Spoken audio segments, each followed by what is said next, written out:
What is up, Karen Reed trial watchers? Good morning. Ooh, hot off the press. Today is day 25. This is a diary right here. Quick shout out to all the dads that watch. Sunday is your day. This coming Sunday, so happy Father's Day. Happy early Father's Day to all the dads out there. A lot of cool people making their way to Dedham, and I think I'm going to join them. I touched down there on Sunday, so all the dads I see, I'm just going to let you motorboat. You motorboating son of a bitches out there. Again, good morning.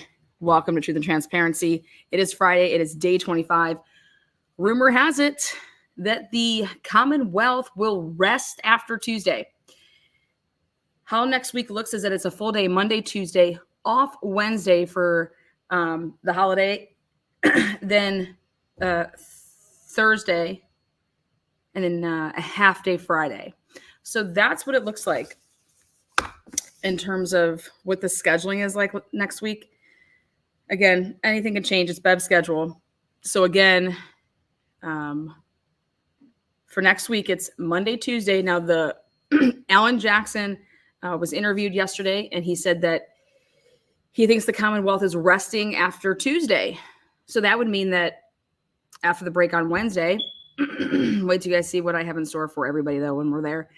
After the break on Wednesday, that means we resume a full day on Thursday, and then it's a half a day on Friday. Again, this is all alleged.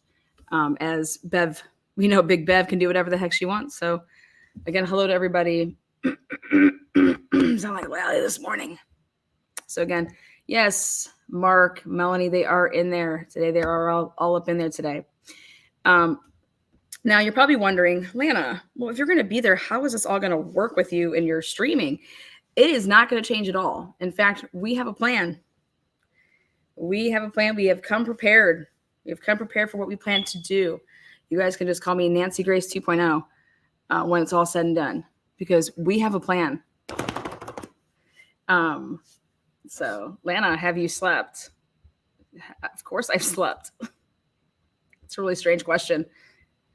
I don't know how much sleep everybody needs, but you know that a normal person needs like 8 hours of sleep.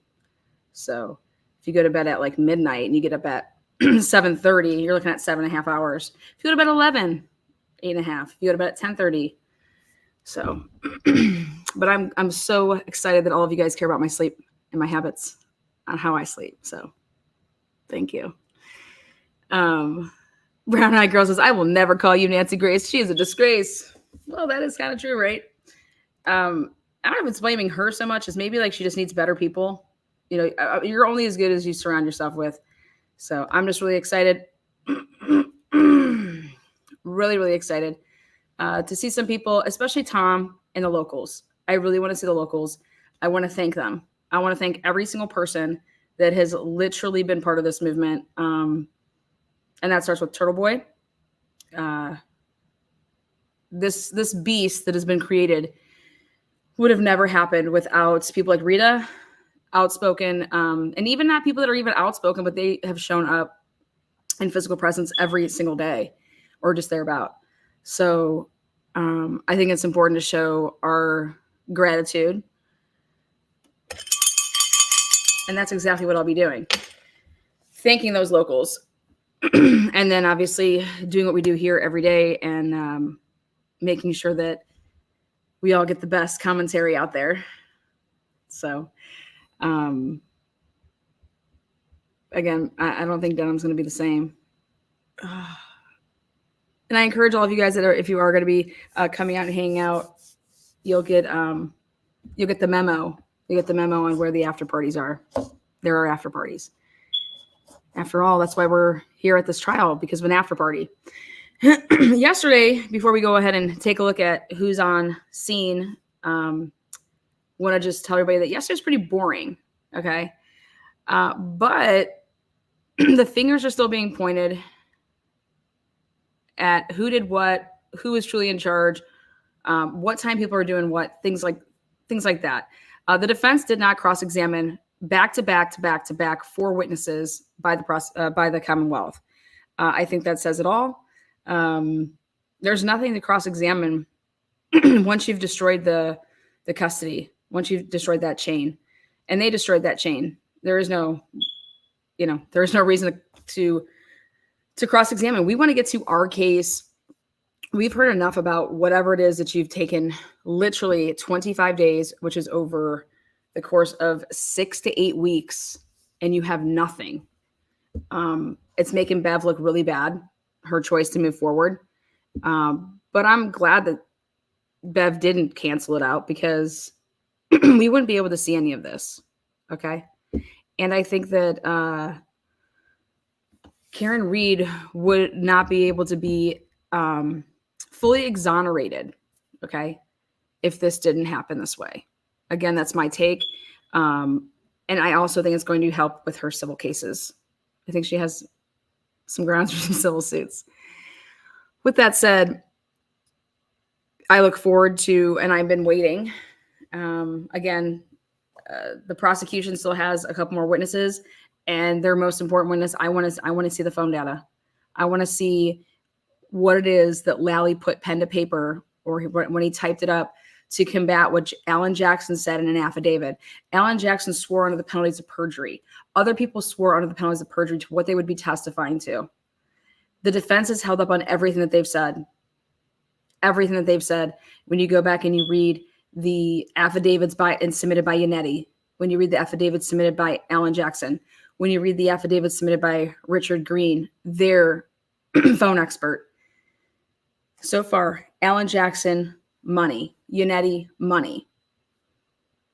It's coming to the point of now, shit or get off the pot with what Lally has told the world, especially when he did his, when the defense put in their motions to dismiss, and Lally's counter to those, and the things that he said.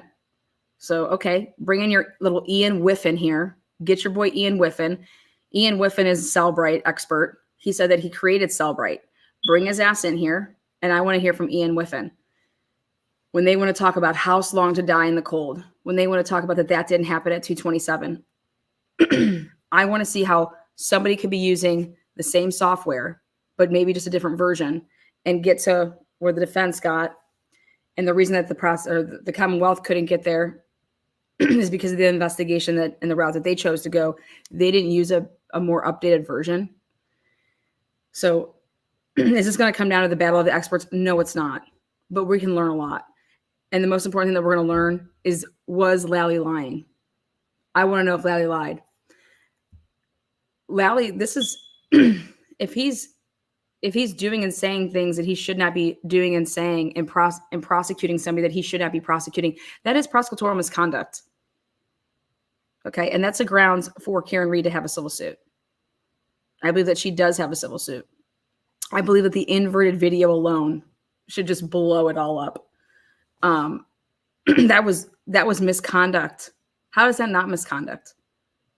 How is providing a piece of evidence to the jury that is not it's false. It's falsifying evidence, if you ask me.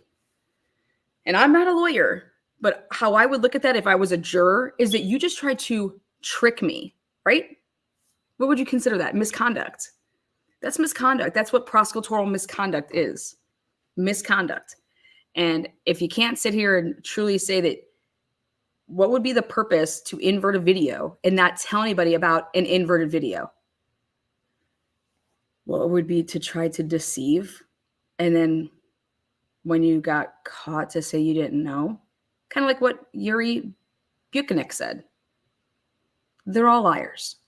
They're all liars. And Yannetti's right. Perjury. They witness people commit perjury every single day. But it's been led by somebody.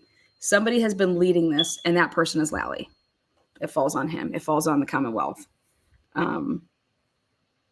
Tully, I think, got off scot-free of what he could have been asked, but I feel like they're waiting. I feel like they're waiting for something. So there's a reason. There's a reason that Alan Jackson is not totally bringing the hammer down on all these people when he has the opportunity. It's because if he shows his hands, it's going to help the next person that's going to testify, right?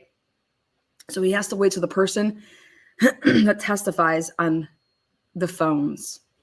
That's what I think he's waiting for. Again, my take.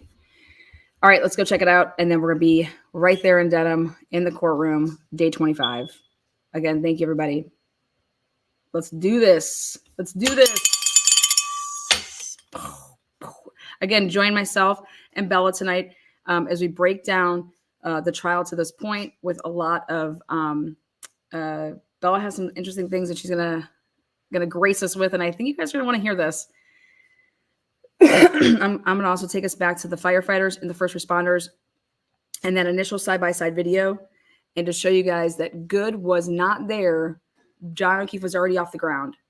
Okay, so anybody that got their information from where the body would have been positioned and saying that they got it from Good, why wouldn't you be talking to Mulaney or Seraph? Those are the only two people, minus the witnesses or the firefighters, to be able to get that positioning on where the body was, to be able to then go over there with the CERT team, go over there with, Massachusetts State Police and be searching for pieces. You wouldn't know where to search. Also, keywords were said, but we have to go back to listen to him about this whole that John O'Keefe was on top of mounds. You guys, John O'Keefe was on a mound. The firefighters are admitting it, but nobody really caught it back then because we didn't have enough. But when we go back and we listen to it, you guys are going to like, woo-wee. You're going to be like, holy crap. So I'm just hoping that the jurors, if anybody is sideways, if anybody is hesitant, you take what you know now and you go back. And when you go back, it's going to literally, whoop, yeah. He was on top of snow mounds. John O'Keefe's body was on top of snow mounds. How could John O'Keefe's body be on top of snow mounds at 6:05 in the morning? Can't. You can't unless something was pushing it to create these mounds. And Flamati covers himself when he says, well, there was like these snow drifts. Nobody. You were right the first time. There were these snow mounds. And that's why Nuttall said that he was in a snow embankment. An embankment. Go look at that word means. Snow bank. I got to welcome to the transparency where we don't give a fuck. Well, we kind of do, but we kind of don't. Let's get out of Dedham.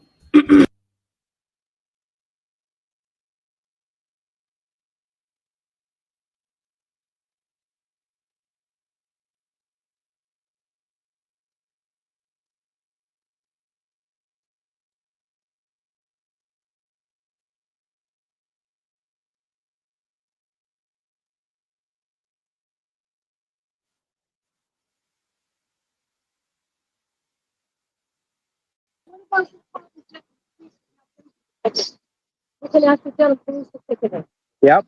Well, I want to get the guy. Actually, I forgot. Hold on one second. We are unable to do that today. Tom has to clear up a couple things, so I am going to do, I'm not sure if you guys are aware, but Tom was demonetized, and I'm not sure of the YouTube rules with that as far as showing somebody's channel that's demonetized at the moment. So I'm going to hold off on that. I just had a Lana brain moment and realized that, you know what? A lot of fucking trolls out there. And I'm not sure on that rule because I've never done it before. So I'm going to hold off on showing Tom's stream. Can't get past this girl, man. So, again, hopefully Tom's situation changes. I'm going to try to help him. This happened to somebody else that I know, and it's from mass reporting, and that is against YouTube terms of service. So when I am in town, I made it a point to tell Tom that I would like to meet up with him. He's going to meet up with me, and I'm going to show him how stuff like this was handled back a couple years ago when this happened. And I think that Tom will have his channel reinstated, and he'll be able to be monetized once Lana gets there. So again, please go ahead and check it out. If you want to see Tom's channel, you can just go right over to his channel to see who was there. They were dressed up as Bev again. Okay, so cheers, the Bevanators. If you are making the trip down like I am at any point next week, please let us know by emailing, and we can help you out with some locations. I am going to be doing a reenactment when I am in town. I will be doing a reenactment of that night. I will be at the Waterfall Bar. I will be at CF McCarthy's. But I want to count steps, bitches. So I am going to get approval from the homeowner to count steps. I did the same thing in a different case out of PA with the reenactment at the same time with steps with Life 360 app. We're going to take a look at Life 360 app. We're going to be recording all of our movements so that we can show you guys what it's like to be in a bubble and what it's not to be in a bubble, things like that. What else is the important parts of what we're doing? I'm clocking things time-wise. That's why it's imperative that today be the guy that we get to hear from with the, if it's Nicholas Guerrero, whatever his last name is, if he gets to testify today, it'll literally make my job that much more effective when I'm in Dedham. So, because I'll be able to compare the data that we compile. We're going to be doing like some test drives and shit, you know? And who better to try to run some of this stuff by than the best? You know, I want to see if, you know, Carrie and Cyree will take a look at, hey, so this is the data that came up on my phone. And they were rocking with the same type of phones that I was rocking with. So look at this data. So I have the Life 360 app. I've never had a bubble before, so it's going to be the first time that I do a bubble. But we're going to recreate the McCabe family tree bubble with Matt on there, with Jen on there, with and then with Allie on there. So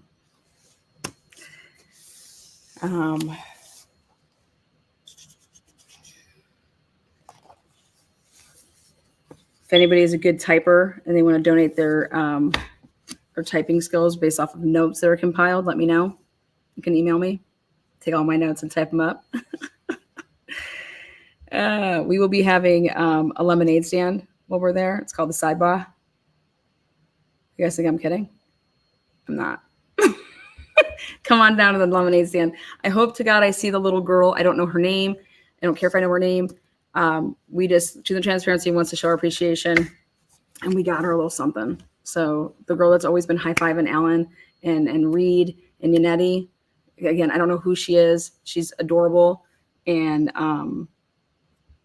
you're raising your kid right, whoever you are. So kudos. Again, good morning to all the mods. Love you guys all.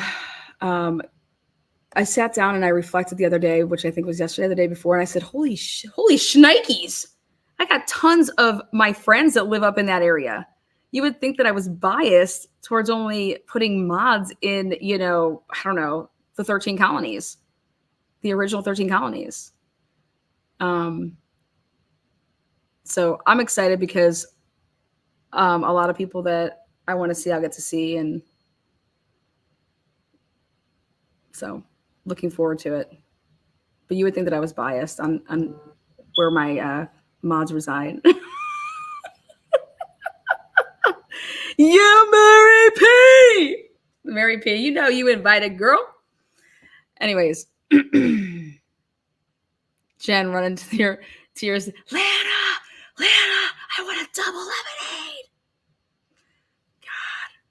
God. Get that on record. Oh, we can start today off by give a shout out to Turtle Boy. Whoever made it came up with a rap song. I want you guys to see it. See it to believe it. Be believers. So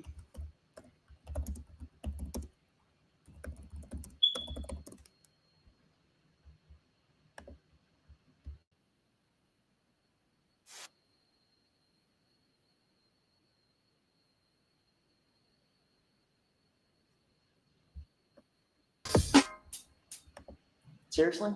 I will fuck you up. I will beat your ass. I will fuck you up. Pull up, bitch. I will fuck you beat your ass. I will fuck you up. Objection. Objection. Objection. I will fuck you up. KO. Bang bang. I will fuck you up. You're a bitch, bro. I will fuck you up. I will beat your ass. I will fuck you up. Right? Yeah. If this goes Bang bang. The bang Bang, bang. bang. Pull up. The bang bang. The bang bang. Pull up. and someone interview Alan Jackson about this song. The bang bang. The bang bang. Pull up. The bang bang. The bang bang.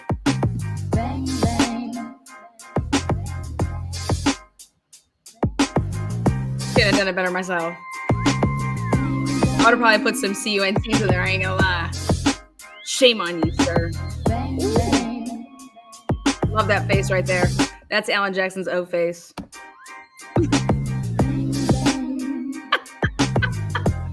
when we're rolling up to Dedham, this is what I'm blasting. Straight out the Denali. All right, Mr. Lally, your next witness, please. Yes, Your Honor, roll the Commonwealth to call Trooper Michael Proctor to the stand. Yeah. Please state your name and spell your last name for the jury. Michael Proctor, Proctor. You're a bitch, bro. Shame on you, I sir. will fuck you up. I will beat your ass. I will fuck you up. I'm going to allow it.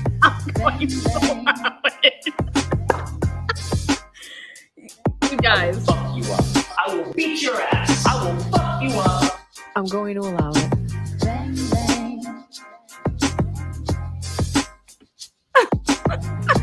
Let's wake up this morning.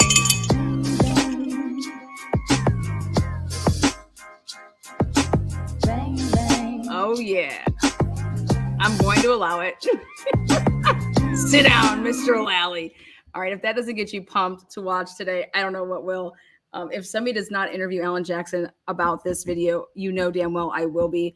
My camera will be in his face saying, Mr. Jackson, if you're nasty, what do you think about the new Bang Bang? It's on the top 20 hits right now. How do you feel about it? Did you have anything to do with it? Are you the co-producer, writer, or was it just a fan? Was someone standing you? All right, guys, let's get ready to rumble in the courtroom. Bang bangs. Bab's pissed. She's like, you're not the only one with bang bangs. That needs to be at the end. And if you have like Lana brains, if you have like Bev bangs, you're going to be in trouble. You guys, if you have Bev bangs, you're going to be in trouble. If you have like Bev brains, you're going to like be in trouble. Karen Reed. All right, who we want to watch stuff today? Here she comes to rock the day. Karen Reed. There we go. We're ready. They're probably at a sidebar. All right, they are. Sorry, we had to get ready. And now we are officially ready. All right, Karen Reed trial watchers. They've just gotten started. Let's see what Bev had to say in the morning. Nothing, and nothing, and more nothings.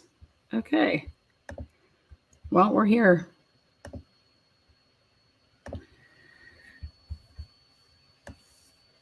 All right.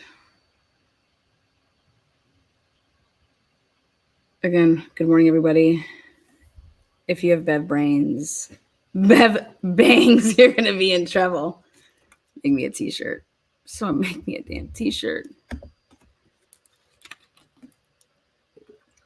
All right, jurors, get your juror booklets out.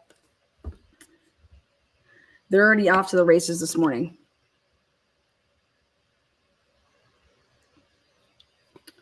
And I double checked to make sure that we are full go on. Yeah, we don't have. Okay, good. Let's get that. Make sure that's not delayed. Okay.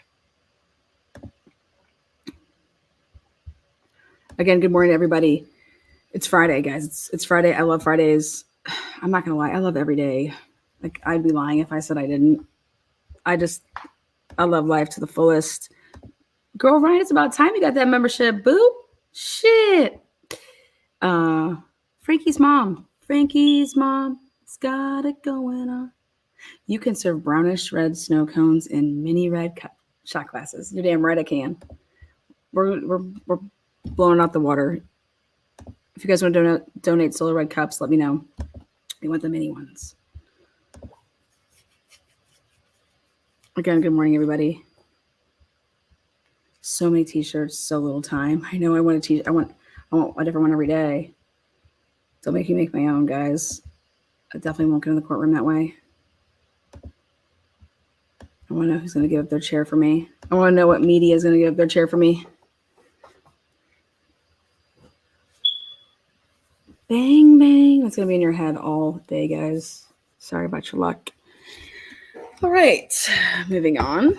In other words, in other names, in other words, we do have Bev Bingo that will begin shortly when Bev starts speaking her piece. If you don't have a Bev card, well,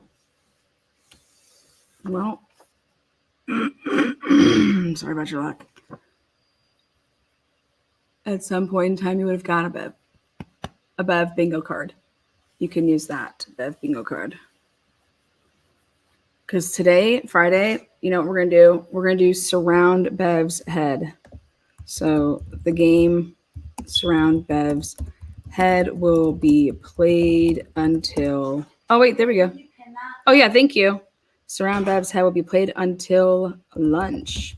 That means we are going to give $10 cash app to whoever can get all the blocks that are around the free space of Bev's Head. All you have to do is go right there. Bella pinned it. And that's the link for a new card. So psych. You want your card? We got your card. Bang, bang. Pull up. All right. And I want to see this ticker over 1,000 today. Okay. So share it with get your grandma watching. Come on. Treat this like Jerry Springer. I know there's a lot of people that miss Jerry Springer, right? Or what else do people miss? Like Judge Judy, stuff like that. She's not around anymore, is she? I miss Matlock. I miss Perry Mason, Columbo. Gonna have a lot of pow moments today. Let me make sure I pin this. Okay, there it is. Okay, pin comments. Want to give a shout out to the super chatters. Super chatters, you know who you are, but I want to make sure I know who you are. Red Solo Cup for the win. Thank you so much, Shay. Tell your husband what's up. We were at the strip club last night. Bring a thong. Julie S. says, awesome channel. Thank you, Lana. Thank you for the kind words. You know what? I'm probably biased, but I agree with you. Bang, bang. You guys, I have no idea what they're talking about right now. Because I don't even think they know what they're talking about. I mean, I think Alan Jackson does, but. Now, again, if you guys are playing Bev's Bingo, right here, hit that link, and it's going to take you right to the word bank. So that you can see, because we put up the numbers that are associated with each word. If you want to play, there's also a card. Up at the top, I pinned it. There's a link. It takes you right to a digital card. You can have it up on your cellular device. And when you hear a Bev Bingo word that comes out of Bev's mouth only, not out of the witnesses or Alan Jackson or any of the lawyers, just Bev, you're going to touch your screen and mark that X. When you think you have a bingo winner, which is all the spots around Bev's head, you're going to say bingo in chat and put your card number in chat.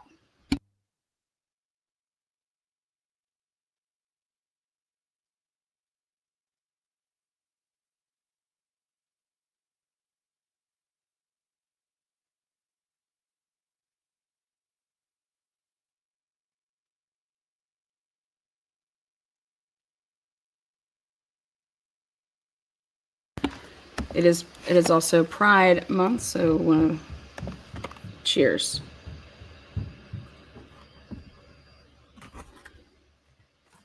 Cheers.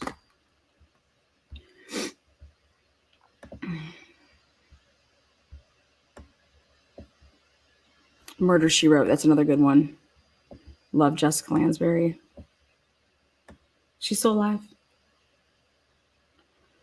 Lana, any idea who's taking the stand today? It says error on card again. God bless it. Link deactivated. You know what? I'm going to shove that link so far up its ass. That was the issue that we were having. Okay. Thought we fixed it. All right, you're gonna have to go back to your cards that you originally had. Because we went through something like 4,000 cards.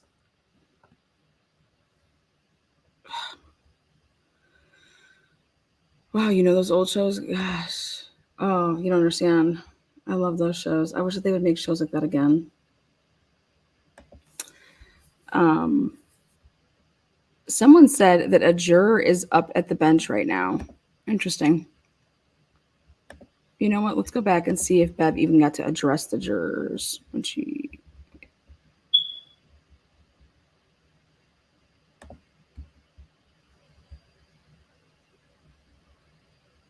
Is there any sound on? I don't have sound.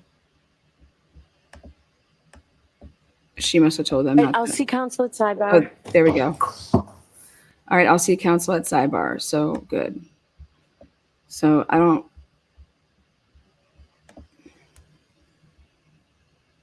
I am an old soul. Total. Yeah. Only way to be. That link is still busted, man. It's what now? That link.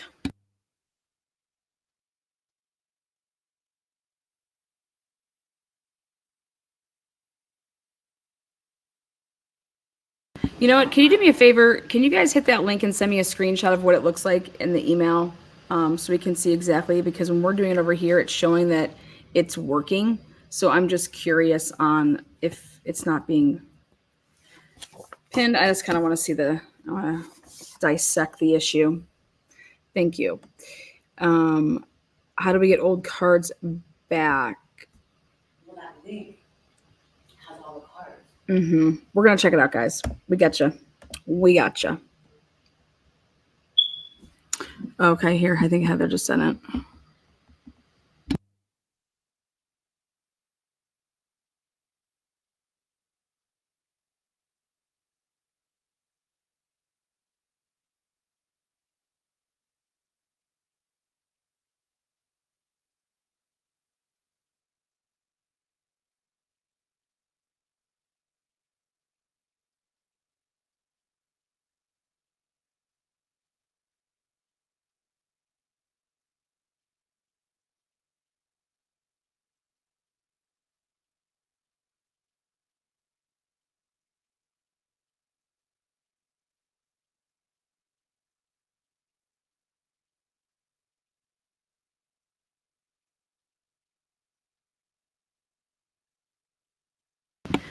Yeah, on our end, it's working. So we have to figure something out here because it should be.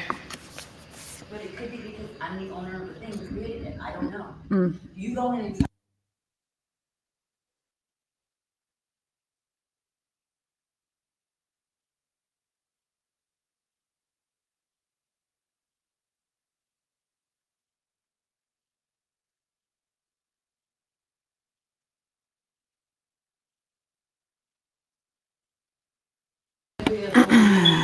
I'll take Lana Brains over Bev Bangs 100 to 1. Blue Bayou Chick, thank you so much. Woo woo. We got woo. We have a juror issue. God, that's the last thing we need is a juror issue. The last thing we need is a mistrial, guys. Okay. There ain't gonna be no mistrials. All right. If they gotta go, yeah. Yeah, we don't want no mistrials. So they got backup. So if it's a juror thing, jurors gotta go. Jurors gotta go.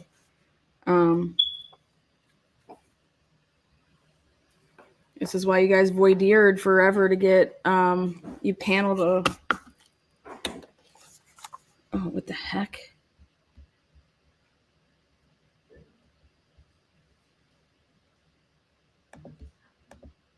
What the heck is going on?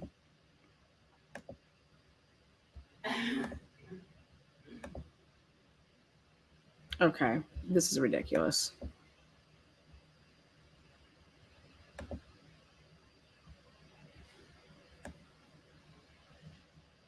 Bev said to shut the cameras off.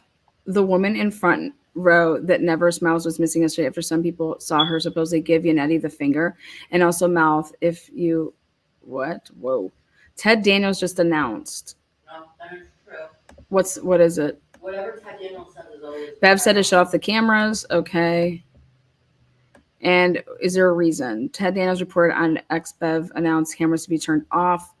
Court TV may have showed the juror who is an older female, gray hair. Judge ordered cameras off. Cameras off. Oh my God. Okay. Oh no. If they did, we were wrong. Let's see.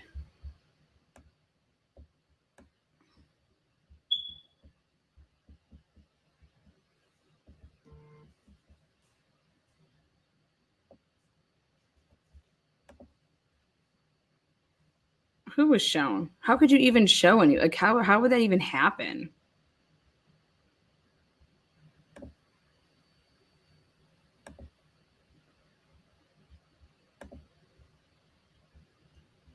I didn't see any slip. So you're saying court TV show is can't be a different. What do you have?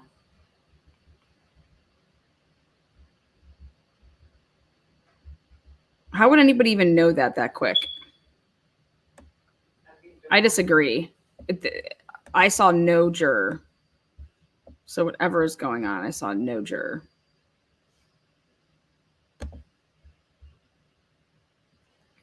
John's parents are MIA.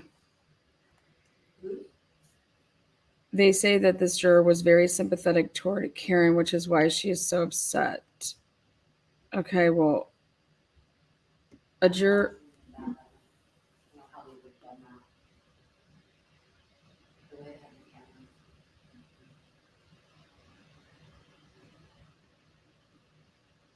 Because the juror hasn't, someone's like, the juror hasn't yet. Yeah, I'm not reporting on anything because I have no idea. Update from Court TV. Judge ordered the camera shut off for the rest of the morning. Yep, I knew that would happen if they thought they saw a juror. She's not going to take a chance. But I want to see proof that a juror was shut. How could a juror even be seen when it's the camera's on the same side? Well, they do that on purpose. So yeah, how would that happen? Maybe it was a different camera. Maybe someone took a picture like outside. Who knows? Why would any of the jurors be talking to the attorneys and the judge? Like, well, unless something happened outside, I didn't see any jurors, so. It could have happened outside. You got to be kidding me. It might even be forever if they prove that something like that happened. She'll slap everybody with that. That's fine. Where's the audio? Play the audio. They can still play the audio. I want to hear.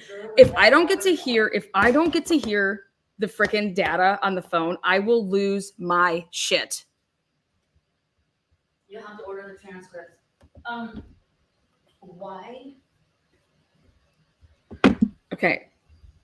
They're saying a lot of stuff. While this is happening, guys, okay, I want to show you guys something. So keep us informed in chat. They're in recess in chambers, which is perfect. I want to show you guys Flamati's testimony again in a certain part. Okay.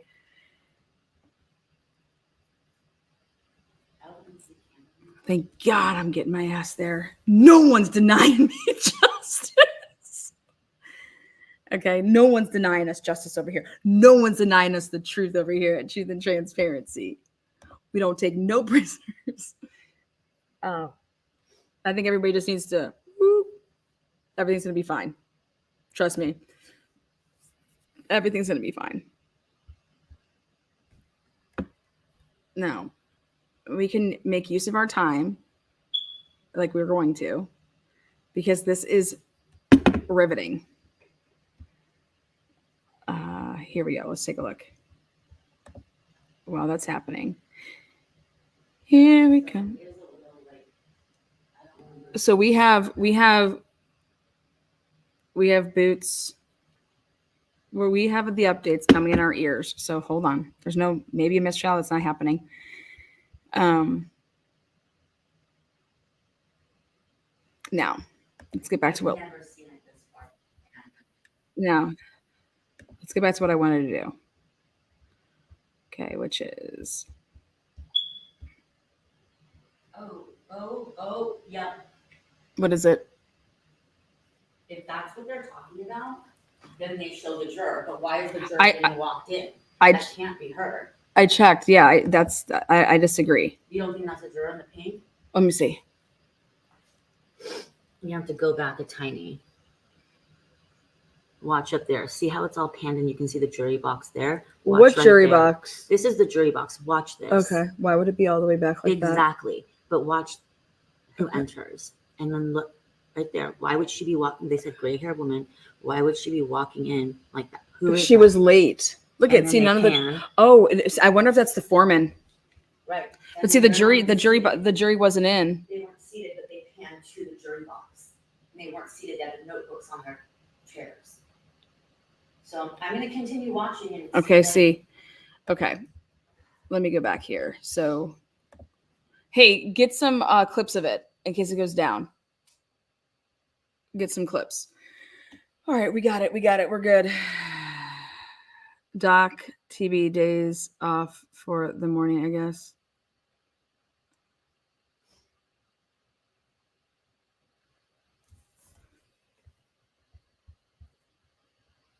So, okay. Who's in control of the camera? The cameraman. I don't see how the cameras would be off for just the rest of the morning, but not like until they decide what they're going to do about it.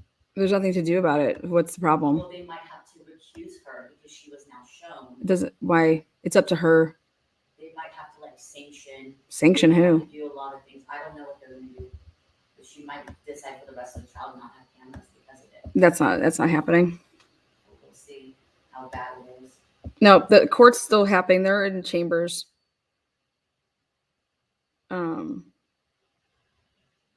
Okay, let's take a look. I really want to show you guys this. It's really important. If you guys are watching the Karen Reed trial. Okay, well, here we go.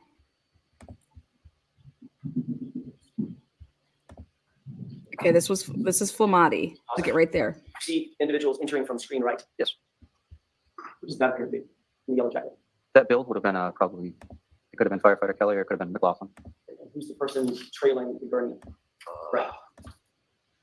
I can't tell. Okay, turn it. Okay, so right here, this is proving. So they're taking the right here's Good's camera at the bottom, so he's still driving. Right here on top is the, and I can actually back up. I want to back up just a little bit more. Yeah, my hand was killing me after Delphi. But guess what? Okay.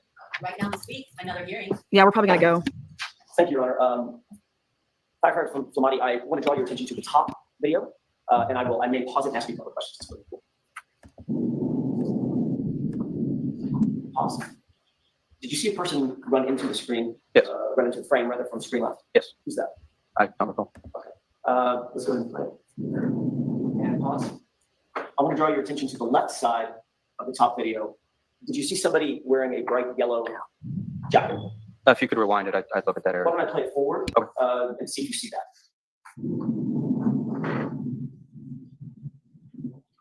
Yes. Pause. And do you recognize that person? I see a yellow jacket. I can't tell you who it is. Okay. Based on your memory, have you seen this before, by the way? No. Based on your memory, is that the approximate position that Mr. O'Keefe was in when you or your colleagues made contact? Approximately, I'd say a little bit more to the left. That would be my guess. Okay. Go ahead and play.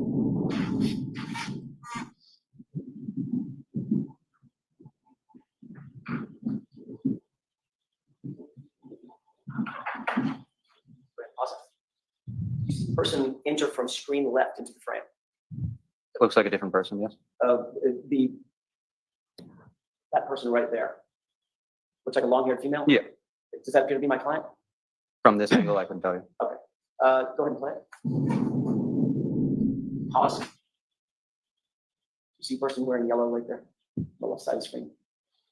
Okay, If you're check telling this me that's out the right person over you here. spoke to, yes. No, he's not telling you. So He's ask the asking. question. If you don't see it, you don't see it. If you do, you do. I can't tell what that shape is. Okay. Can you take a look, keep your eyes focused on that and tell me if you see that figure doing anything?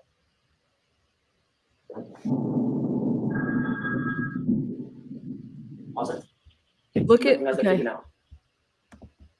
I can't recognize the figure, but it looks like Okay. Way over here is the person with the hood on that has like the fluffy stuff around it. Okay. Look over up to your right over here. up and down rhythmic motion that would indicate CPR. Would that be you? I couldn't tell you. Is the time accurate? Or 6:13? I'm just asking you what you recognize on the video. I couldn't tell you if that was myself or not. Was there somebody else doing CPR? Multiple people rotate through CPR, so yes. Who was responsible for doing the chest compressions? Whoever's closest to that area, we're all trained for that skill. Okay, I'm asking in this particular case, Yes. I know everybody's trained. Did you testify earlier that you were the What? one doing the chest compressions? I said I was one of them. Does that appear to be you doing the chest compressions? It could be, I'm not sure.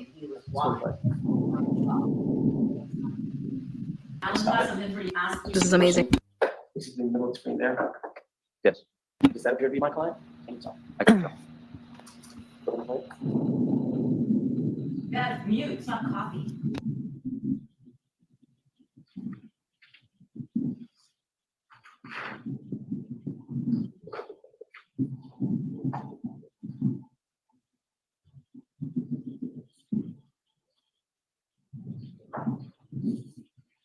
Pause it. You see individuals entering from screen right. Yes. What does that appear to be? In the yellow jacket. That build would have been probably, it could have been Firefighter Kelly or it could have been McLaughlin. And who's the person trailing the gurney? Right. I can't tell. Okay, turn it on.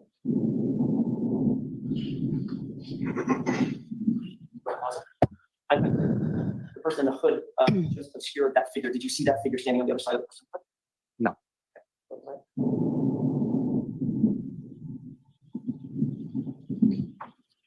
Pause it. The activity that's going on just to the sort of left side of the SUV in the frame. You can see there. You can see them carry So that was John the over rolling here. stretcher to get ready to load the patient off. Over here to the left. See? And I'll pause it. Now, this person now appears to be facing the camera. Do you now recognize that person? I don't. Go ahead.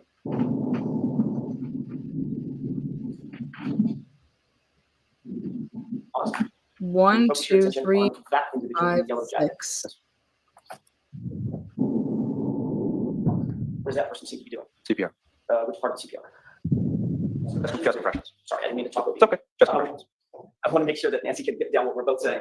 So which part of the CPR? Chest compressions. Thank you. Is that you? I don't know.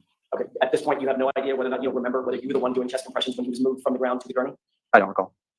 If you did earlier testify, you were doing chest compressions. I did at some point during this call, yes. Okay.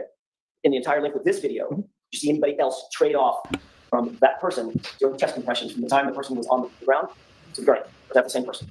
It could be the same person. I'm not sure. Did you say that's probably you? Objection, Your Honor. Sustained. Okay, go ahead. Jurors disregard that.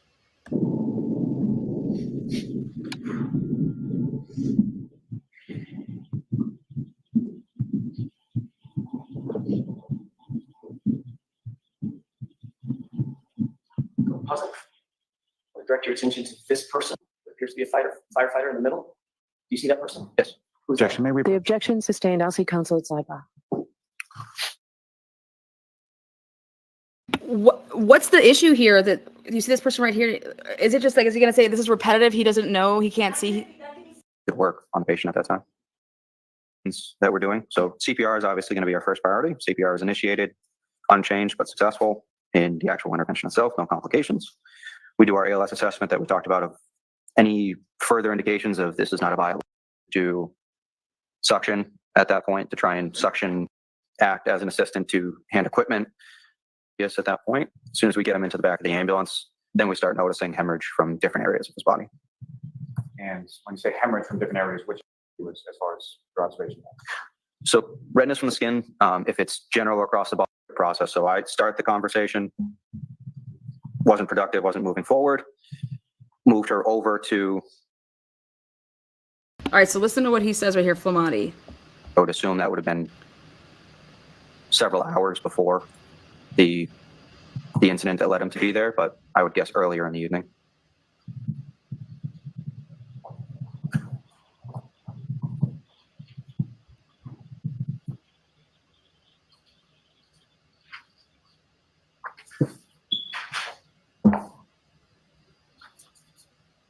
Now, as far as the history is concerned, your attempts on scene, and then what, if any, attempts were made subsequent when you were in the ambulance to obtain any sort of history of how much would be there or what have been causing injuries you observed? Once we get the patient into the ambulance, there's no family, no bystanders in the back of the ambulance, so then it's going to be solely based on physical assessment. And within sort of the team of fire, and during the course of the transport, what, if any, changes in Mr. O'Keefe's status as far as cardiac arrest or breathing occurred during transport? No changes. Now, that time that it took to get from Fairview to Meriden, is that sort of a typical transport time? Not normally. Due to the weather, it was pretty slow driving, even though the ambulance is a smaller vehicle than the engine. Typical core body temperature is going to be What? in the high 90s. Where body temperature being in the They did? at 80 with a rectal temp or core temp is going to be extreme hypothermia. I recorded it though. All right. Now, Start sort of at the beginning. is that the house that you responded to? Is that Cross-examine. She says yes. I'm going to start putting yes. nothing further for this witness at this time, though. Right? Cross-examination. Oh, here we go. Good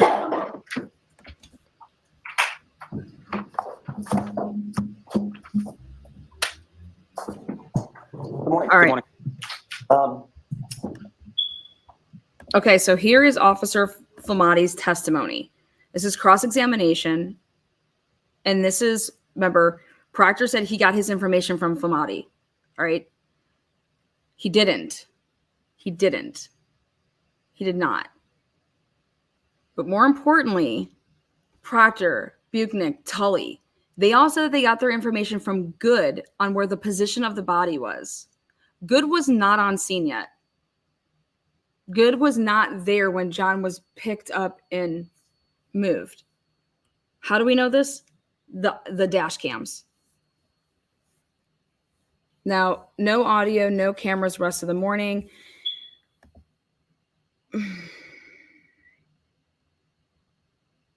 Good. So much for going incognito Google. If I was, I might ask for all my fucking money back. God bless it.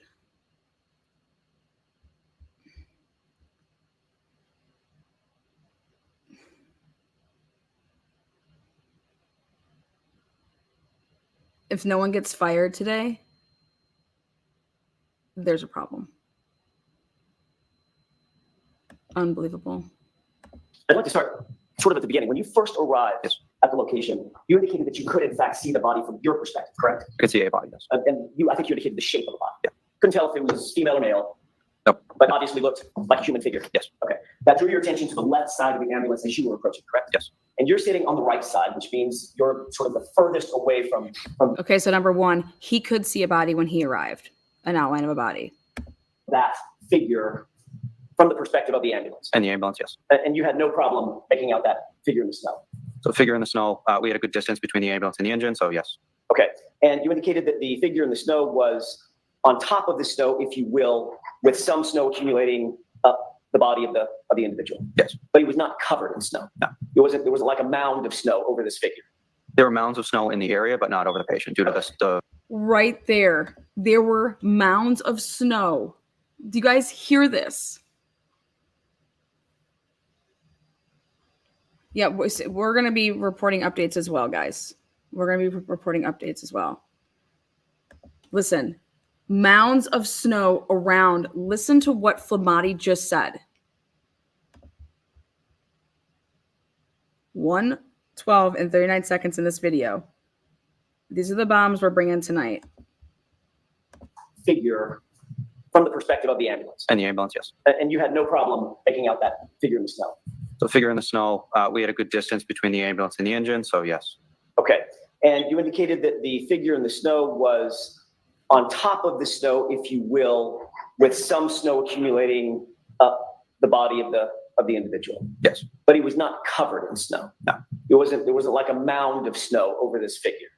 There were mounds of snow in the area, but not over the patient due to the wind. There were snow drifts in the area. And He has to quickly change what he was saying when he realized that he said that there was mounds of snow around the body. Okay. He had to then say, yeah, because of the drifts. Okay. There was no drifts. The mounds of snow, you guys, was the plowing vertical that we've shown on this channel to show you the pictures of what it in fact looked like. Core TV ending stream and going back live at noon. Perfect. Well, that'd be perfect. They're probably going to go after the lunch break. So, or not the lunch break, but the morning break. Okay. No cameras for the rest of the day. I don't know. We'll find out.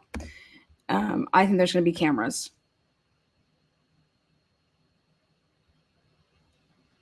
Now, you guys just listen to that. He basically gives us, we already went ahead and marked that timestamp. All right. Pushing the snow. There was mounds around him, and then he tries to get it back and saying it was because of the drifts. No. Nobody had any shovels yet. Nobody was digging for the pieces of plastic. Okay. So why would there be mounds of snow around this body? And then according to Proctor, when he talked to the superintendent of the plowing, that street wasn't plowed. You can't have it both ways. Either it was plowed, okay, and you're going to try to say that when you were plowing, because he said, remember Tully said, only the middle of the road was plowed. And that's how they plow. They plow down the middle. They don't plow on, one side of the street and then the other side of the street. They plow down the middle. Higgins plow or a sidewalk plow? Yes, but Higgins had a plow, right? Or better yet, are they trying to say that Higgins had that Jeep all of a sudden? Okay. Because they don't want to say that they used the Canton snow truck plow. He went over there moving all cars at 1:27 in the morning. Moving cars around. Why the hell would you go there to move cars around?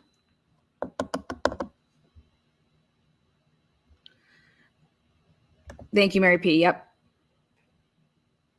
You guys stay on it. When we get a feed, we'll go right to it. But this is really important. I'm trying to explain that we're breaking down what I'm doing here tonight. We have all of our clips that we're going to show that if you take the parts of each person and their testimony, we can show where the lies started from, where the inconsistencies that are huge started from. Okay. And so he says right there that there was mounds. That is so big. Mounds around him. Nobody had used a shovel yet. Nobody had used a leaf blower yet. They were the first ones to the body. Lana, you think that Emmy is testifying today? Give a rat's ass what that Emmy has to say. That Emmy it gets bullied left and right from Massachusetts State Police, as we've seen in text messages. The Emmy said it's inconclusive. She can't rule that it's a homicide. And if you're going to go back and try to change that in something, I don't care. Okay, that's looking as good as like the white Hyundai Elantra being a 2011 to 2013, and now all of a sudden could be all the way to a 2016. Well, I'm an expert now on white Hyundai Elantras, and there's no fucking way a 2011 can look like a 2016. And if it did, you wouldn't be paying the type of money. Court is back in session, still no jurors, and another sidebar. Thanks, H-Bag. All right. So, Flamati would be a recall for me. Flamati's testimony is a recall for me. Clothes were dark as compared to the white snow. Yes. I want to ask you a couple of quick questions about some of the last conversation we had with Mr. Lowry about the injuries. You did note that Mr. O'Keefe had a laceration over his right eye, correct? No, over his right eye. Over his right eye. There's a contusion over the eye. Okay, and your definition of a contusion is? Bruising. Was it also swollen? There was swelling around the eyes and laceration on the nose. I believe it was the nostrils. Okay. Are you saying that there was no laceration on the skin of the nose, or you just don't recall it? On the top of the nose? No, I don't know. I'm sorry. right here to the left, this is where they're moving John's body. I want you guys to see this all the way to the left here. They're moving John's body. All right. Before, if anybody tries to take this down, we saved it. Okay, so please, Good's camera is on the bottom, 6:14 and 1 seconds, and 6:14 and 1 seconds up top. All right, and that's Sheriff's. So Good's still driving. Please watch the left. There's a yellow jacket that's doing CPR. You have Karen. Are they just showing something else? They are on. Court is on. 15-minute recess, my ass. So, mute that for a second. Now here they go. They're carrying his body over. 1, 2, 3, 4, 5, and that person resumes 6.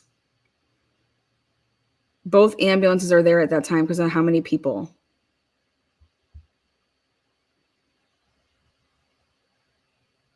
Okay. Let's go right to here. Do you recognize that person? I see a yellow. Okay. Over here to the right, do you see this person up on the top camera? It's the fluffy, it's the person with the hood with the fur. You guys see that person over there to the right? Do you guys see that person? Now watch. Remember, now I want you guys to go back to, remember, Carrie Roberts picks up the phone. Carrie Roberts says she's picking up the phone. So we're going to go back. Okay, I want you guys to pay attention to this part first, but we're going to go back to when they're moving John. I want us to pay attention to Boots with the fur, aka Hood with the fur. All right? Let's pay attention to what she's doing. Jacket, I can't tell you who it is. Okay. Based on your memory, have you seen this before, by the way? No. Based on your memory, is that the approximate position that Mr. O'Keefe was in when you or your So this is colleagues made contact? 6:13. Approximately, I'd say a little bit more to the left. That would be my guess. Okay. Go ahead and play.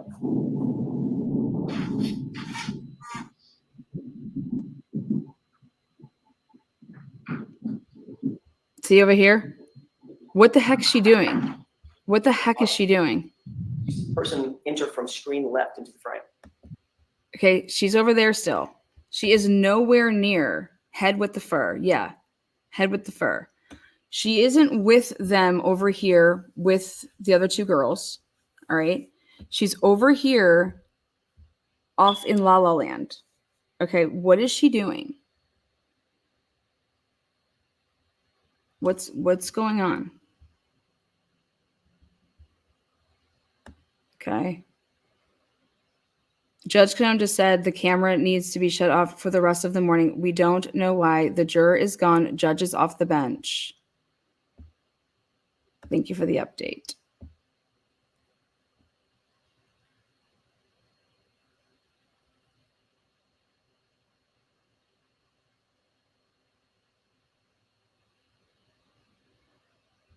Okay.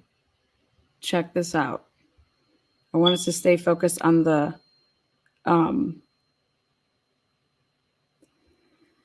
fur. Is audio coming soon? Thank you. Thank you. Audio of court is going on Zoom. Okay. Well, as soon as we get that, we'll go right to it. So let me know. But please look at this woman in the fur hat, okay? I want you guys to see this. Look at this time, 6:13 and 24 seconds. And they're at the body of John, and they're about to carry him. And Karen Reed is with the person that does not have the fur. It looks like a different person, yes. That person right there. Looks like a long-haired female? Yeah. Does that appear to be my client? From this angle, I can tell you. Okay. Go ahead and play it. See, he's still pumping over there. You see a person wearing yellow right there on the left side of the screen. If You you're see, telling me that's a person, you see sure. fur woman in No, the he's not in the telling middle. you, so ask the question. If you don't see it, you don't see it. If you do, you do. I can't tell what that shape is. Okay. Can you take a look, keep your eyes focused on that and tell me if you see that figure doing anything? Look over here to the right. Don't look at what he's talking about. Look over here to the right. What is she Recognize that doing? figure now. Mike, I can't recognize the figure, but it looks like an up and down rhythmic motion that indicates CPR. Look at Okay. you. I couldn't tell you. Is the time accurate? At 6:13 and 32 seconds, John's phone. So this person's making movement over there Or 6:13? I'm just asking you what you recognize on video. with the I couldn't fur tell in you the that middle myself. of the Was there road. somebody else doing CPR? In the middle of the Multiple road. people rotate through CPR. Guess who's on their way? Who's responsible for Guess who is on their way? Guess who is on their way? Guess who's not there yet? Guess who Carrie Roberts called at 5 o'clock in the morning to the police department? Who'd she talk to? Who'd Carrie Roberts talk to? Good, right? Guess who's on audio feed on Zoom? Is it ready? Turtle Boy is starting a new feed. She talked to Good on the phone. She called Good. Carrie Roberts called Good. Good isn't there yet. There's a Zoom link. Okay, another juror has left the courtroom. You guys, we're gonna get it all taken out. I really want you guys to see this is so important. Okay, we're gonna play it right from the beginning of whenever we get that Zoom link. Even if we're with all the sidebars, we will catch up. But please listen to what I'm saying if you guys want to know what's going on. A second juror went to the sidebar, has since left the courtroom as well. She probably was like, "Peace out, A-Town." What is this person with the fur doing? Okay, what is this person with the fur doing? All right. Everything's going on over here. If you don't think Alan Jackson's coming back to this video, you're insane, because he is. Because he is. And that's why he didn't question Carrie Roberts on cross-examination. Carrie Roberts is about to get a can of motherfucking whoop ass. Okay? Here she is. Just impressions.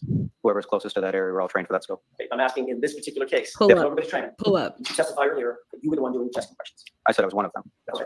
Does that appear to be you doing the chest compressions? It could be, I'm not sure. No, okay, if you could send it to me. If you could send it to me. Here we go. We're going back over here. This is amazing. Okay. Yes.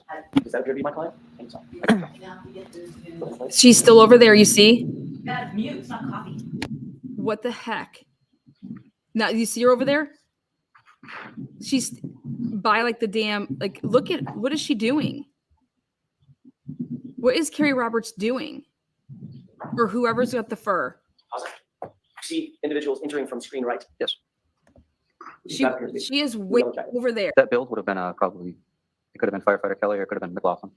They're leaving. Oh, boy, kindness BS. I hope he asked Carrie about this sheet. I can't tell. Okay, sure.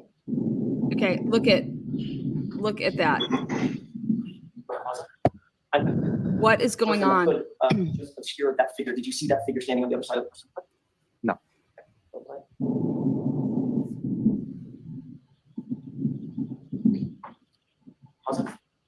The activity that's going on just to the sort of left side of the SUV in the frame.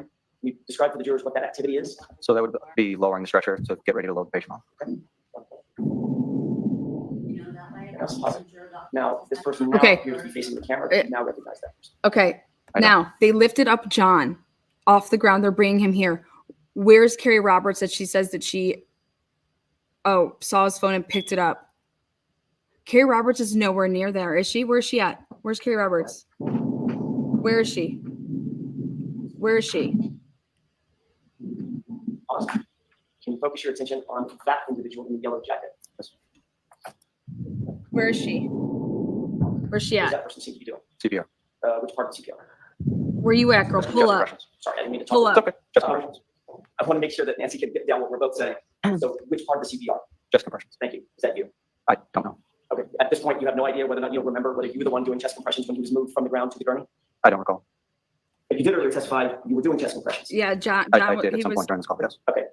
In the entire length of this Picked up. video, do you see anybody else trade off from that person doing chest compressions from the time the person was on the ground to the gurney? Was that the same person? It could be the same person. I'm not sure. Would you say that's probably you? She's totally Judging her. screwed. Sustained. Okay, go ahead. Jurors disregard that. Okay, where's she at? Where's she at? Where's Hoodie? Where's Fur Hood? Where's she at?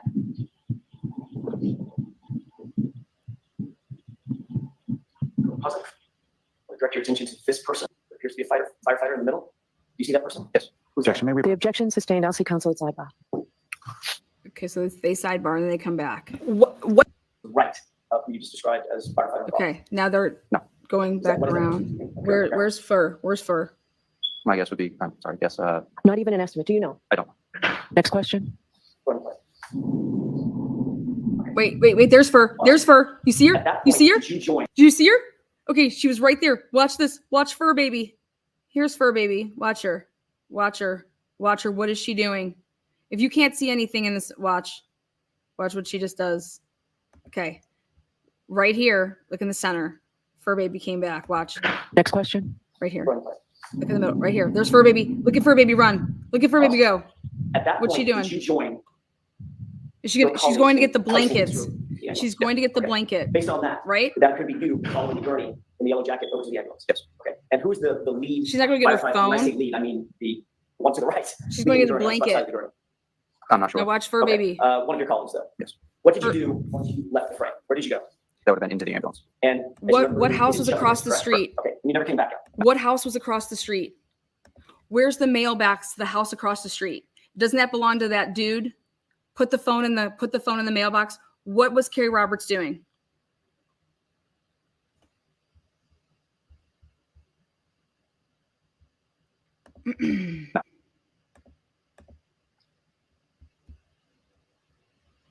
I'd like to draw your attention to the lower video, and we're just going to let that play for a couple minutes and see if you recognize anything. I'll ask you to pause in just a second. So see, Good's not there yet. Good's not there yet. He's not there yet. So he has no idea where this body was. And these people saying, Proctor, Bukaki, everybody, Tully's saying that they got their information from Good. Good wouldn't know where the body was. He has no idea where the body was. You show this again to the jury at the end. Where's Fur? There she is. See her? She's picking up these blankets over here, shaking stuff around.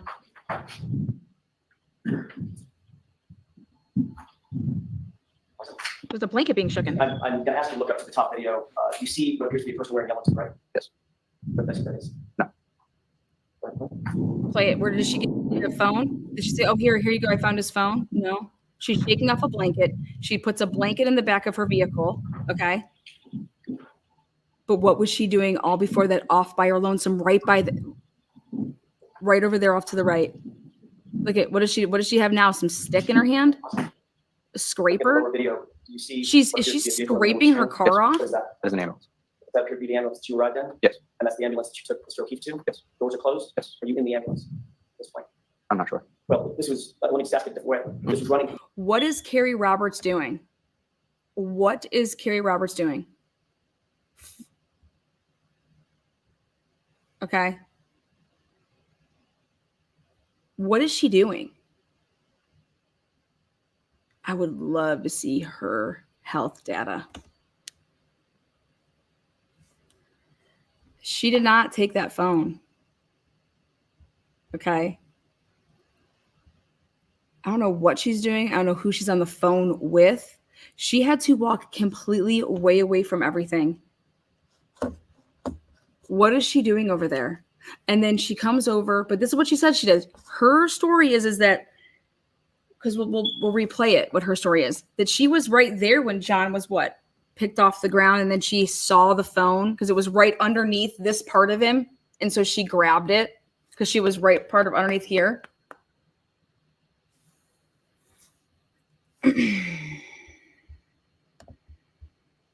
Continuously. No pauses. You've already taken Mr. O'Keefe to the ambulance. Would you have gotten in the ambulance? I don't know. And listen to these lies. Outside the ambulance. So if you know the answer. I don't know. Next question. Refer to your notes, If you're in motherfucker. the ambulance or not at this point. At this point, no. Would you have gone anyplace else? When you left the frame, Could have been to gather equipment, but for certain, I don't know. where would Mr. O'Keefe have been? And in the ambulance, again, So he catches him in a huge lie because you're in the ambulance. You never talked to my client. You never asked her any questions. You didn't hear shit. Okay. That's what Flamati's being questioned right here. 604 to 611. So that wasn't laying on the ground. So that shows that John's phone started moving at 604. All right. Point being is, what the hell is Carrie Roberts doing?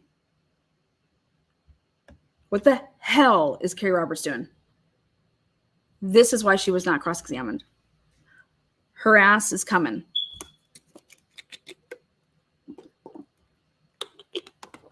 Our ass is coming. Okay, so Puzzle said 496 steps is 1,200 plus. Okay, so we have that stream yet? I texted it to you, I texted where the audio's gonna be, Okay. and, so you can just go on there, and I'm watching, they're not doing it yet, they're Okay. when they come back from break. Okay, that's what I thought. Like I said, they're. All right, rumor mill. Again, this is alleged today, right now, that now rumors are that a juror was at the waterfall asking questions about the case. That They also said that the juror was at the waterfall with a witness also talking about the case. So the rumors about the waterfall aren't coming from like news people, but yeah, it's locals. locals. So I think people are being questioned, but then let's think about it. Where is this coming from? So there is going to be an audio feed. They're still on break right now. That is totally unconfirmed, 100% unconfirmed. That's why I said allegedly. This is what's best about it. It's Canton. Everything that the Commonwealth has said to us, and all the people that have taken the stand for the Commonwealth, they do what? They lie. Okay, they lie. They are trying to get a mistrial. They are trying to get a mistrial. That's what I see. They are trying to get a mistrial. How crazy is that?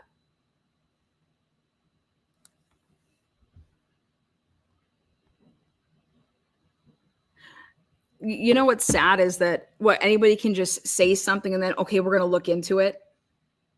Like, I want to see some pictures. How would you even know what a juror looked like? Nobody is shown the jurors. The only people that would know what the jury looks like would be anybody that would be in that courtroom. You know what the jurors look like. Well, that's what they're alleging. So it would have to be somebody in that courtroom. So let's break this all down. It would have to be somebody in that courtroom, a witness that has testified. Okay. Those are the only people that would know what a juror looked like. I don't know what any juror looks like. Neither do any of you people, right? So we can't just, so who would know what a juror looks like?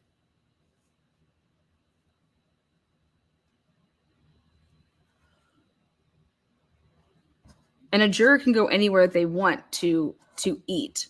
Okay, so they live in that area. If they went to the waterfall bar to eat or even to drink, it doesn't matter.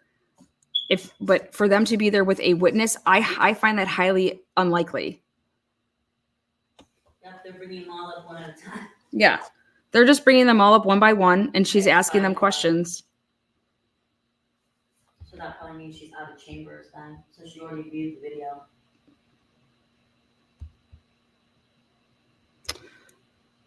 Yeah, we do not want a mistrial. I don't think a mistrial is happening. There's no Bev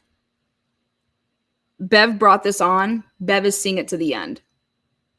Bev needs to communicate to her cameraman Okay. when there's someone walking in, or the bailiff needs to. That's ridiculous. Why a juror would ever be coming in by themselves like that is beyond me. That's not how they come in. You know what I mean? So even if you're going to walk in a juror like that, why wasn't the juror walked in the way that the jury walks in and out? Come on, man. So I'm not going to blame the cameraman here. I'm sorry, but I'm not blaming the cameraman after it's like a replay. It's like we threw the red flag. All right, Lana, take a look at it. Well, after reviewing the play, the ruling on the field has been reversed. The cameraman did not fail here. Okay. So why you would ever bring the jurors in from an area that you're not bringing the jurors in and out of? Not only that, they didn't give a heads beyond. up. Like they need to be like jurors walking in, put your camera down like they did with the minors. She made sure the minors weren't on camera. And who do the bailiffs work for? You guys, this is wild to me. Wild. But you know what's more wild is I went through and listened to Flamati in my dreams. And I said, where does Flamati ever say that he talked to Proctor?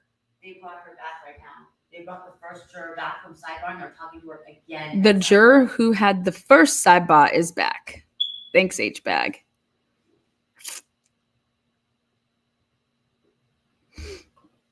You know what's got to be funny is when I put videos in 1.5 speed and then you guys 1.5 it, you guys are listening to it at 3 times speed. It's kind of like, Karen Reed's cell phone.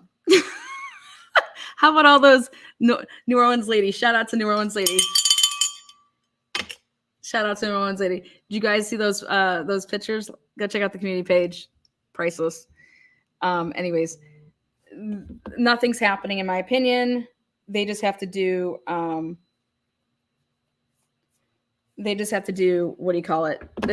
Bev has to do due diligence. So Bev has to do her due diligence. This is what she has to do. And everything I think is going to be perfectly fine. So, okay.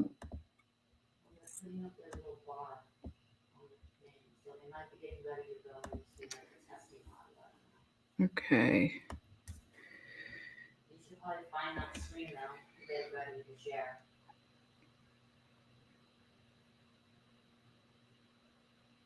Got it. Thanks. Let's see.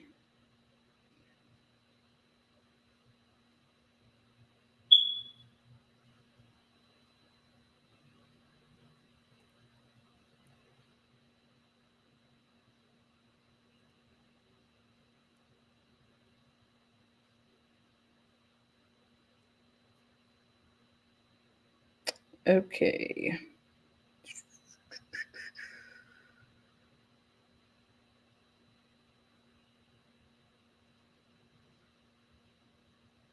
Juror was filmed last night at Waterfall Grill conversing with undisclosed witnesses.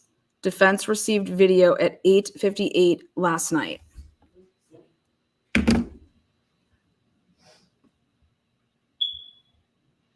So there you have my reporting.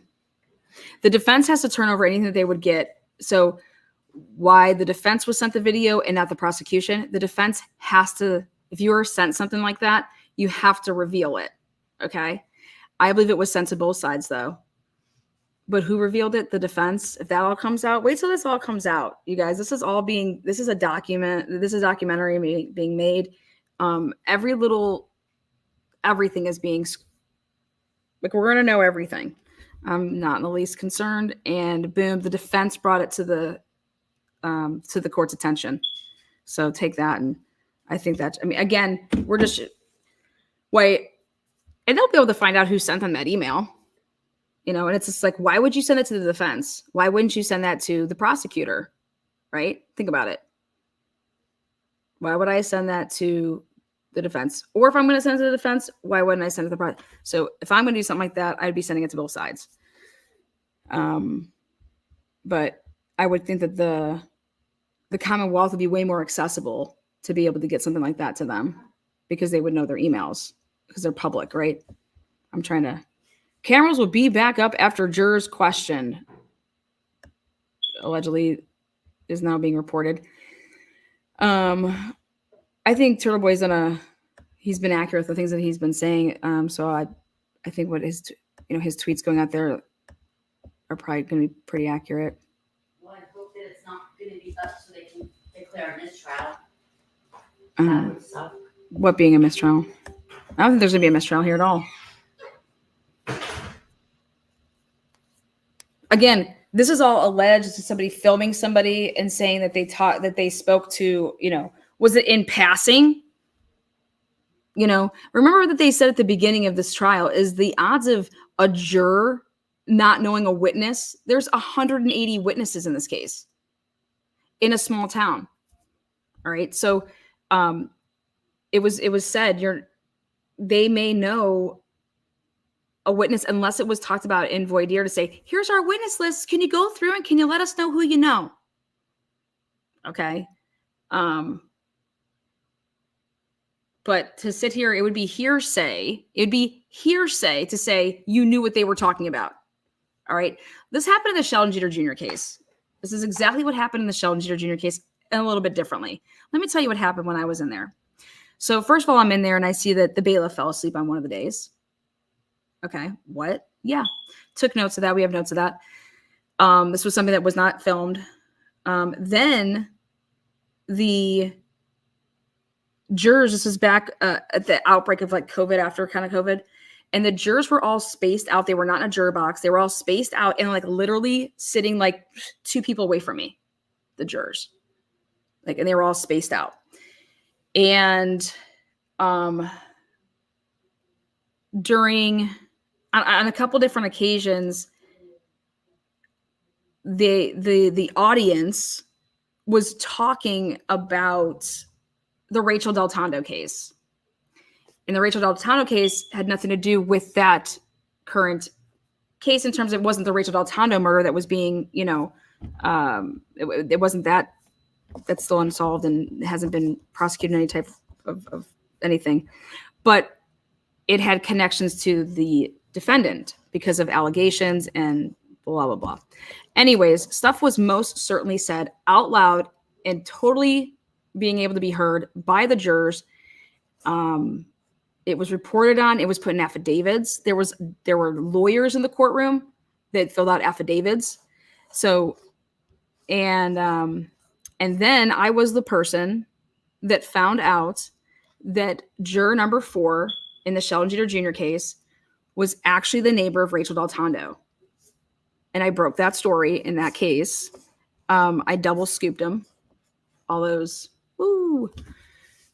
She was the juror number 4 was the neighbor of Rachel Del Tondo. Not only was she the neighbor of Rachel Del Tondo, she married into the family of Sheldon Jeter Jr. And none of this was disclosed. Okay. Not only did the juror was a neighbor, like the next door neighbor of Rachel Del Tondo for like hella years, younger girl. Her estranged husband, who's related to Sheldon's family, she had said to family members outside of the presence of the court, obviously, saying that it affected their marriage because her husband saw Rachel's body the next day, like was one of the people to find Rachel's body that next, you know, when it happened. Like he went running out of the house when the police came, all that side. And it's like, wait, what? Anyways, not only did this juror was the Rachel Del Tondo's neighbor, connection to Sheldon Jeter Jr.'s family with the husband. Ready for this one? The motherfucking judge, this is where I double scooped him, married the juror and her husband. The same judge that was presiding over that case just had married previously, like the year before, just had married the juror. And I got the picture, put it out there.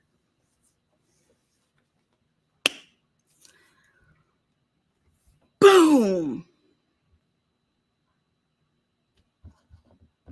Not only did this juror live next to Rachel Del Tondo, husband married, she married into the Sheldon Jeter family, extended out. Ready?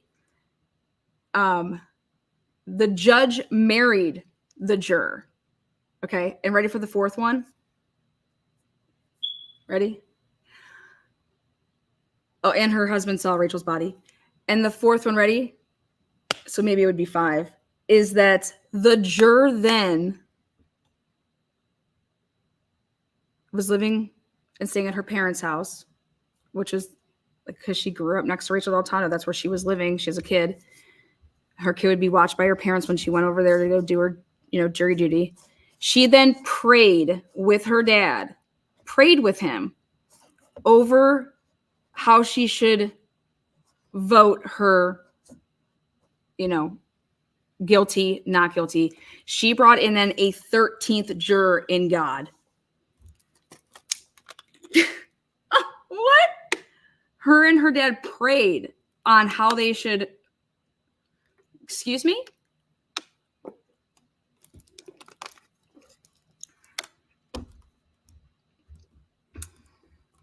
Not only did I find all of that out for Sheldon to hopefully get his new trial, but I found mad motherfucking exculpatory evidence that A, wasn't turned over to the defense, B, stuff that was in the discovery was not properly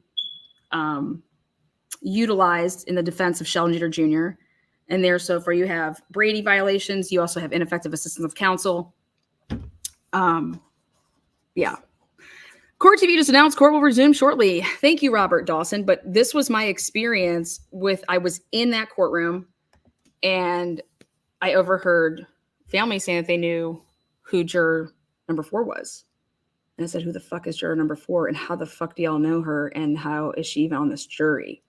And it was, well, she's the neighbor of Rachel Deltondo. I said, no way. I said, no way.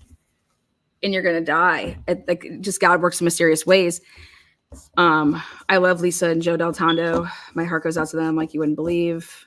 I love how they put the DA on blast. Rachel's parents, Joe and Lisa Deltondo, school teacher that was a PA that was gunned down in her driveway on Mother's Day. I was over at their house talking to them, and sure as shit, as I'm leaving, none other than the juror is getting home, going into the house. And I'm just like, you've got to be, what am I seeing right now? Caught that shit on camera from the public street of Aliquippa. 100% legal. Could not believe it. Could not believe my own eyes. It was just like a holy fucking shit moment. Because you know what? When you have to send out, for this person to be like on the juror or on the jury, you would know their address. And the street name Buchanan is well known in Aliquippa. When you hear the name Buchanan Street, you know that's where Rachel Deltondo lived. You know that's where that murder was. It was on Buchanan Street. How in the world are you allowing anybody to live on Buchanan Street on that jury? Who would ever get that? Who would ever even send something out that we're gonna have this jury pool and consists of anybody on Buchanan Street, let alone the damn neighbor of Rachel Deltondo? How does that even happen?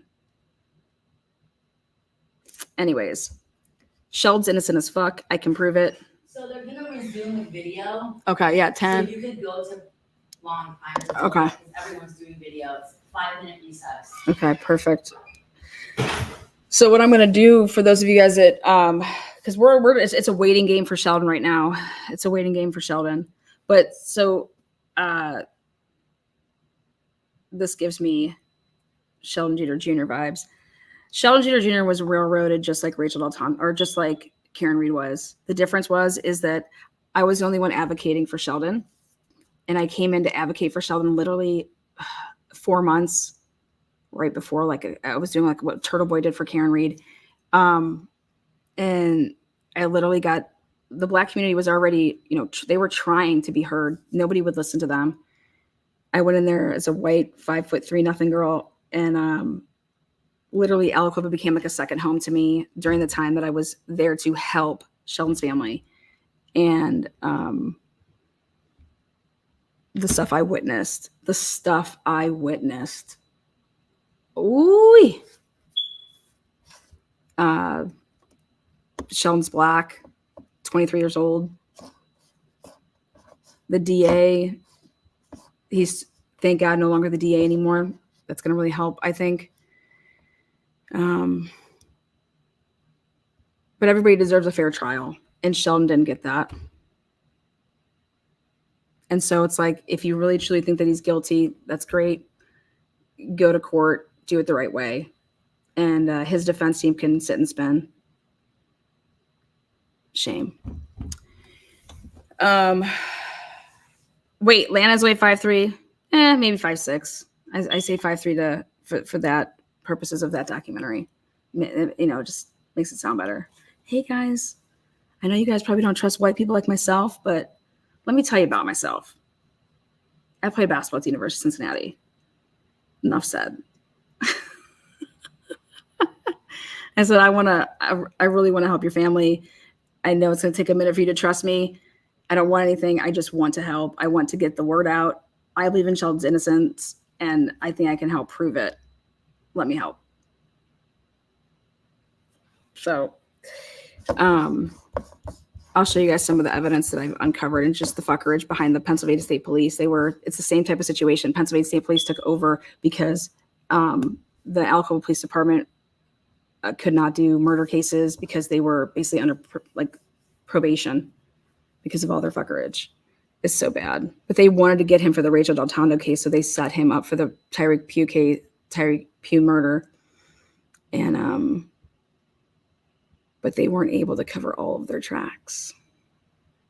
Like I said, give me any discovery and I'll tear it apart.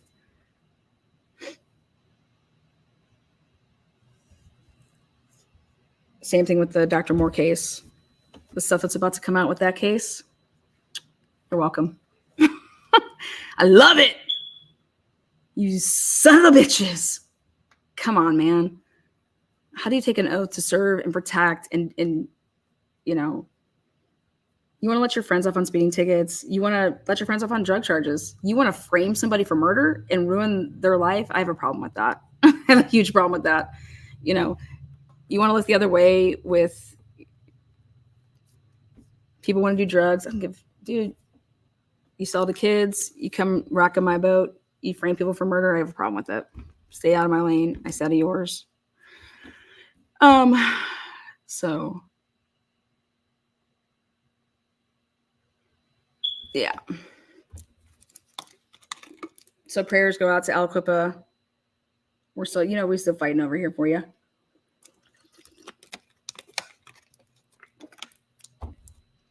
I think if I was to probably right now, I feel like I've shrunk a little bit. So I'm probably like 5'5" and like 1/3. 5'5" and 1/3 over here.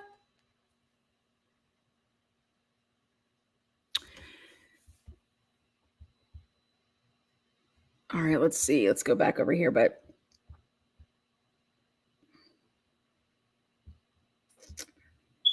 come on, I want to hear about this data. Oh, and also I'm going to show you guys, like I said, at lunch today, I'm going to show you some of the stuff from another case. It's actually from Sheldon's case. I'm going to show you guys some stuff where you want ineptness by like Pennsylvania State Police, Massachusetts State Police. It's all one and the same.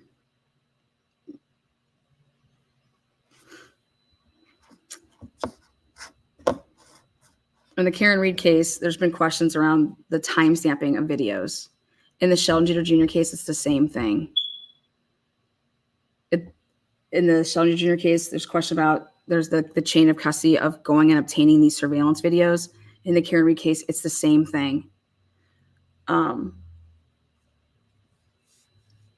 But how I was able to catch the Pennsylvania State Police is because they actually filled out a log, a crime scene log. Remember Alan Jackson was talking about a crime scene log? People that are coming in and out of the crime scene. Did you guys do a crime scene log? What's that? I don't even know what that is. Have you never done that? Pennsylvania State Police did a crime scene log for the Sheldon Jeter Jr. case with Tyreek Pugh.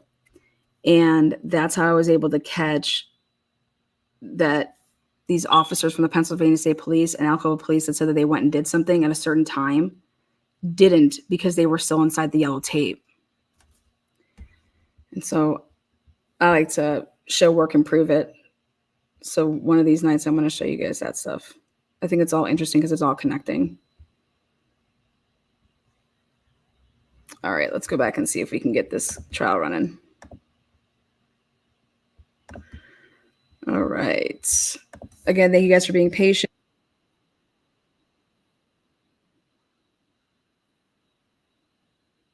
Okay, so let's see what we got. We're at a sidebar still, but all right. We're going to do it from, we're going to give law and crime another go at it. Oopsies.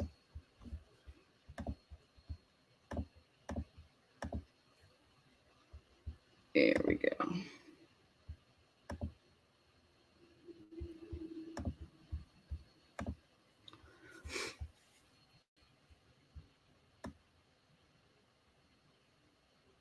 Actually, funny that you say that, Deborah. I was just actually hired on as part of a defense team, so thank you.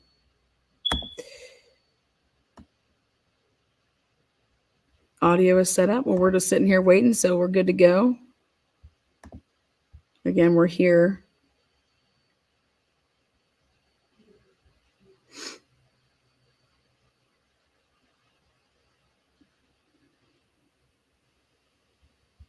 So we're on standby. Do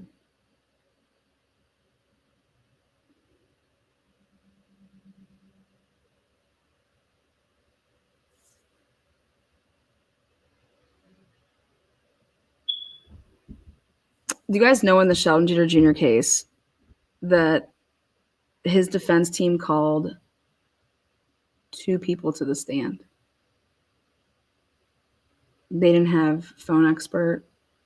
They didn't have anybody that was like a rebuttal to any of law enforcement. They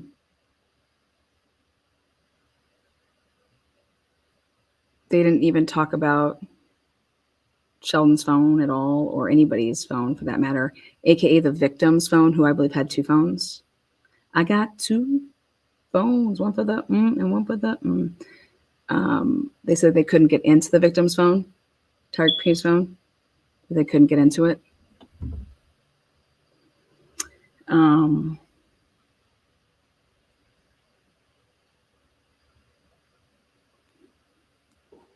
Unbelievable what took place in that courtroom that I saw it with my own eyes. And you know what? If I wasn't there, nobody would have ever known about the juror. If I was not in that courtroom, because this is not televised. And let's see how much of those trial transcripts. They were $9,500 for the trial transcripts. $9,500. That's some cheddar.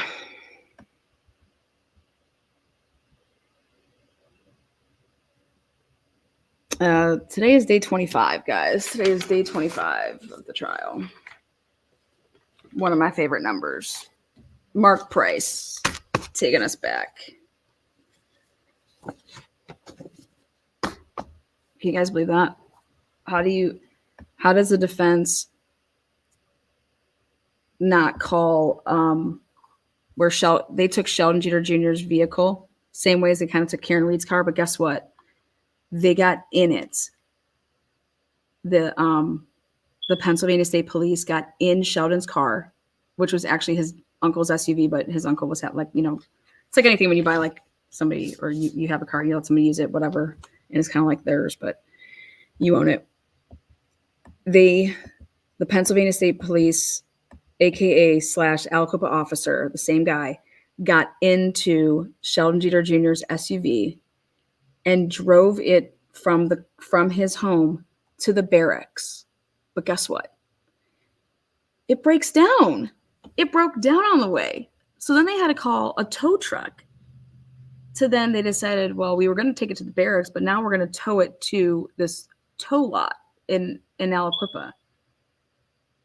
Excuse me? Wait, you got in a vehicle and you drove a vehicle that you believe was used in the commission of a crime, murder? What the fuck? And then it comes out that the same officer just a couple hours before gets into the eyewitness's van and moves his van up out of the crime scene so they could take photos of the crime scene. Excuse me?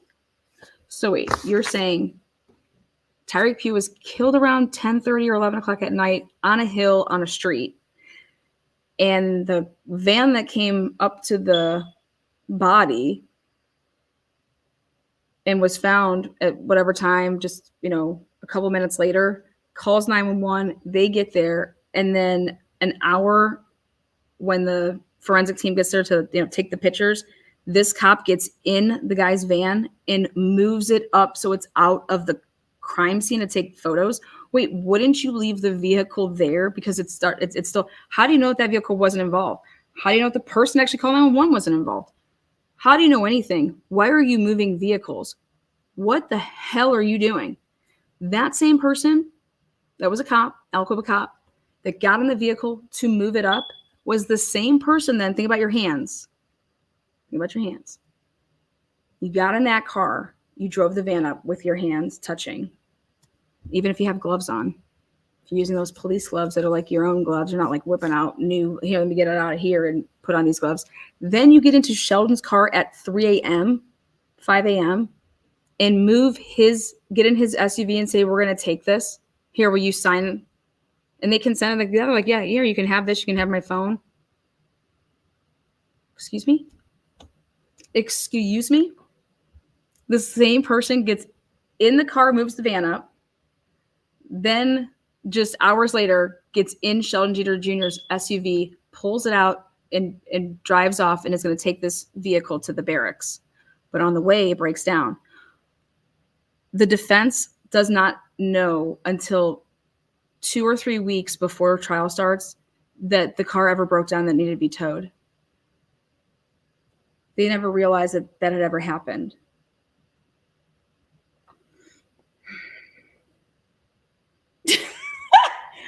Excuse me. Now you want to talk about, and then the car. So Sheldon has to have his hands, because he talked to the police, and yeah, they did, GSR or whatever on the hands, came back negative, right there at 3 o'clock in the morning when they went to his house. But yeah, the SUV all of a sudden has sprinkles of GSR on the steering wheel.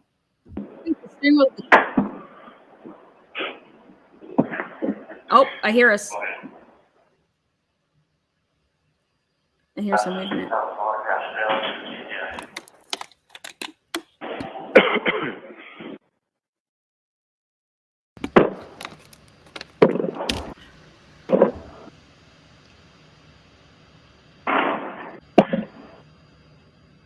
Thank you. Maybe see the close down session.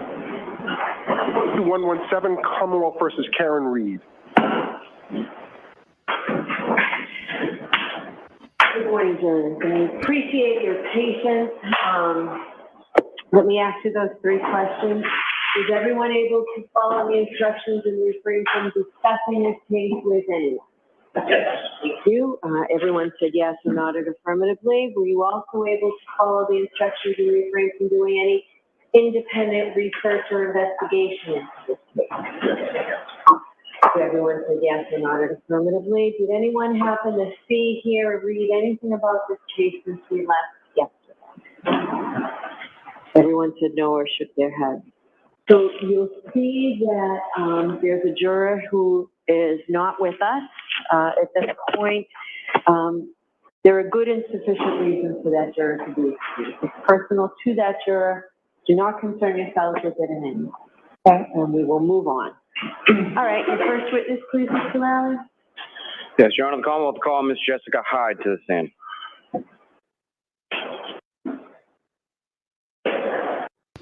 Okay, Jessica Hyde, she's that's a phone person. I think it's a phone person.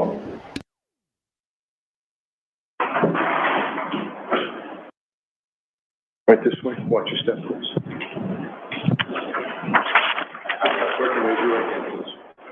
You solemnly swear the evidence in the court and jury in the case now and hearing the truth, the whole truth, and nothing but the truth, so help you God. I swear. Thank you.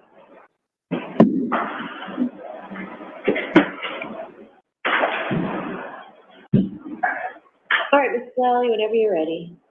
Ma'am, if you want, that microphone is adjustable. You can put it pretty much anywhere you're comfortable with, okay? Thank you. Good morning. Morning. Could you please state your name and spell your last name for the jury? Jessica Hyde, Hyde. And what do you do for work, ma'am? I'm a digital forensics examiner. I own a digital forensics firm that does training, services, and research. And the digital forensics firm that you own, what's it called? Hexordia, Hexordia. And how long have you had your own firm? 3 years. Now, Ms. Hyde, if I could ask you to talk a little bit about your educational background and your work history. Starting with undergraduate, where did you go and what, if any, degrees did you receive? My undergraduate degree is a Bachelor of Science in Electronics Engineering Technologies. I was on active duty in the Marine Corps at the time, so I went to several schools. My final graduation was from ECPI. I'm going to ask you to slow down your speech a little bit, if you can. Absolutely. So my final graduation was from ECPI, College of Technology. However, I attended several universities because I was on active duty at the time. And following your undergraduate, where did you go from there? From there, I went and completed my tour on active duty. I went into work in the field and eventually then did my master's in computer forensics from George Mason University. And when about was it that you received your master's in computer forensics from George Mason? I received my master's, I believe, 2014. And as far as, you mentioned that you had started working a little bit post-military, but before going to grad school, is that right? Correct. I started working in digital forensics in 2010. And where did you begin when you started working in 2010? I was a contractor for a company called American Systems, working at the Terrorist Explosive Device Analytical Center, called TDAC.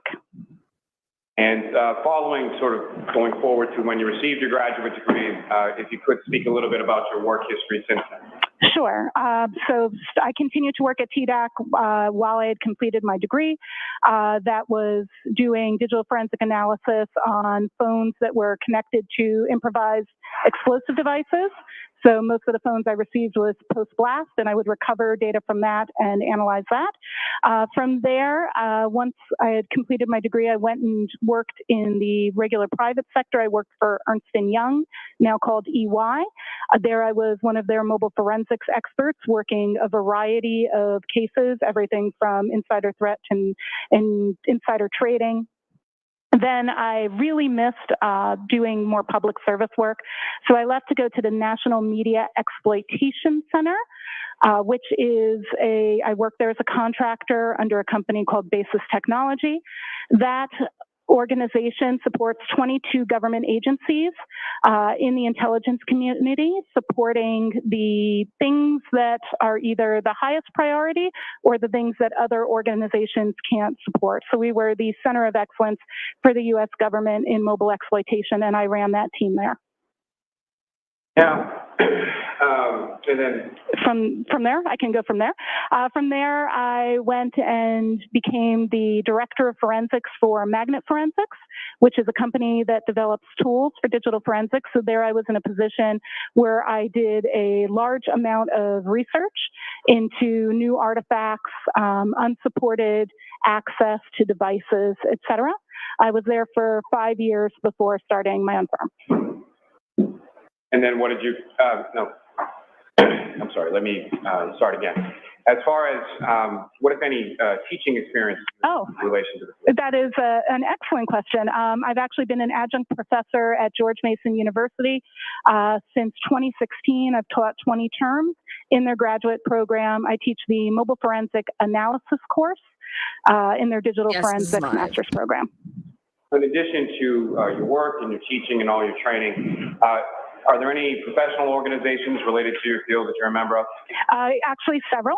I am a member of the Organizational Scientific Area Committee on Digital Evidence, which is a part of NIST, the National Institute of Science Technology. I am a member of the Scientific Working Group on Digital Evidence, also called SWIG-DE. I am the chair of a project called DFIR Review that does peer review of academic work that's done by practitioners in the form of blogs. I've been chairing that project since 2018, or when it started, with our first publications in 2019.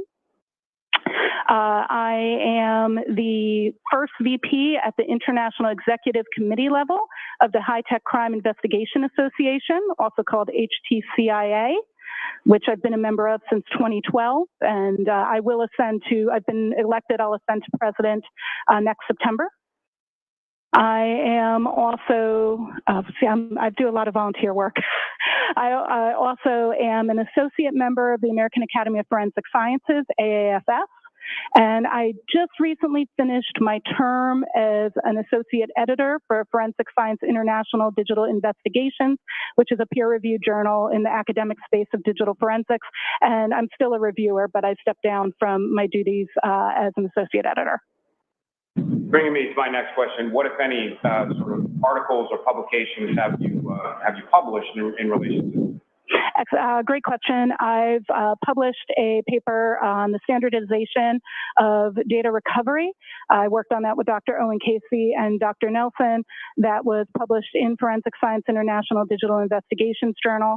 I also was the second author on a paper related to the use of AI in digital forensics, artificial intelligence, and I've published numerous articles, blogs, white papers. I probably have published about 20 of those, but just speaking to the peer review work, there's 2. When you say peer review, can you explain to the jury a little bit about what that means or what that process entails? Absolutely. So a peer-reviewed work is when you have a novel piece of research that you then submit that novel, never been presented work to a journal. It then gets reviewed by numerous academic peers. It goes through cycles of revision where they ask more questions.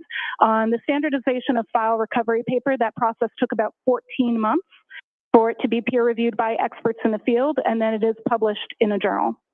And so you've had both articles that you've authored that have been peer-reviewed and published, as well as you've performed the role of reviewer of other people's work? Correct. I performed in addition to the publications I've done, I reviewed at least 20 to 30 articles, both in a combination of support for Forensic Science International Digital Investigations Journal and DFIR review.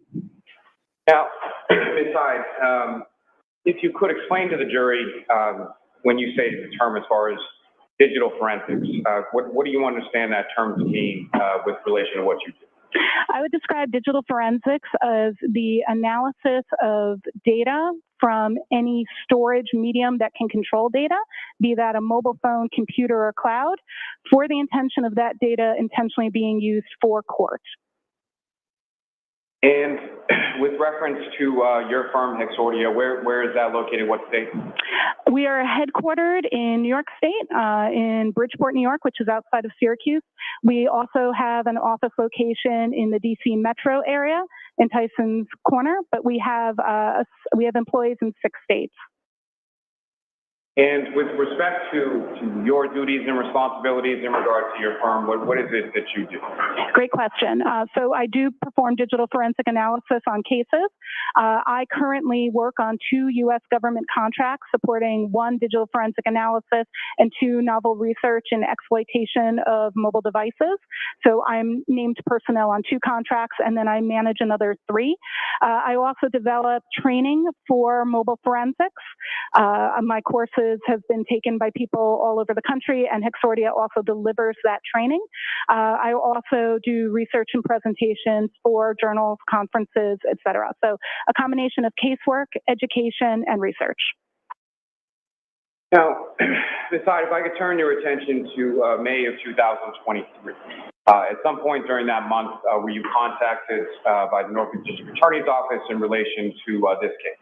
Yes, on May 4th, I was contacted by Detective Tully via our website about this case. And eventually, was there a contract that was executed and you agreed to do some work in relation to one specific area of this case? Yes, contract was executed on May 9th and work began on May 10th of 2023.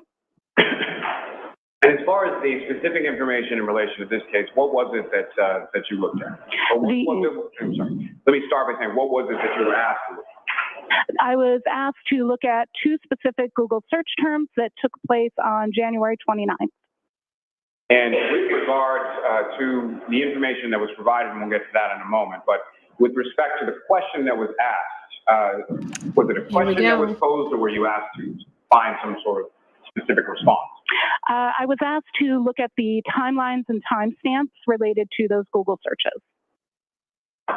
Now, with regard to what, if anything, was then provided to you, or what, if anything, did you review in the course of your analysis? I received 2 reports. I received the affidavit from Richard Green, and I received the report from Trooper, I don't want to butcher his name, but something along the lines of Nicholas Garino. Perfect. Oh, good. And is it your understanding that Mr. Green was a person that was retained by the defense in this case? Yes, I was aware of that. So you essentially received reports from the state police and a witness for the defense, correct? That is correct. In addition to those two reports, what, if anything else, did you receive in relation to your analysis? On May 10th, I received via U.S. Postal Mail a copy of the drive with data from a phone that was identified to me as belonging to Jennifer McCabe. It was a full file system extraction from a gray key. And so when you received that information, what, if anything, did you do with it? The first thing I did with that data set after having been retained was I made a forensic copy. I used an ArcPoint Atrio to copy the data from that original disk, which was then placed in our safe, to our working copy drive. And that ArcPoint Atrio, what is that? It's a forensics tool that does extraction and duplication. And then once that process was completed, what did you do from there? I immediately verified the hash values of my new image to make sure that it matched the hash value of the original image. And what is the hash value? A hash value is an algorithmic numerical representation of the data. So when you have a hash value, that value is unique to a certain set of data. So when you have that same hash value matching, you're ensuring that your copy that you made was correct and not in any way damaged or corrupt. And as far as matching those hash values, were you able to do so? Yes, the hash values of both the copy I made to work from and the original matched. They also matched the document that came along with the drive stating the original hash value.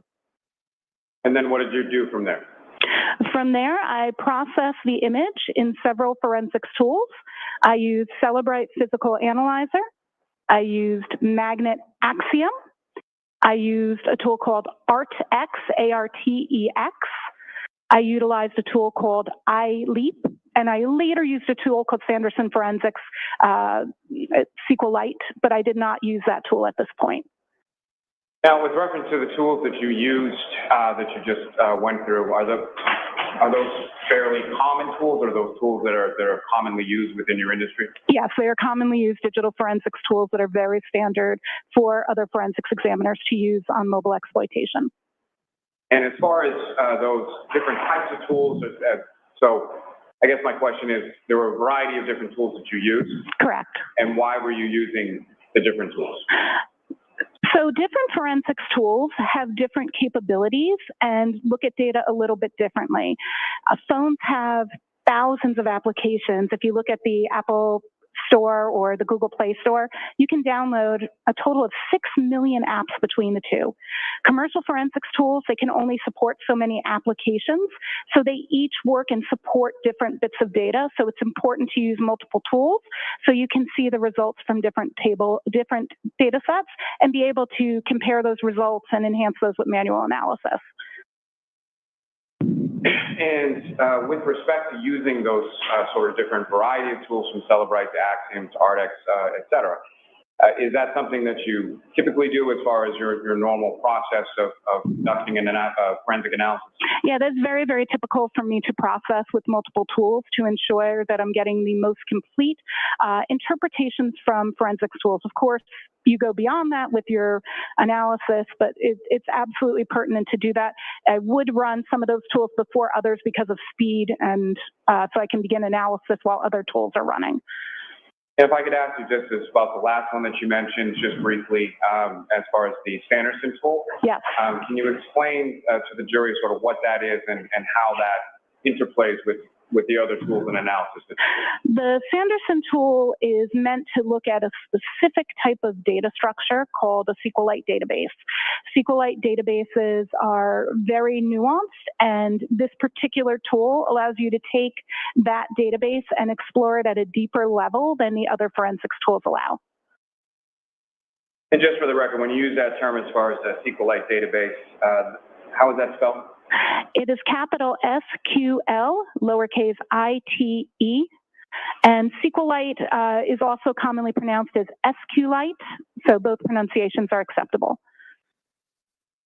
Now, once you received the extraction, made the copy, and then ran it through of those variety of tools, what is it that you specifically were looking at, and what is it that you were trying to ascertain, or the question that you were trying to answer?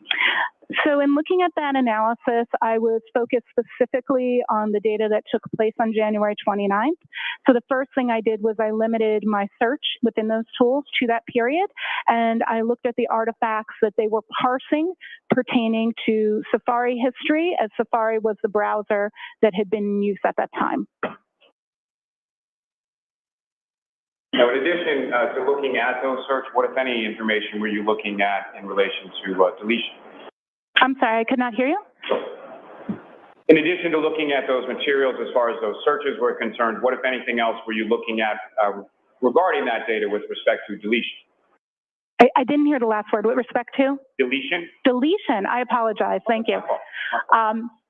Yeah, so one of the things that was asked, one of the things that was actually in the affidavit from Richard Green was that it was stated that there was belief that one of the search terms had been deleted. So I was specifically looking at that search term to see if what the reason was for the suspicion of deletion. There is the tools denote things based on how they are running as an automatic process. The tools are designed to parse through large amounts of data to make it easier. So the tools will often flag certain data as recovered. And sometimes there is confusion between what recovery and deletion means. That actually was the subject of the paper I referenced earlier that I co-authored. And the tools are sometimes misinterpreted that that statement of recovery means deletion. So I was exploring that. Now, you mentioned specifically there were 2 searches of interest that you were exploring. Is that correct? That is correct. And what were those 2 searches, and what, if any, information did you have in relation to those? I had the information from the 2 reports that had been written in terms of what they found. And the 2 search terms, one was HOS, H-O-S, long to die in cold, and the other one was how long T-I, die in C-L-K-D. Give it up for her. Give it up for her. What, if any, information from your, starting, if you could, walk the jury through as far as your analysis, what you first observed, and what your analysis consisted of as it evolved? Absolutely. So when I first looked at it, some of the tools surfaced the data from a specific storage called the, I'll just make sure I get the entire path for you, com.apple.mobile Safari plist. It is very common in mobile devices for it to look like a reverse domain name. Like you normally would go to a site like CNN.com. Typically, those names are like the opposite. So com.apple is going to be representative of a native Apple application. So this particular plist was related to that. A plist is, or called a property list, is a data structure that's unique to Apple devices. And there is data pertaining to Google search, not just Google searches, search history that's stored there. There's also, I found evidence of the search terms in Knowledge CDB. The Knowledge C database is an Apple database that is meant to store information about users so it can determine future functionality, what you're looking for, et cetera. So that's the Knowledge CDB. It's more of a system level artifact. And then there was also, and these were the observed search terms, and most of the tools picked up both of those search terms in there. Not all tools did pick up the one that was from the wall, which was the instance of Hoslong to die in cold. That's how I'm pronouncing the HOS. If you would like me to clarify it a different way, that's fine.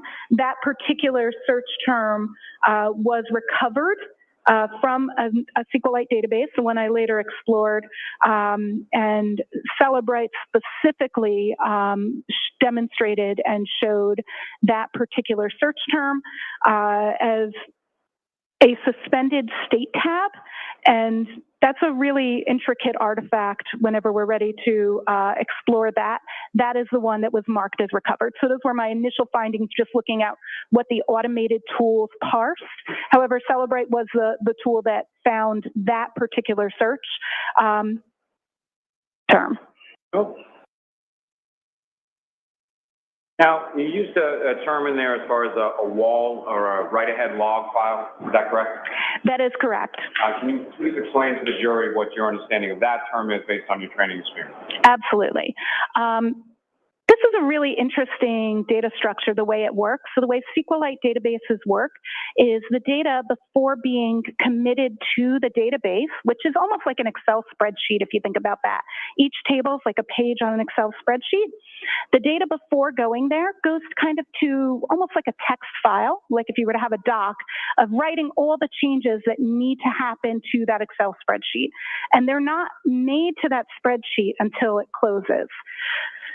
So what happens is as you're doing things, either adding a website by searching for it, or closing a tab or deleting a text message in a SQLite database in general, both things you add are written to that text document or things you delete. So they all hang out there together. So it's any changes that are going to be made since you started using that application until it's closed, then they change there and then it reopens. So to make an analogy, if you're in a restaurant and you order some food, the food being the data and you at the table being the table that the data is going to, when you request that data and you say, I'm adding it, it goes to the area where the waiter or waitress or server is going to grab it from, right? That warming station. That is almost like our write-ahead log. And so different tables are ordering food and food is constantly being put there. If somebody, maybe their steak came out rare and it needs to be cooked more, when they send it back, it'll also go to that warming area. So you can see there that you've got things waiting to go out to the tables and things being sent back to the kitchen. So simultaneously, that storage area contains both the newest stuff waiting to go out and the stuff coming back. And that's really what a wall file winds up containing: your newest Google searches, your newest text messages, et cetera, as well as anything that you've been deleted, that you've said was deleted, because the reference in there is going to be delete this entry. And so then all of those don't happen until the application is closed and reopened. If the application's been closed, when we do the extraction, we actually don't get the wall file. We only get the wall file if at the time of extraction, that database had not been closed. So that just means that Safari in this instance was still running when the extraction was done. Most of you, when you use your phones, you leave the applications up. So because of that, we have a wall file, and so that wall file is going to contain both the data that's been requested to be deleted and new data. Now, when I say deleted in this instance, I don't mean like you as a user saying, delete this old text message. What I mean when I say deleted in this instance is removed from the database. So when we're talking about something like a Safari tab, deletion from the database can occur because you close the tab. We all open tabs when we use our browsers on our phone, and we all close them. And so closing in that instance would be a deletion in the database, but what that's doing is not a user requesting deletion. So I just want to be clear on that term. Oh my gosh. And to that point, as far as, Yes. so when you say something has been deleted, specifically with reference to the write-ahead log or the wall file, that's not something that's necessarily initiated by the user themselves, correct? Correct. And I think that's a common misconception, yes. Your Honor, just in regard to a side issue, may we approach this briefly? Sure.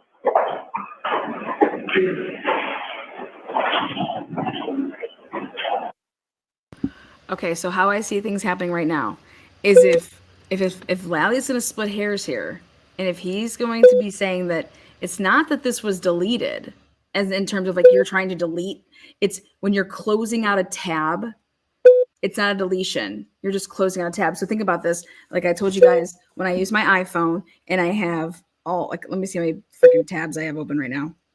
Okay, if I have 200, I have 200 tabs open. So if I'm hitting the X button, I close the tab. I'm closing a tab. That's closing a tab. It's not that I deleted it, but I closed the tab. So that's what I'm trying to say. Like, if we're gonna play semantics here, does that still mean that it was it typed in? The fact is she still did the search at That's what I'm seeing here.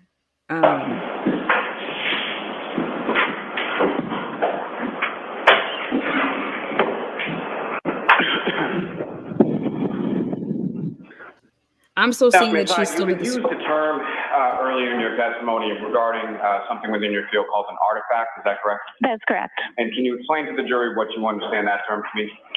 An artifact is any trace that's left behind by any action on a digital piece of data. And can you give the jury an example of sort of what an artifact might be or what an artifact might look like? Absolutely. So an artifact of you sending a text message would be that we would find the database where text messages are stored, and inside that database we would see the time and date that you sent it, who it received and who it was sent to. It might not be their name, it might be a numerical representation that we have to tie to another database. Then we would have the message itself. It may be in plain text or it may be encrypted or encoded.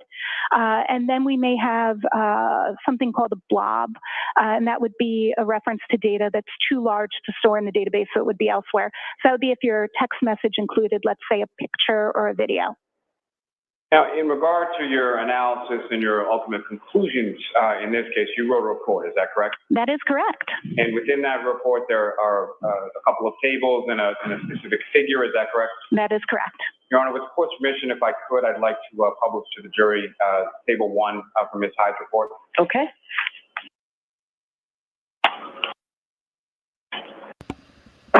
I think what the jury's going to care about is if she Googled it.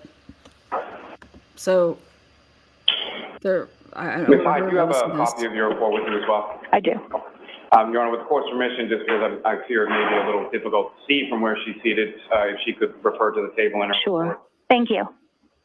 Ms. Hyde, what's up on the screen, and I'm sorry, there should be a laser pointer on the desk before you. Do you see that? I do. Oh, yes. So using that laser pointer, if you could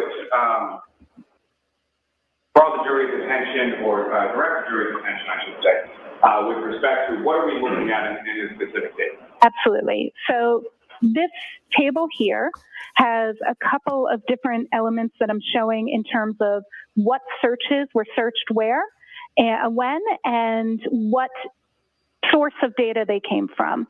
So if we look at this first search, I have them in the timestamp order that is associated with the artifact. I want to clarify that we need to discuss the meanings of these timestamps as we go. So this first one that you're going to see is, and I'm just going to reference my paper because of the size, is 0227 and 40 a.m. So that's 2 o'clock in the morning, 27 minutes and 40 seconds. And it is a search for the term HOF, long to die in cold.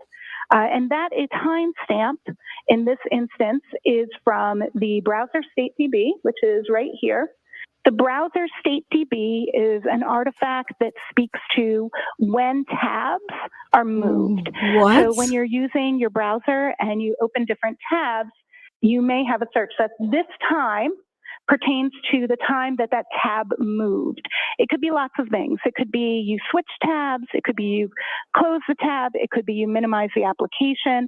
Depending on the version of iOS, what can be that browser state of the tab that changes this timestamp differs.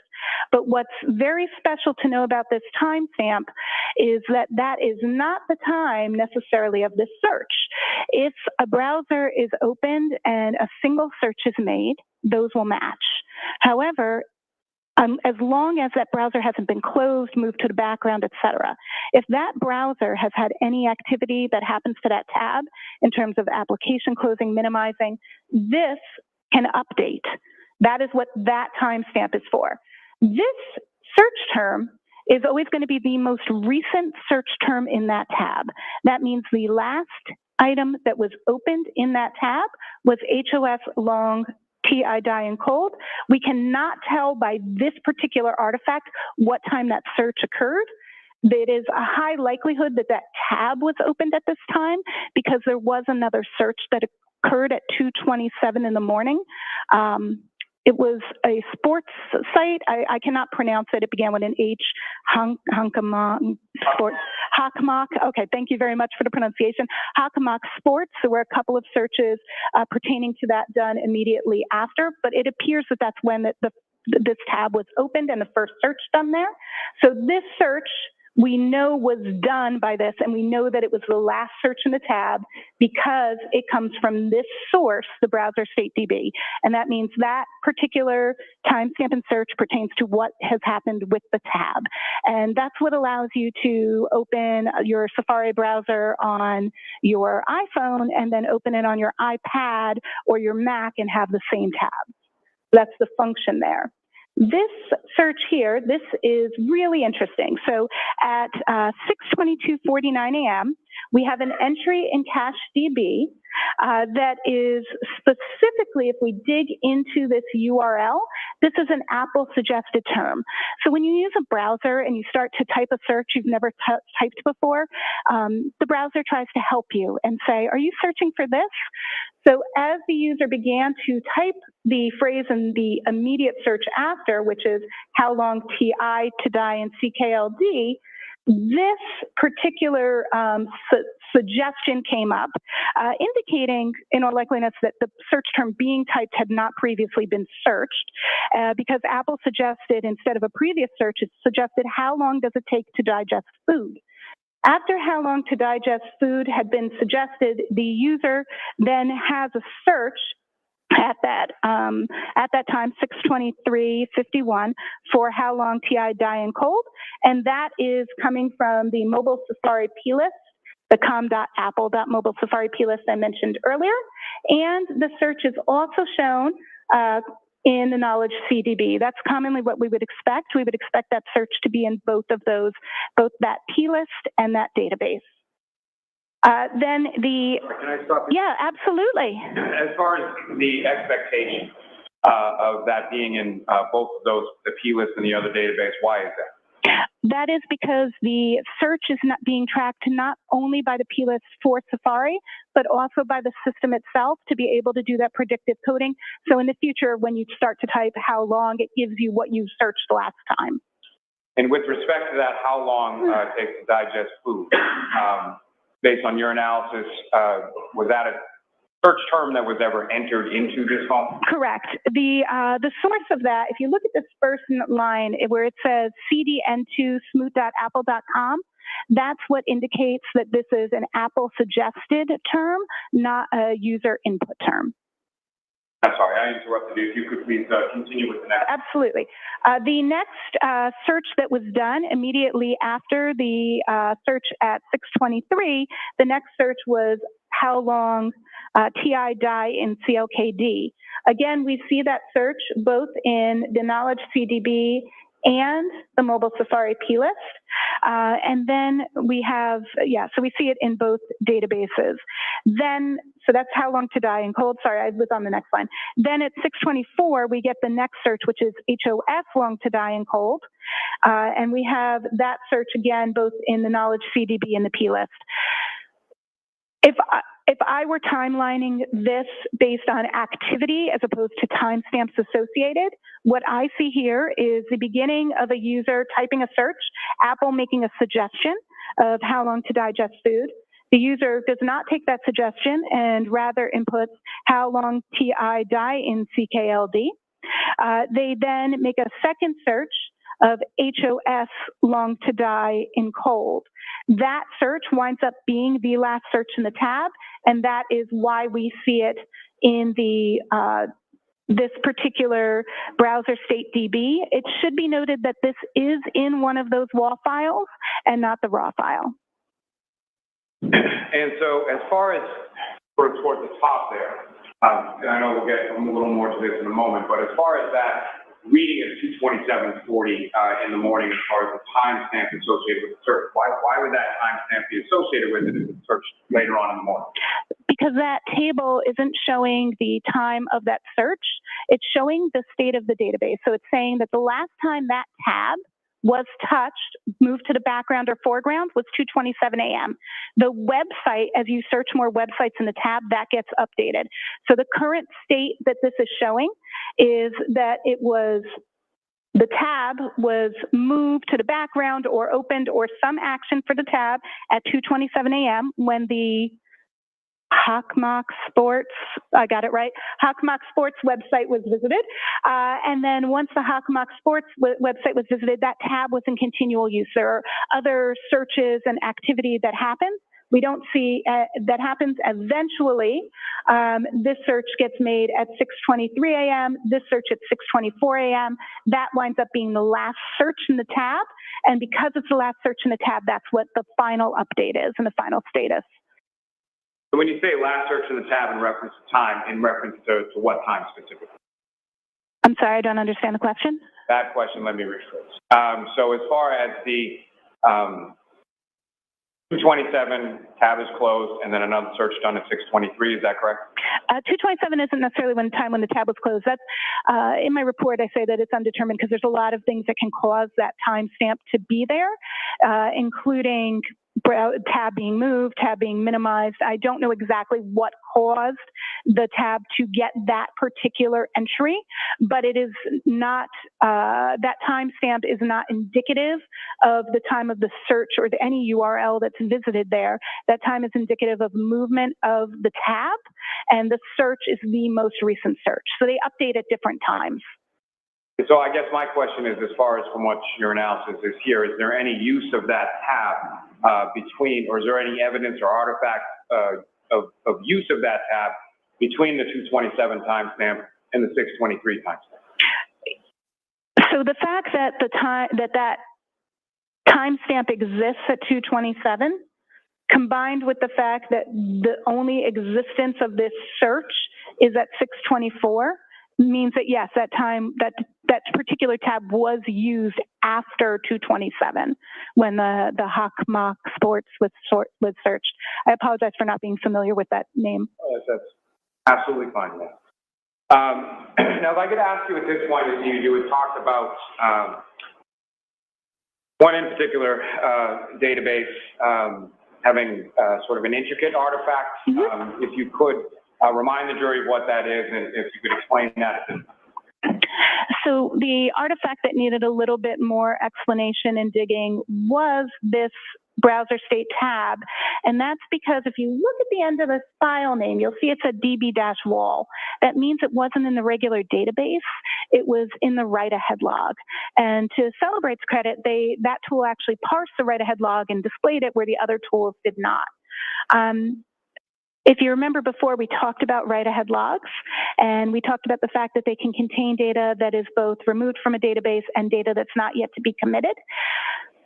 And this database, we do not know which that is, but what I did was I manually went through, and that's in the figure, I manually went through and reconstructed the wall files using the Sanderson SQLite tool. And in reconstructing the wall files, I found many. I'll tell you exactly how many if I can refer to my notes. Can I refer to my notes? 1, 2, 3, 4, 5. Approximately 16 instances of that existing in the wall file. Now, what's interesting in that figure is that each entry of something in a write-ahead log gets a unique identifier. So it gets a number, right, that makes it unique. Just like each one of us has a phone number that's unique to us, each entry in the database that starts in the write-ahead log gets its own unique identifier. And that unique identifier in this instance in all 16 entries in the wall file is the same, which shows that it's truly only one search, not multiple searches for that search term in terms of what exists in the wall file. So that's the first piece of nuance there, that it only truly was searched one. And you would have to really dig into that wall file to expose that, but I think it was pertinent to know how many times this was searched. I'm sorry. Yes, please. Stop you there for one moment. And Your Honor, with the court's permission, if I could ask Ms. Gilman to publish Table 2 now. Okay. Oh, wonderful. May I look at Table 2? Sure. Thank you, Your Honor. Thank you, Nancy. Hi, do you recognize what's up on the screen? I do. That is Table 2 of my report on page 4. And if you could, again, using the latest form that you have before you, direct the jury's attention to what, if anything, is significant to depicted in Table 2 up on the screen. So Table 2 here is designed to share with us what each of the locations that can potentially have Safari data, what kind of data they hold. And one of the things that many of us are interested in sometimes is, do these things hold our private searches, like if we're in incognito mode in Google or private searching here. So this table denotes if we're seeing private or non-private searches, if it includes tabs that are open or closed, so that we know which artifacts are giving us what kind of information, as well as what some of the associated timestamps mean. So this was designed as a guide to really understand Table 1 more in depth. So this first one here, this refers to the History DB wall file. And that file has non-private searches. It includes closed tabs. And the visit time there is the time that a user reopened the tab. We don't always have the artifacts we want. And in this instance, we did not have that particular one. Then we have the Safari Tabs DB. This has private tabs and non-private tabs. And it shows only tabs that have not been closed. So this is an active tabs database. The next one we have is the Browser State DB and its wall file. And this is the one we were referencing where that we keep talking about, where that 2:27 a.m. number is coming from. So this one is going to be non-private searches. It includes closed tabs, which is important, and the last view time. So when an item went to the background. So it's about the tab, not about the search. That's probably the most important demarcation. And one of the issues here is when the tools parse the data, they call the columns what the columns are called raw in the data. Those don't necessarily tell us what they mean. We have to verify and validate what they actually mean. So when I'm saying last underscore view time, that's what the database name is, not necessarily the actual function. Or not what we would presume it to mean. The next one, the last one here, is the mobile Safari plist, and this one actually tells us, the date here gives us the time that something was queried reliably. Now, if I could ask you, if you could just explain to the jury as far as these SQ or SQLite databases, how exactly do they work, and what, if any, relation do they have with regard to data and information with the write-ahead log or the wall file? So SQLite databases work and function as a storage for anything that the phone may need to reference later or that you're doing. They're stored for a variety of things. Most of your third-party apps use SQLite databases, and multiple applications do. So SQLite gets information in, and it allows for that information to be updated, added to, or removed from. So data that's in that situation, that it's sitting in the database, that is what we refer to as live data. Then data that is waiting to be put into the database, that is sitting in the wall, or has been requested to be removed, that is what's in the write-ahead log, and we call that non-live data because it's not in the active database. So when you're using an application, and it's putting that data to that temporary storage area, that wall, that write-ahead log, what happens is then when you request data by going into your contacts, let's say, and looking at the people who are stored in your contacts, right? Your mom, your dad, your brother, your sister, all those people. When you're looking, your best friend, you're looking up their numbers, that data is all stored in that database. So when you add someone, it does that entry to the wall. Now, so if I just added Sally, how do I know that Sally's in there, right? Well, what happens is the interpretation of the SQLite database goes to the wall, checks and sees if it's in the wall, and uses the wall to incorporate it together to present you everything as if it's in there. Then when you close the application, you close contacts. You don't just put it away like go switch apps. You actually close it. When it closes, all of those changes get committed. So now the items that you've requested to be deleted, that contact you don't like anymore, that X, whatever, their data is no longer in there. The data that you've added is now in there, and now that's all live. Sometimes we can get more complex and recover some of those items that are left over because they are marked for deletion but still sit in the database, or they're sitting on a page that is no longer active in the database. So there's a lot of places that we can recover data from in addition to the wall that exists in the database after something has happened, but that isn't pertinent to this particular use case. Now, as far as that sort of interplay between the SQLite database and the wall, what, if any, sort of, as a forensic examiner, what, if any, sort of complexities arise out of it? Oh, one of the biggest complexities is the assumption that because data exists in the write-ahead log, that a user took an action to delete it. When I teach at the university, when I peer review my colleagues' reports, this is one of the most common mistakes I see.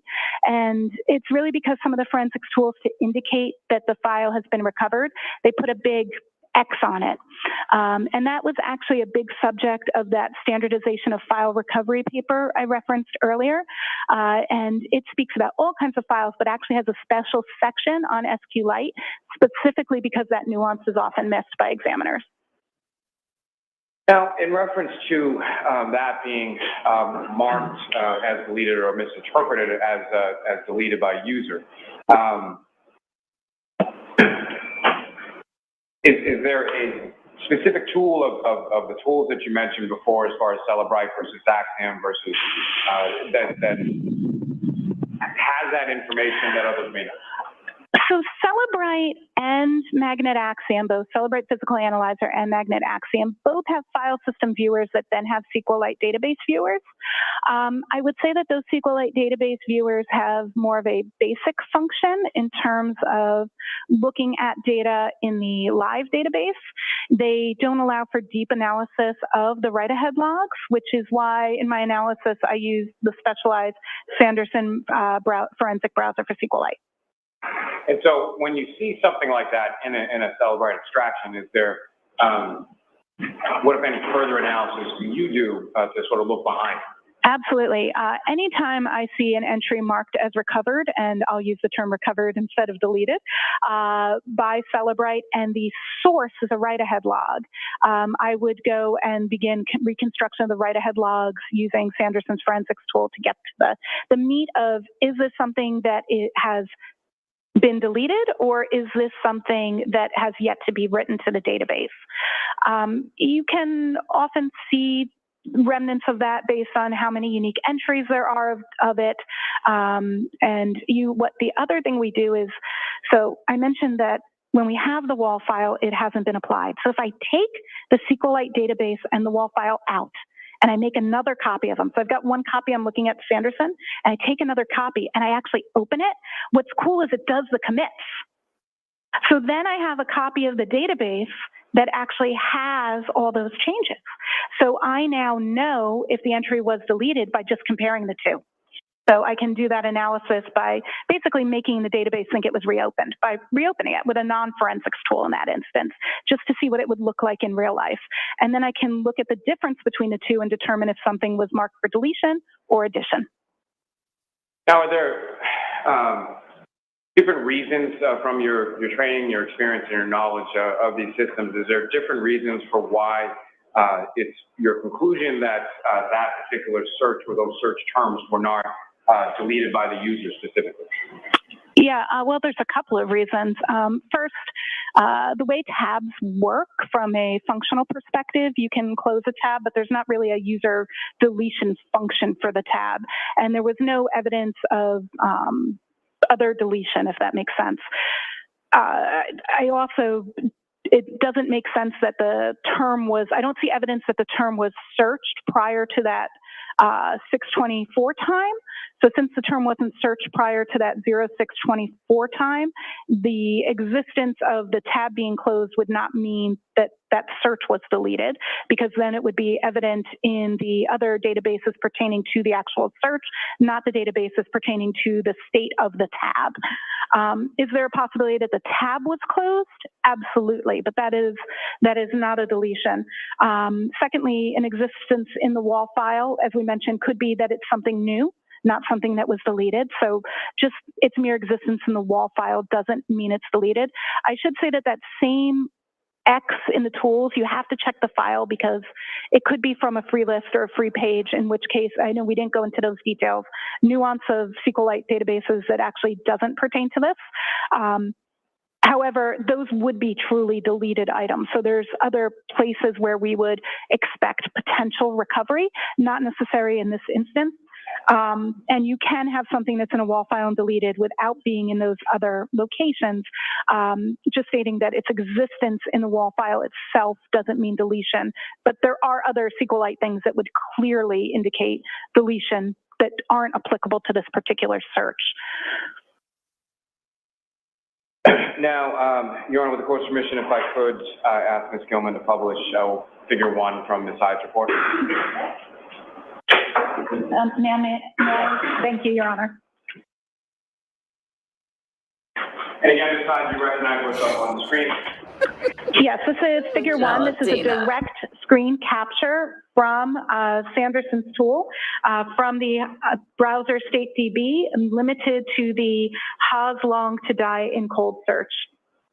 If you could, using that laser pointer, again, direct the jury's attention to what, if anything, is significant or of note that you observed in using the Sanderson tool that's depicted in figure 1. Absolutely. So all of these searches are the exact same term. And here we have the order index. And here we have that last view time. And by looking at the last view time, which is the raw title of that artifact for the timestamp we were looking at, these and these are identical. This and more importantly are even the actual UUID for these are identical, which is right here. Now the offsets are different, and what that means is that this is just appearing several times in the write-ahead log. It has moved as the database has moved data through the write-ahead log to different positions, but has in every instance the same unique identifier, meaning that all of these entries are the same entry, just shown multiple times in the same database. And to that point, as far as the multiple times that it's listed within there, what, if any, relationship does that have to how many times it was actually searched by a user? Well, that UID shows that in this particular instance that it existed once in the last time in the tab, because this artifact, it does not tell us how many times something was searched by the user. This artifact is limited just to the tab. We would look at the mobile Safari plist, which has one entry for this timestamp, or knowledge CDB, which also only has one entry for this search. Those two locations are where we would determine how many times it had been searched, as opposed to this location, which could tell us that if there were multiple entries, but there is only one. But since this is limited to just the last search that's showing in a tab, it isn't a good source to say how many times was it searched, just not this particular artifact. But from other artifacts, you were able to determine that? Absolutely. You can determine that from both mobile Safari plist and knowledge CDB.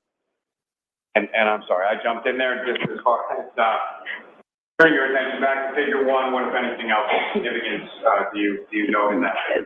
That's really what's of significance, is that it is the same entry there multiple times, and we can tell by the unique identifier that it is the exact same entry also. And it's, although it's the same search term and the same timestamp, it's only one instance of it, just it's stored in the database multiple times at multiple offsets. Now, from the timestamp associated with that depicted in this figure, what, if anything, can you say as to or what, if anything, were you able to conclude from your analysis as to the time that the website was viewed? Well, I guess I should really clearly, for people who may not be familiar, that doesn't look like a normal time, right? That's because this is an Apple WebKit timestamp, so we actually convert it to a regular time. But when you look at this number raw, you can actually see that it's consistent throughout, even though you don't know what it is. But if we put it into a decoder, this particular timestamp is where we're getting January 29th, 2022 at 02:47 a.m.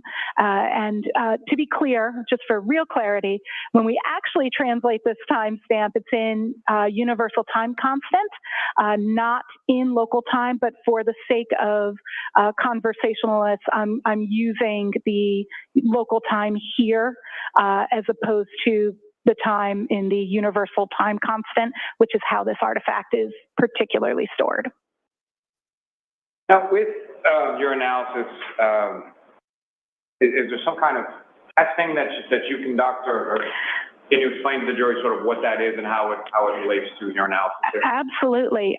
So with this artifact and being able to determine what this timestamp really means, I actually did quite a bit of testing, which is fun, but that's okay. So we went ahead and took a jailbroken iPhone, and the purpose of a phone being jailbroken is we're bypassing the security protocol so we can monitor the data and its storage in real time and bring the data through. We did this manually in terms of pulling the data out, and we also did multiple forensic images at different stages. We manipulated tabs, we did some Google searches, and then we would close tabs, move tabs, and perform several different searches that we scripted out first, what we were testing, and then checked to see how that timestamp was moving. We even did some really interesting things where we tried. Sorry, objection. Yes. Okay. Yannetti asked for the objection sidebar because she's getting into a test here. Okay, so the reason that objection sidebar she's talking about a test here, and that's interesting to me that they tested then the theory of everything, just like so. Yannetti's going to be doing the cross, it seems. I think he did the objection there. So basically, layman's terms, what I'm gathering is that Jennifer McCabe got home, got on her device, Googled a basketball, the thing that she was talking about, her basketball thing that she was, looking at. And that was the same tab then when she Safari at 6:23 and 6:24 that she then used because it was up to then type in house long, and then that's where it suggested how long it takes to digest food. So you had, I think when you were talking about some of the testing that you had conducted, you used the term we. There are other individuals that worked on this particular assignment. I had somebody peer review and test my testing, so they didn't work on the case. But as I was testing, one of my team members just validated that I was following my test plan. That's just normal practice that we use peer review. So the testing that you were testifying about is testing that I conducted, correct. But I had peer review by my team member on the script I had made to do my testing. So, and I use when I do testing, I'm following the NIST guidelines for data set generation and testing that's outlined by OSAC, which ironically, I should disclose I'm a co-author on. And then, if you could, I'm sorry, Ms. I just continue as far as your testing. Absolutely. Yeah, so then populated the device and looked at all of the different data that came back from the different states while it was jailbroken. And the changes that happened, what I was saying was interesting is then tied it to a Mac and saw how the browser state changed if we change the browser and the tab on a Mac and how that would affect it.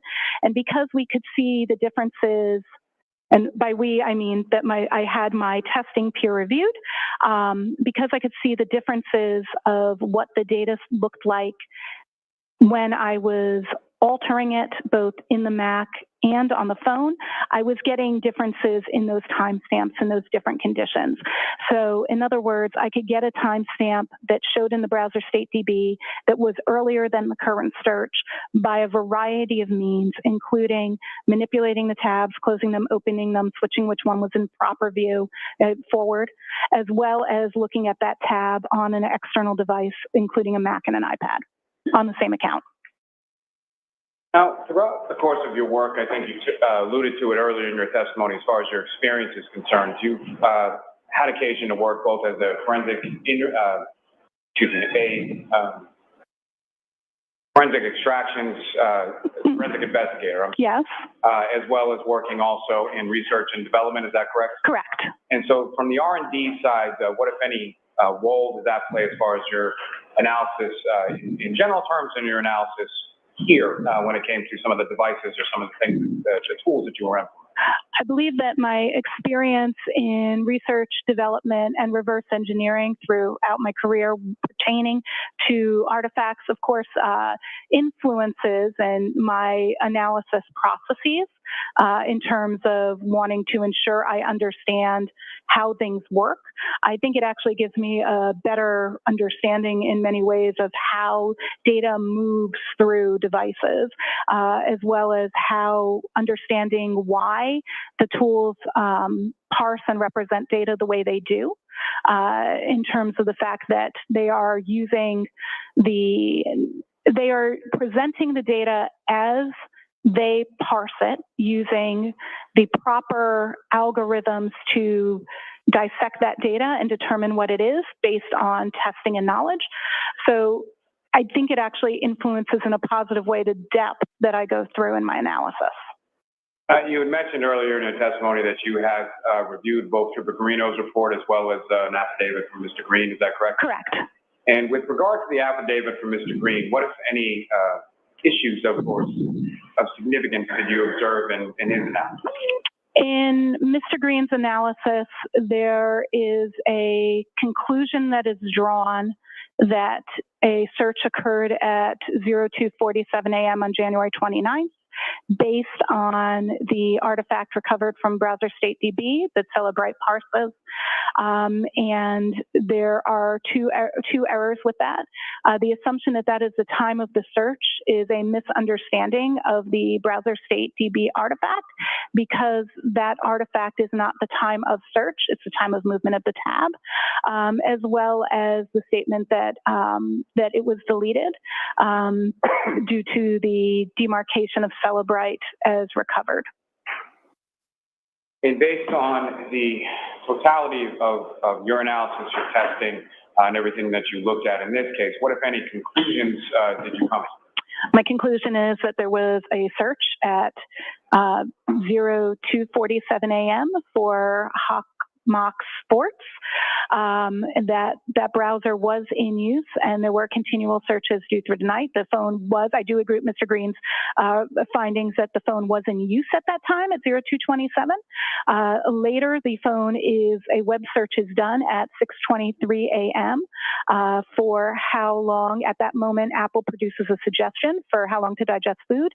The search is instead completed with how long TI, die, and CKLD at 6:23. A new search is conducted at 6:24 of HOS long to die and cold, Haas long to die and cold. That search is then the last search that is made in that particular tab. And that's my conclusion. What, if any, conclusion did you come to in regard to items being deleted pertaining to those artifacts you were looking for? In regards to those artifacts pertaining to those search terms, I had no evidence of deletion. May I have a moment, Your Honor? Yes.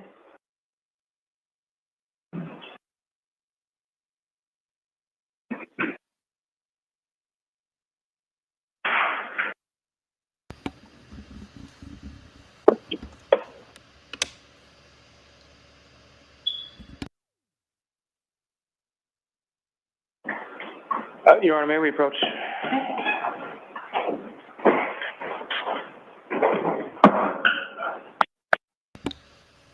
All right, so Lally wants a sidebar here. Is that who asked for it? I thought that was him. Wow. Okay. it's going to be interesting if they cross, because are they just going to let our expert go against, her? I would think that there would be a cross here, but the past 4, it'll be 5 in a row witnesses that would not have been crossed. So it's going to be interesting. Very interested that the jailbroke phone was used in this testing. Wish that we had the actual cameras that we need right now for this, because this is where you actually want to zoom in on the tabs and the data and her work. So be interesting.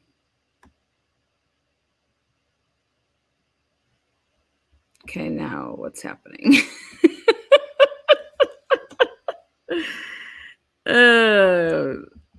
Maybe they have to do that in order to get on with the next person. So we'll see.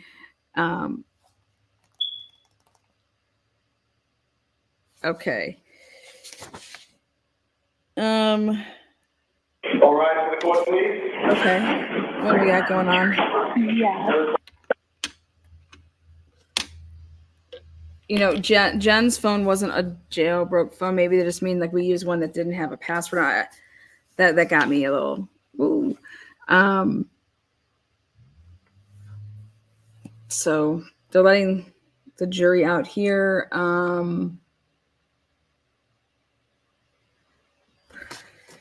So what I gathered from it is that she's saying that, okay, if you guys are familiar with iPhones have a bunch of tabs. Like when you want to start a new tab to Google something. Well, Jennifer McCabe, when she got home that night at like 2:27 in the morning, she was awake. She opened up a tab to Google for her that daughter's basketball website. Then it was that tab that was then at 6:23. When she went to go grab her phone to go back on Safari, it was that tab that was up that she used to then go to Google, then go to house, like, you know what I mean? You're just writing in the tab. That's what's interesting to me, is that if I go to so check this out. If I'm going to go and I hit on like my last tab that was just up, it just pops up. It's StreamYard. Okay. I hit in the tab button, and if I hit X and then I just like write how long to die, how long to whatever I press, and it goes to how long to beat.com. I don't even know. But now I want to go look at my tabs to see how many there are at 198, and I was at 198. But she's saying that Apple suggested how long does it take for food to digest, that came up. Okay. And then she didn't click on that, and then she tries to like rewrite it, and then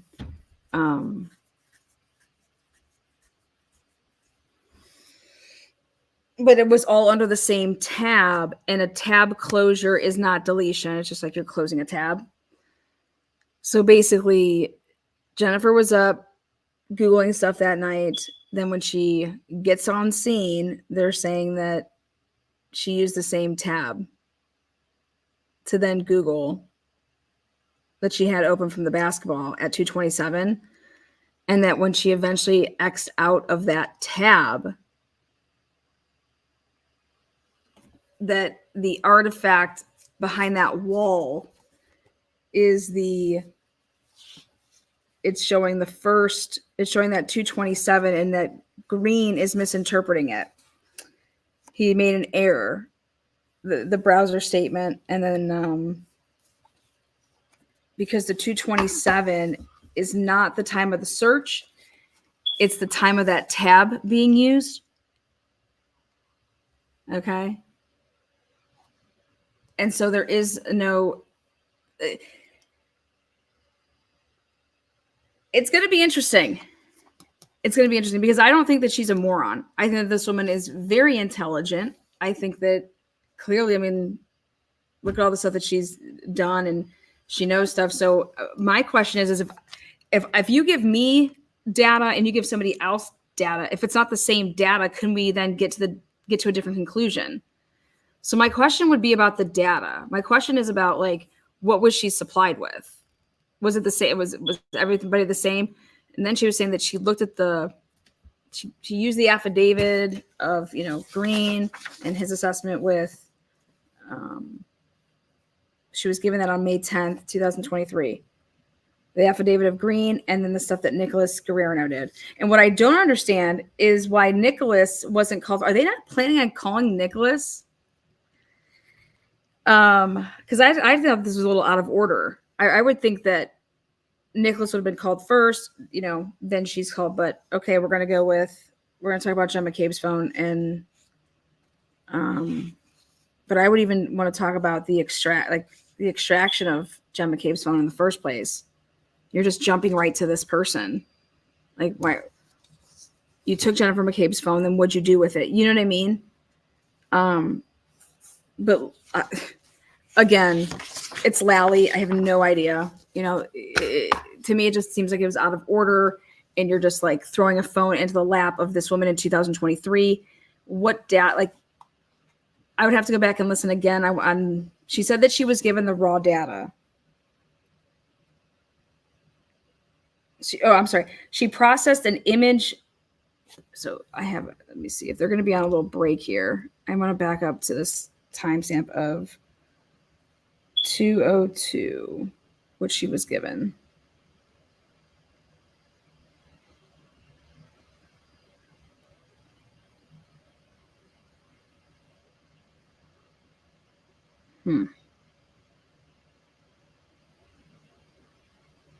Yeah, she was given an image. She was given the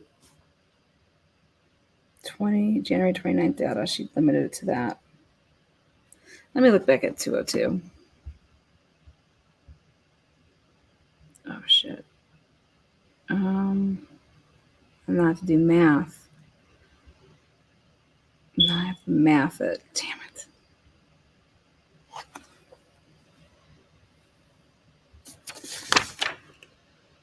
So it'd be 51, roughly 51 minutes ago. Shit. And then what did you do from there?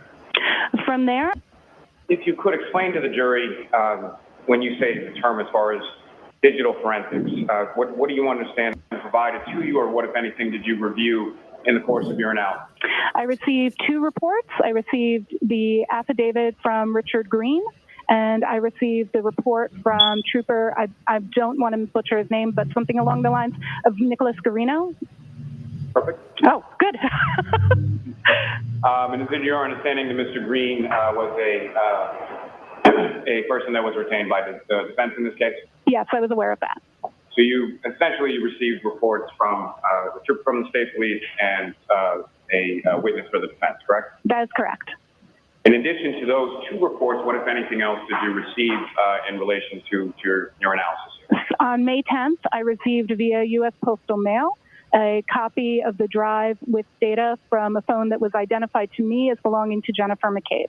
It was a full file system extraction from a gray key.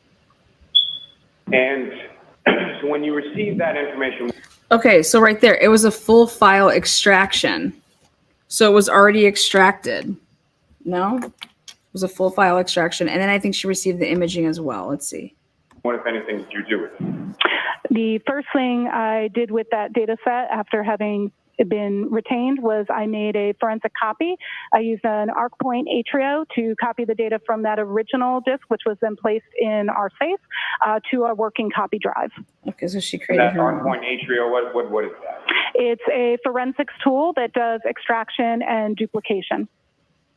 And then once that process was completed, what did you do from there? I immediately verified the hash values of my new image to make sure that it matched the hash value of the original image. And what is the hash value?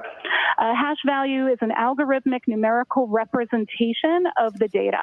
So when you have a hash value, that value is unique to a certain set of data. So when you have that same hash value matching, you're ensuring that your copy that you made was correct and not in any way damaged or corrupt. And as far as matching those hash values, were you able to do so? Yes, the hash values of both the copy I made to work from and the original matched. They also matched the document that came along with the drive stating the original hash value. And then what did you do from there? From there, I processed the image in several forensics tools. I used Celebrite Physical Analyzer. I used Magnet Axiom. I used a tool called ARTX, A-R-T-E-X. I utilized a tool called iLeap, and I later used a tool called Sanderson Forensics SQLite, but I did not use that tool at this point. Now, with reference to the tools that you used, that you just went through, are those fairly common tools, or are those tools that are commonly used within your industry? Yes, they are commonly used digital forensics tools that are very standard for other forensics examiners to use on mobile exploitation. And as far as those different types of tools, so I guess my question is, there were a variety of different tools that you used? Correct. And why were you using the different tools? So different forensics tools have different capabilities and look at data a little bit differently. Phones have thousands of applications. If you look at the Apple Store or the Google Play Store, you can download a total of 6 million apps between the two. Commercial forensics tools, they can only support so many applications, so they each work and support different bits of data. So it's important to use multiple tools so you can see the results from different data sets and be able to compare those results and enhance those with manual analysis. And with respect. Okay, so she was given, so she had all the raw data.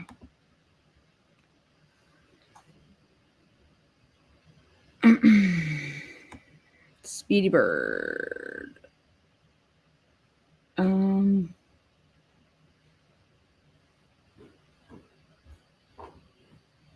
Hyde says Celebrate analysis found initial household data code search was in a suspended state lab. Google says a suspended state lab is a browser tab that has been auto put to sleep.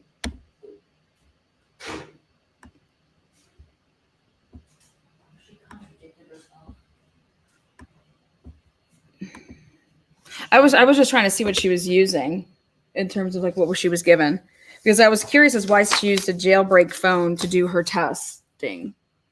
You know what I mean? It's going to be really interesting because she didn't definitively say it wasn't searched at that time. She said it may be. This may be. Yeah. Most likely occurred. Yeah. Those are not definitive things. Yeah.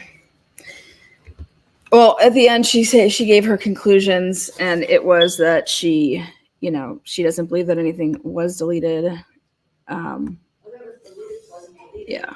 What time was it searched? If she said that it was touched, the last time it was touched was at 2:27, and that's why that tab, it was put in the background at 2:27. But then she says that's because the search on that tab was at 6:23, and that wasn't the last time it was touched. So that's going to confuse a juror. So they're going to have to explain them a little bit better. So we'll wait for the defense. Yeah.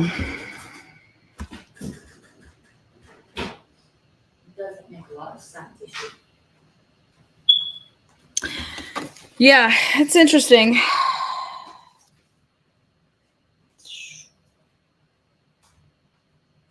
I would think though that it would be I don't care what tab I would use. I would think that anytime I'm searching on it, it's going to be noting that. Like, I don't care that I use this tab. If I go ahead and I use this tab right now and I put in 1-800-ABCDEFG, like, it's not going to know that I did that at that time. So how does Green get to the fact that he thinks that that was searched at that time? It wouldn't. And now she's saying that it's her opinion that he had 2 errors, no evidence of deletion, and that search at 2:27 didn't occur at 2:27. And part of her So part of her reasoning for this, in my opinion, is because of the suggestion, because of Apple suggesting something that is leading her to believe that nothing like that was remotely typed in yet.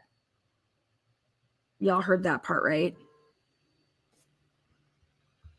So, we're about to start typing something in and it's going to give us a suggestion. That means that I would then have to hit that. So if I'm writing something in the Dropbox,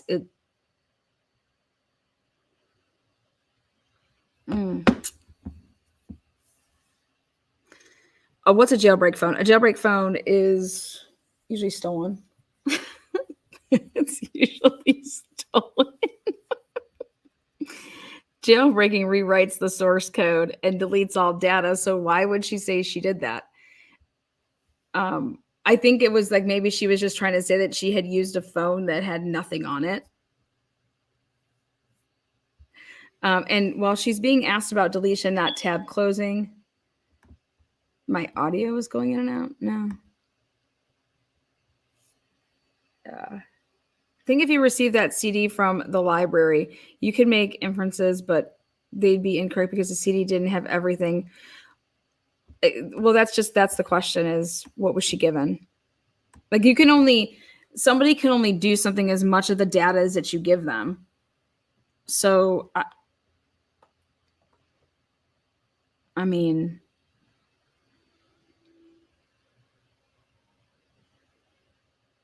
you're only as good as the information. I mean, I don't know. I just think it's going to be interesting to see, okay, this expert says this, and now Richard Green. And remember, the reason that they got Jessica, the reason that the Commonwealth went and got Jessica is because of the defense's affidavit and the defense's work with Richard Green and him stating that all of these things happen. And if you want to take a look, let's take a look at that affidavit again. So while this is on a short break here, are they on break till noon and then everything's back to normal? Either like morning recess, so is that what she calls it? Yeah. So thank you. I want to take a look here at this affidavit where she's saying that this is where he's incorrect.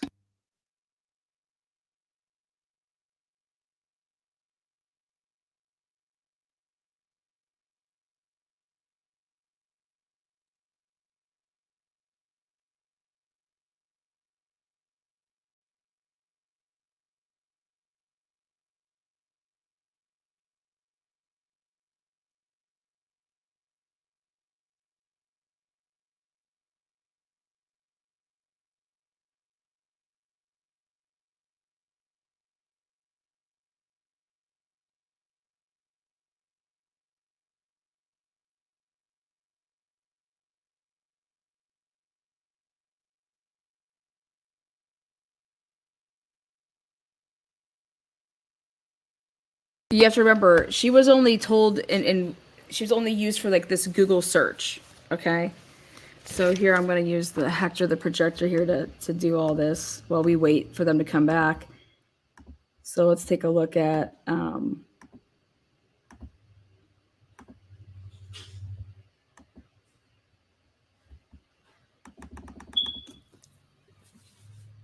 right. So again, this is the following facts and information are based off of my own personal knowledge and I could testify competently,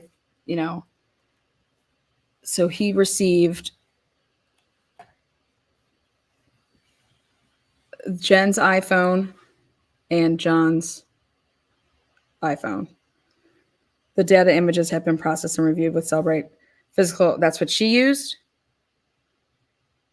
She didn't say that she used that. And then additional forensic tools utilized include she said that she did use this Sanderson that she ended up using later on.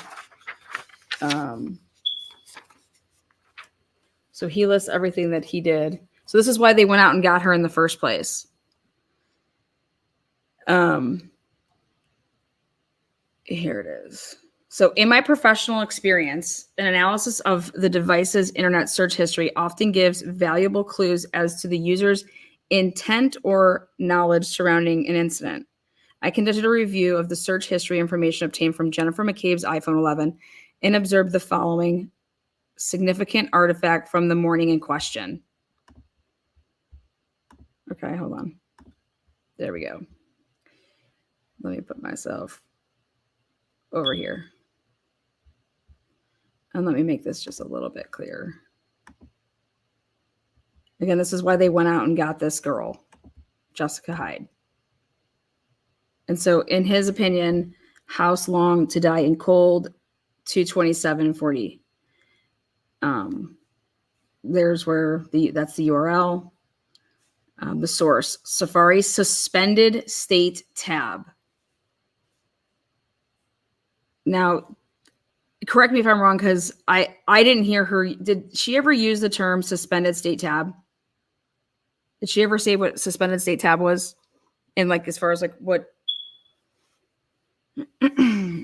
trust me, yeah, experts are not equal. Yeah, that's very true. All right. And then it says that tab state, okay, source state deleted as reported by Cellbrite.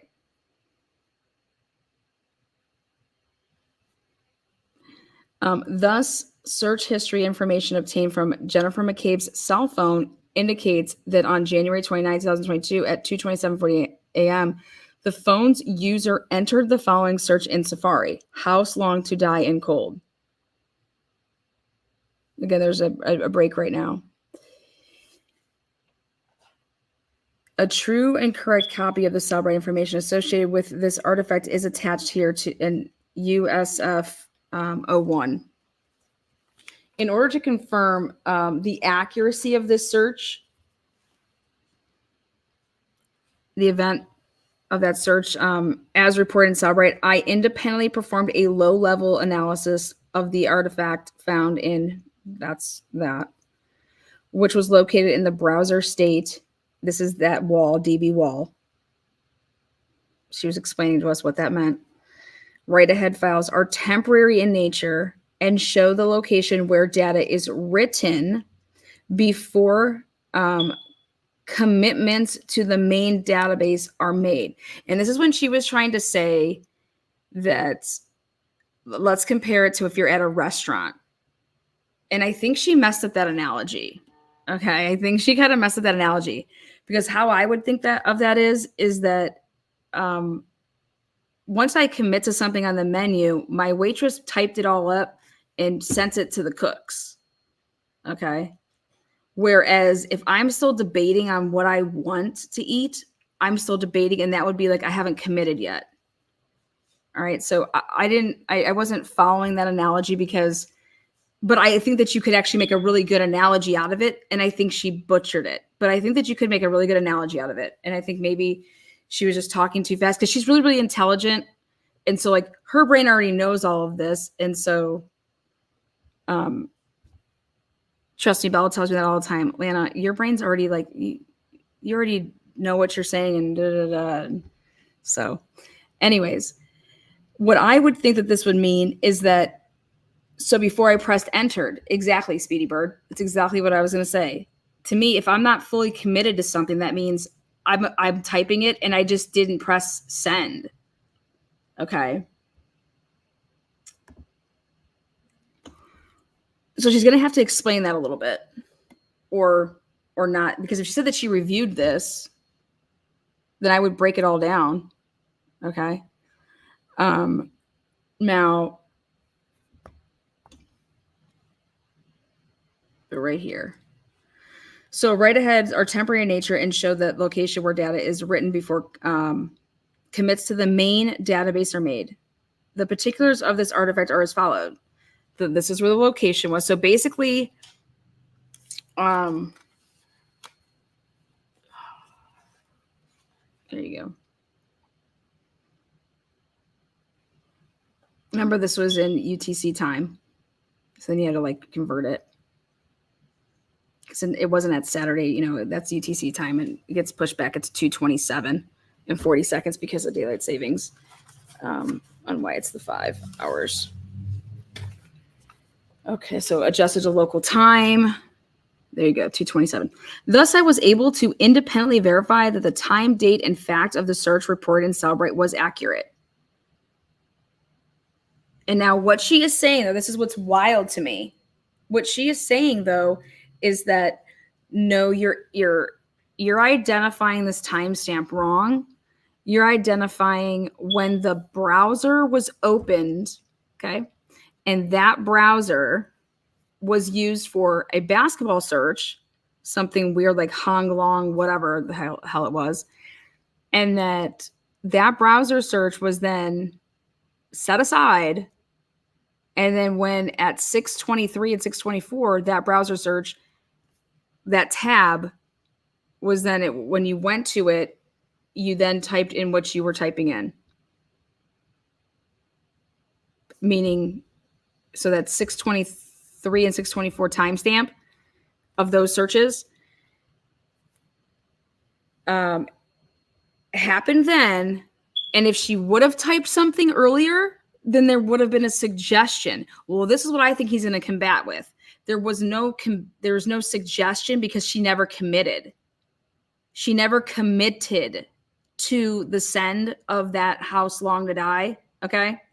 She never committed to it. So therefore, the suggestion could still, in fact, happen because we're not talking about the committed sent button. We're talking about an uncommitted temporary file.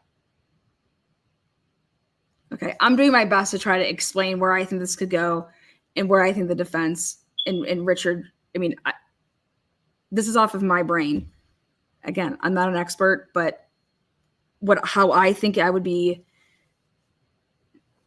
how I would question her is to ask her this. Okay, so let me ask you a question. If something was stored in a temporary file and you did not press send yet, okay, then when you have a different file, a different tab, and you actually were trying to write something that at 6:23, okay, you would get a suggestion, not because you didn't type that before, but because you didn't complete it. But the question would be is, just because you got a suggestion, isn't it true that just because you got a suggestion and Apple did that, isn't it true that that would have nothing to do with something that wasn't fully committed? And I think the answer to that is she's gonna say yes, you're right. It wouldn't have anything to do with that because nothing was fully committed. So therefore, there was no suggestion because it didn't read it. Now think about this. I could see Jen going about to type that and maybe Matt McCabe saying, oh my God, don't write that. Don't Google that. Or like her catching herself. Oh my God, no, I can't use this on this phone. Or like, mid going to type it.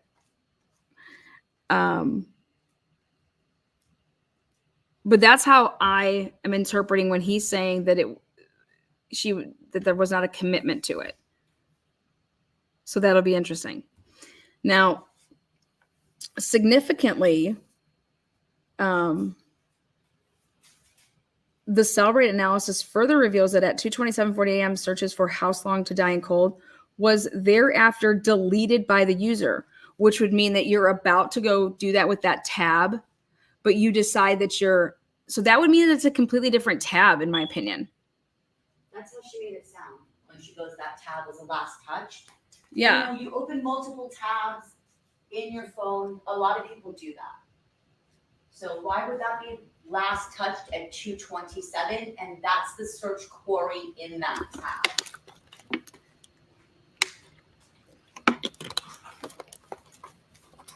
You get common suggestions, not mind reading suggestions.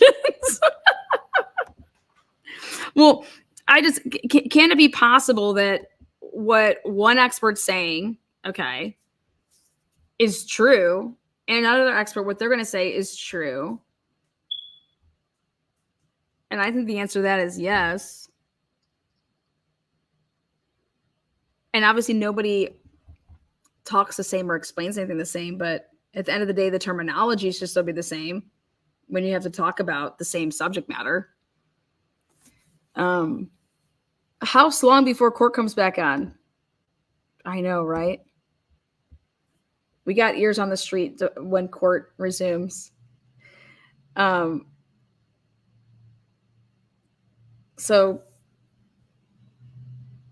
and you have to think about this. We all know how Lally plays the games.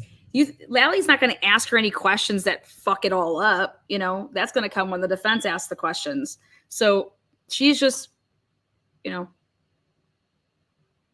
going about it her way. But the questions are going to come in as, is there other possibilities? Could it be because of this? And I think that when you hear those answers, when we hear like no's or yeses to those, that's going to be what's up. Is it possible that this happened? How would it look? But I'm interested in those test runs, like, because as an expert, I have I'm unbiased here. Like, well, let me see what this guy says, and like I want to like it's like a game almost. Like I don't know who any of you people are, but here's an expert. I'm an expert. This is what this person says. Let me see if this is how I get it as well. You know. So that's what I think is like the fascinating part of stuff like that.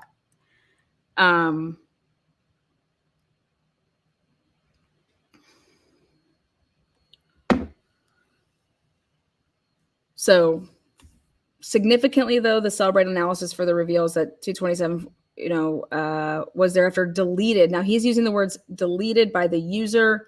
The browser state DB data set contains information about the open tabs. What'd you say? Huh?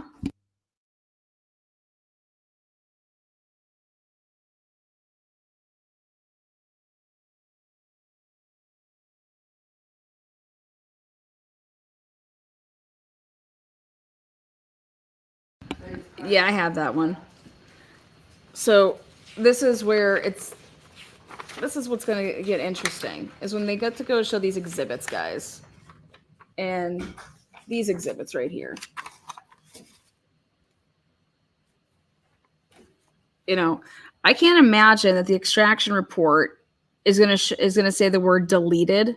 Okay, because then we have to go back to talk about all the how about all the phone calls that were made that were deleted?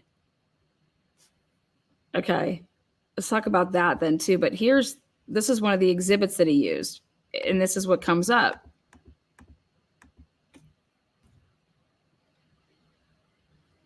And this is see the private.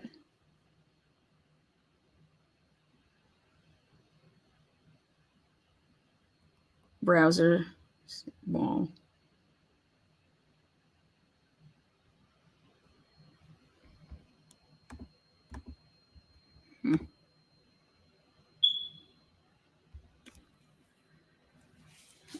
I'm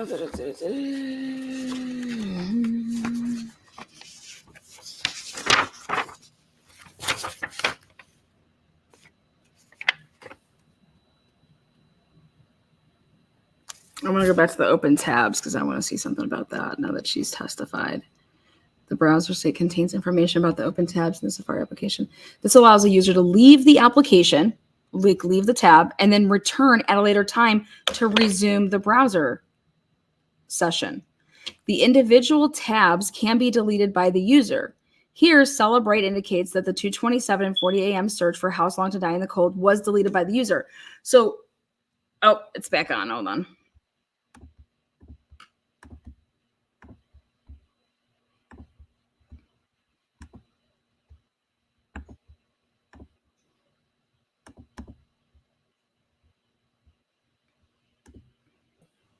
Oh gosh. Thank you. Maybe we have regular. Yes. Oh my gosh, we have regular. Woo! Yes. Look at this. We're human again. Just like a step. Is it the same? I mean, am I not being punked here? Okay. Whew. Thank you.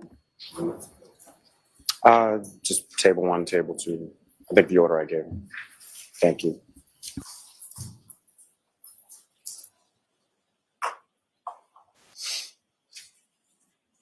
And thank you, Your Honor, and thank you very much, ma'am. I have no further questions, Your Honor. All right, Ms. Giannetti? Thank you very much, Your Honor. Good afternoon, Ms. Hyde. Good afternoon, sir.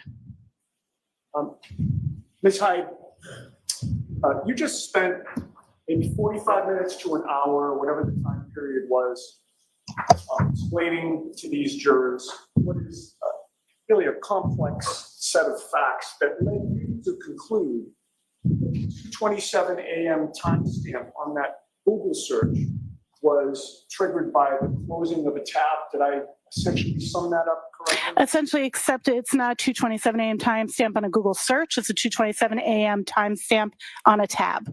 Fair enough. Thank you.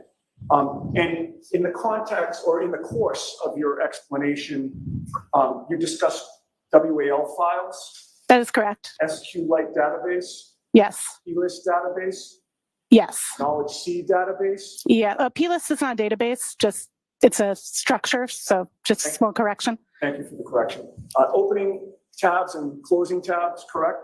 Yes. And other issues related to your analysis of the phone extraction, correct? Would you call them issues?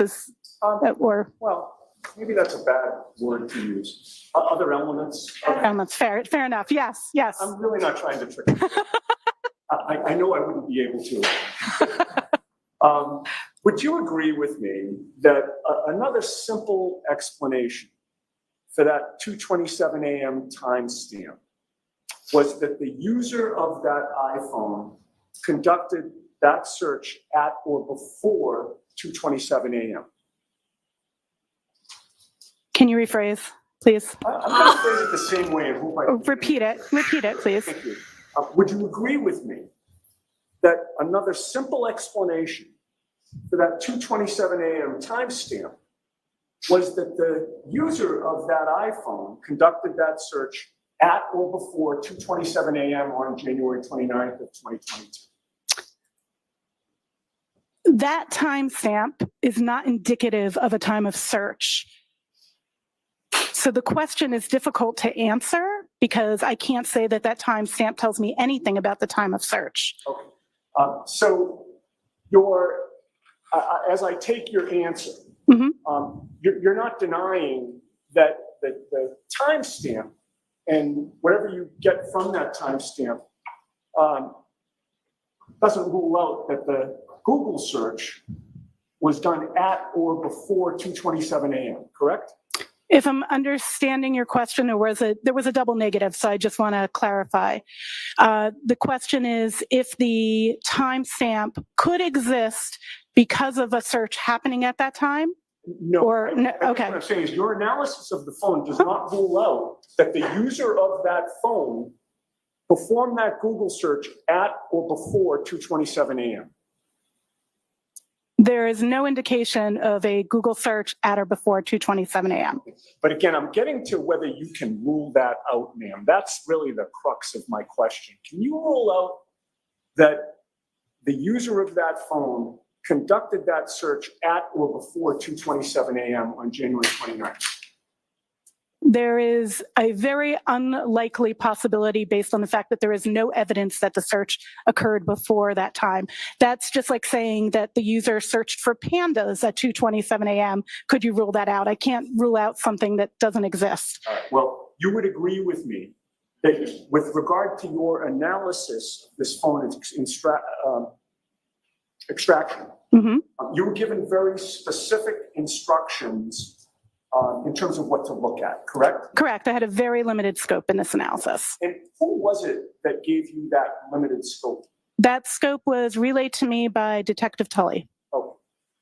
And Detective Tully instructed you specifically to only look at the part of the phone extraction that dealt with the Safari search history. Safari search history specific to January 29th, 2022. That is correct. And he instructed you not to look at anything else on the phone, correct? I looked at related artifacts such as what was being done at that time, the phone being on, the phone being used, but not anything else outside of that, correct? And you were not instructed, for instance, to look at other user activity on the phone, including examining call logs on the phone, correct?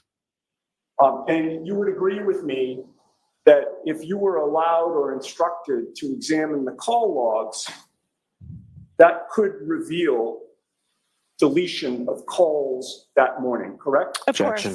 Well, Okay, the objection is sustained. Thank you. Any follow-up, Mr. Lally? No, Your Honor, no redirect. Ms. Hyde, you are all set. thank you very much. Yeah. You can sell it one.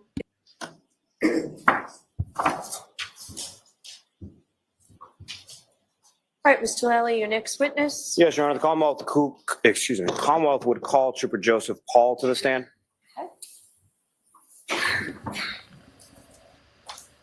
Wow. Tully, man. She's like, she just said it. She's like, I had a very, very tight scope. Like I got, like, that's all they wanted. There was nothing else. Like, let me, wow. So then, that's interesting.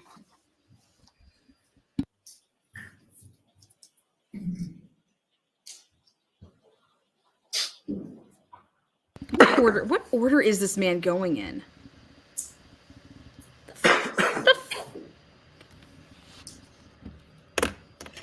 Woo! Go ahead, hit your thumbs up, guys. Make yourself known.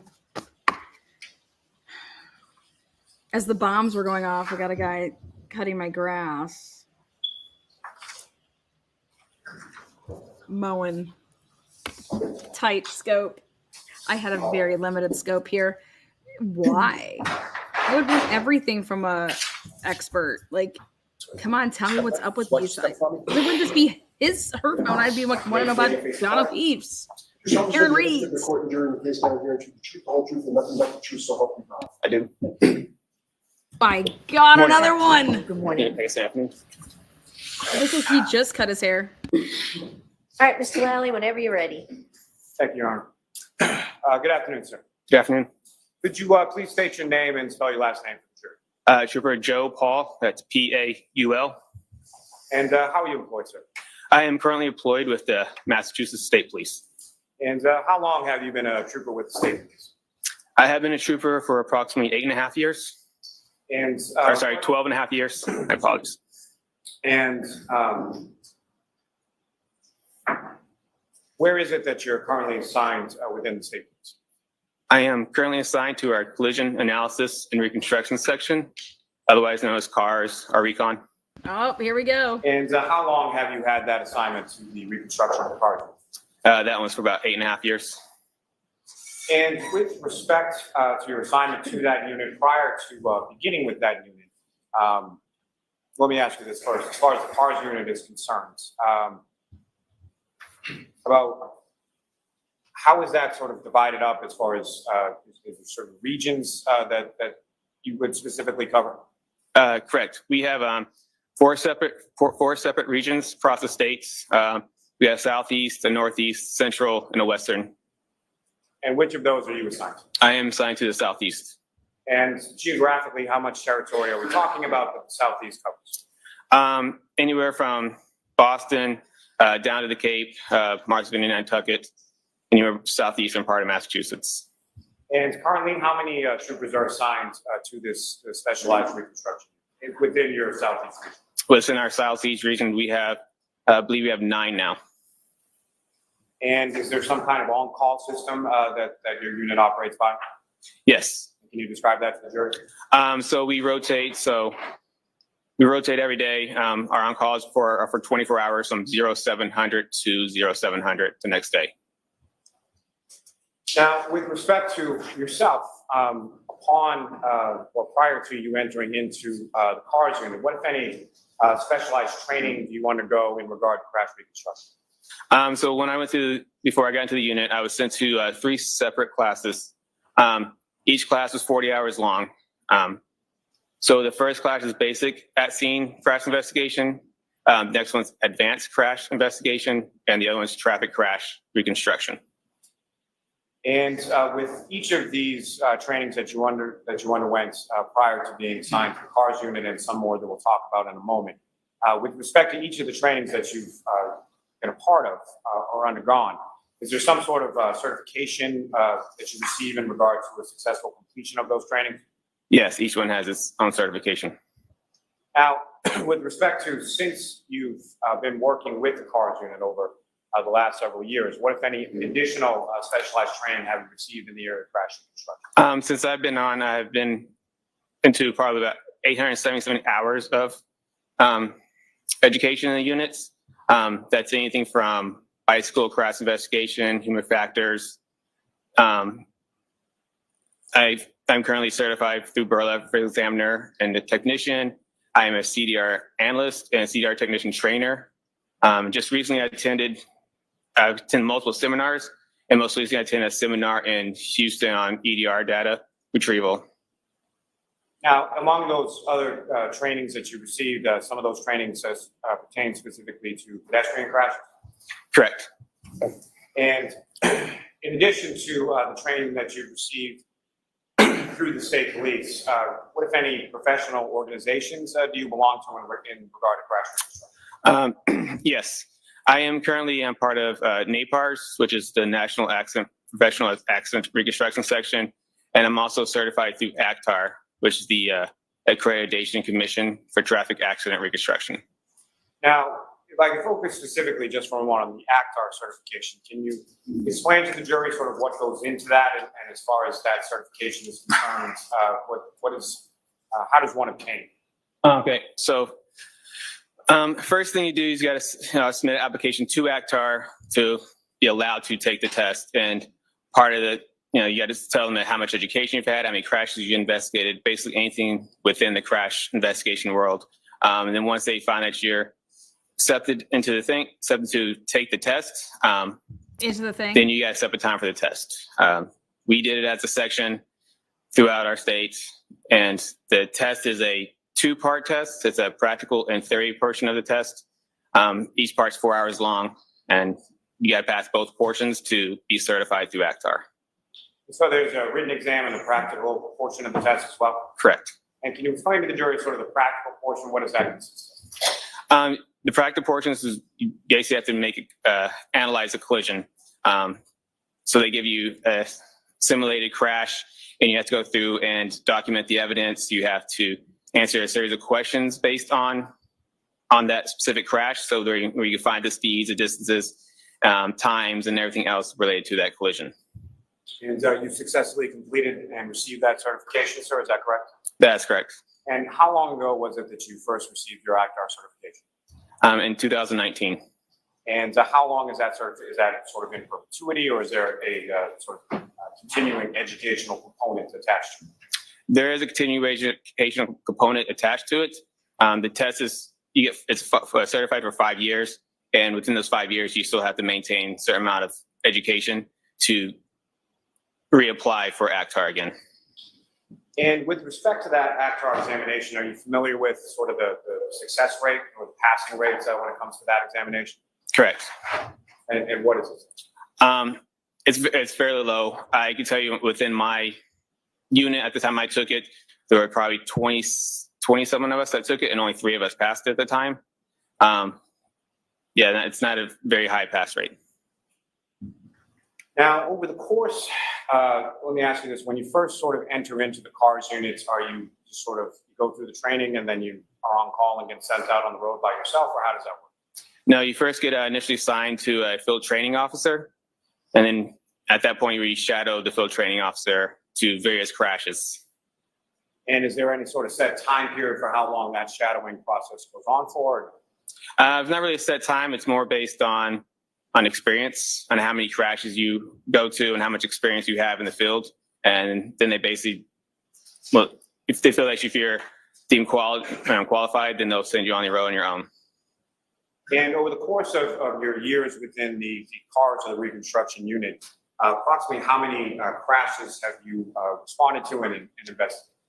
As of now, I've been to approximately 196 crashes, and I've probably assisted another 100, 150 crashes.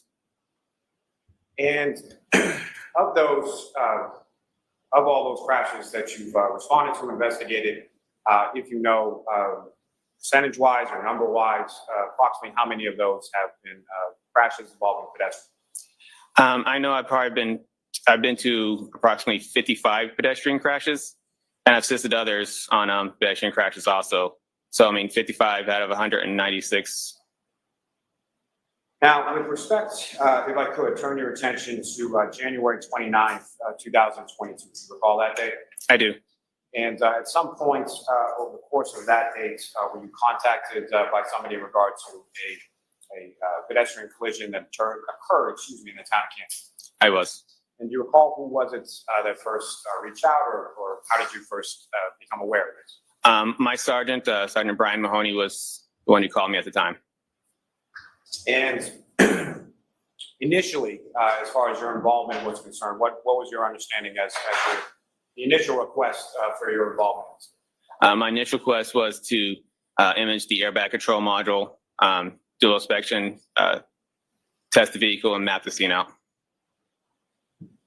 Now, you've used that term a couple of times, and if I could just ask you to explain it a bit for the jury. When you say an airbag control module or an ACM, what is that, and what do you understand that term to mean in the context of crash reconstruction? The ACM is the module in a car that controls the airbags and the seatbelt pretensioners. And what you were referencing before as far as being a CDR, having taken CDR trainings and being a CDR instructor, what, if any, relationship does the CDR have to ACM? CDR is just the crash data retrieval software. It's the software that we use to image or download an airbag control module. And can you explain to the jury sort of the process of physically sort of how that's done, as far as what are you doing to the vehicle in order to download that information? Yes. There are two ways really to download a vehicle. It's either one is direct to module or just direct to the vehicle through the DLC port or the diagnostic link connector. Direct to module, we don't use the direct to module if a vehicle had no power. Then we would have to go directly find the module inside the vehicle and go right to that specific module. But if the car has power, we would go direct to the DLC port, which is the same port that you see when you're like a technician would do the diagnostics on a car. They would plug underneath the steering wheel, and then we'll get there, extract the information from there. Now, once that information is extracted, what, if any, training have you received in regard to reading or interpreting the data that's extracted from?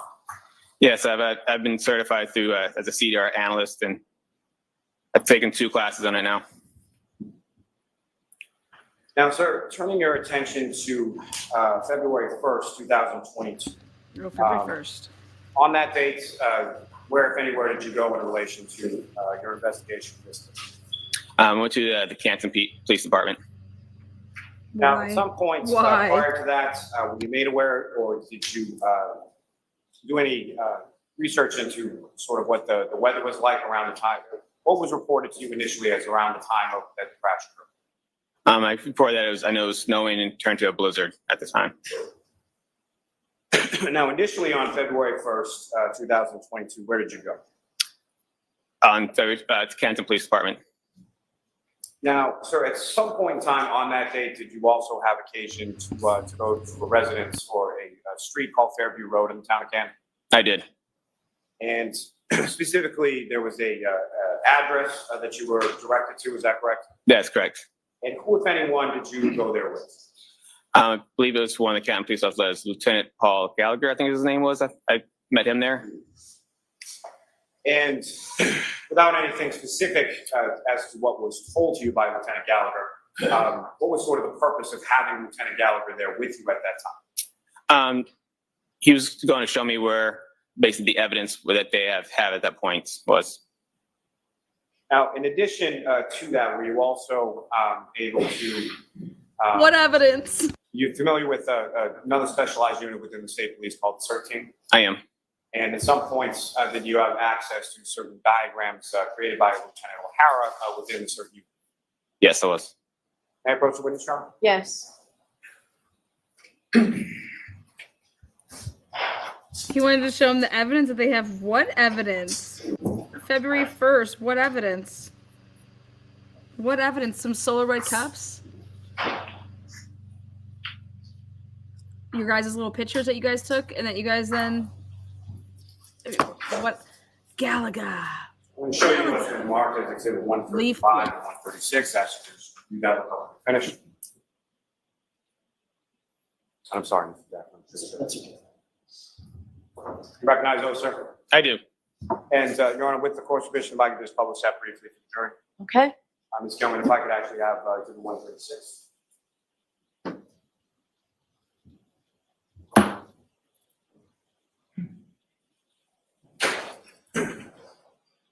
And Trooper Paul, do you recognize what's up on the screen as exhibit 136? I do. This is the diagram that you were able to view from the created by Lieutenant O'Hara from the search team. Yes, it was. And what's contained, at least with this overhead shot, is that fair and accurate portrayal of the roadway or the conditions of the roadway, absent obviously weather at the time that you went out there on February 1st. Correct. Tell me you can take that. Thank you.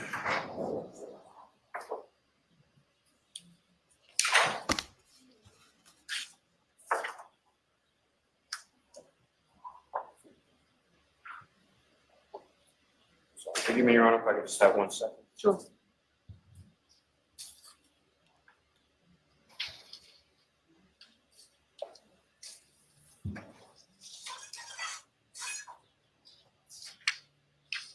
May I approach the witness, Your Honor? Yes.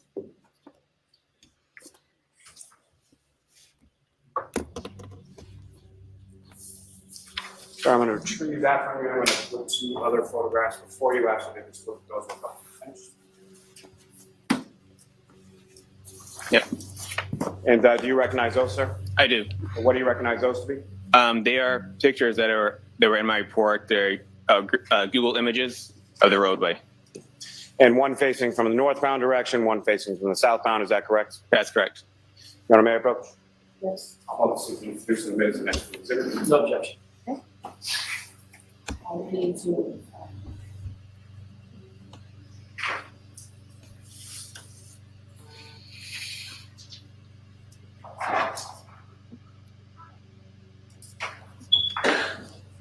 And Your Honor, with the court's permission, if I could just publish these first return to the witness. And publish them. Yes. Sure.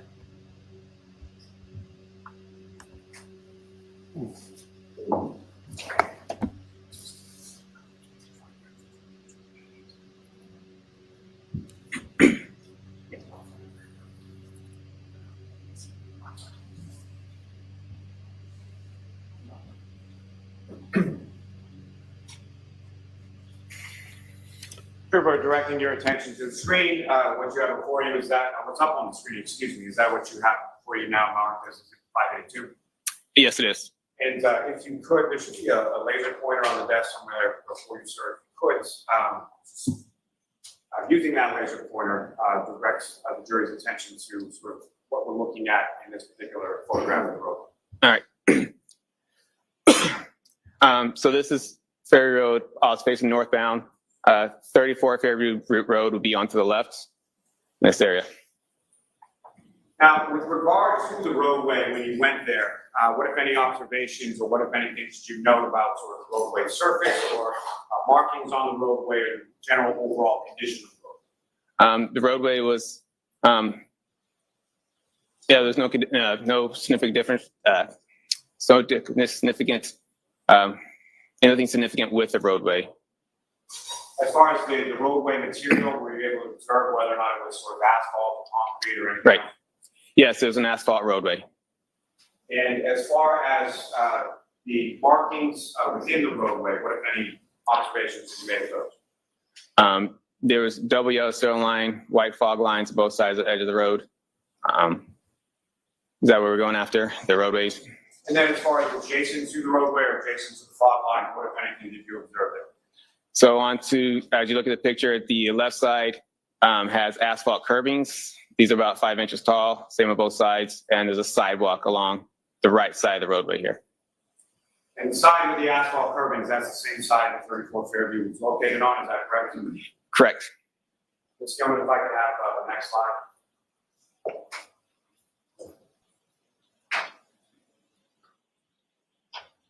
And Trooper Paul, if I could direct your attention to the next exhibit before you, I believe it's 583. And again, sir, what's up on the screen, is that what you have before you as 583? Yes, it is. And if you could, again, using the laser pointer, just briefly direct the jury's attention to what, if anything, you note as far as from this perspective. Yeah, so this is the southbound 31st Fairview would be on the right side here. Ms. Gilman, you can take that. Can I approach this to retrieve your honor? Yes.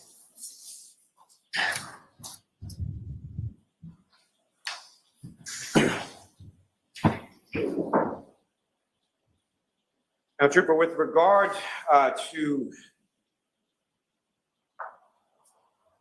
the roadway as far as Fairview Road, what, if anything, did you note in regard to postings regarding the speed limit on that particular roadway? Yes, the posting for a speed limit is 30 miles per hour. At this area, it's only posted 30 miles per hour for northbound operators, and I believe it was like 19 Fairview Road is posted in front of. For the southbound operators, it was not posted. And so for a northbound operator, that would again be someone where the residents of 34 Fairview Road will be on the left-hand side of the road, is that correct? That's correct. And with regard to the width of the lanes, or what, if any, measurements did you take in regard to the lanes or the roadway itself? Yeah, each travel lane was approximately 12 feet, and the overall width was approximately 27 feet. Now, as far as measurements being conducted with regard to the scene, what, if anything, did you use or employ to make those measurements, or what, if any, devices? Yes, I mapped the scene with it's called a Leica GNSS GPS total station, and also used a drone. That's a UAS, is that correct? Correct. The drone, I mean? Yes. And with regard to each of those, as far as the GPS mapping and the drone, have you received any sort of specialized training in regard to employment of each of those tools? Yes, I have been certified to use the Leica, and I've also have a Part 107 license for the drone. Now, as far as starting with the Leica or the GPS, if you could explain to the jury sort of what that is and how you use that device in order to, as you termed it, map this. Yes, it's essentially what you say surveyors would use to make roadways. It uses satellites and GPS data plus cell phone data to make marks on the roadway, or actually not marks, but just mark points in the roadway that are within millimeters of the device.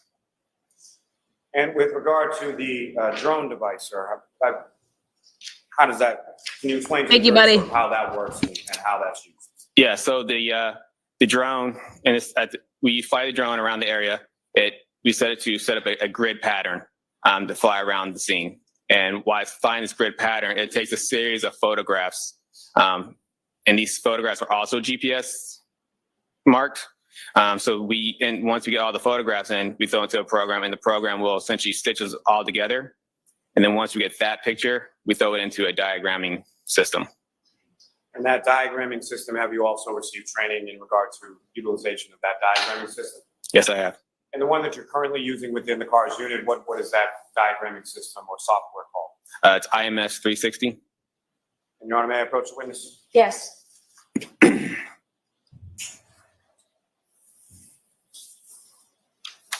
Sir, I'm showing you 4 documents, asking you to just review those. Finish.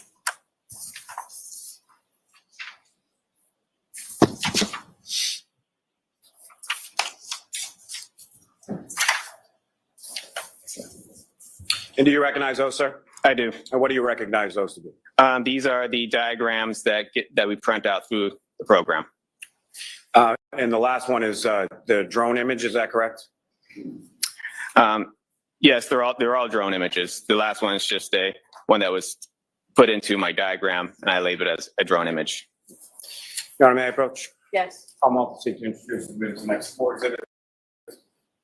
No objection.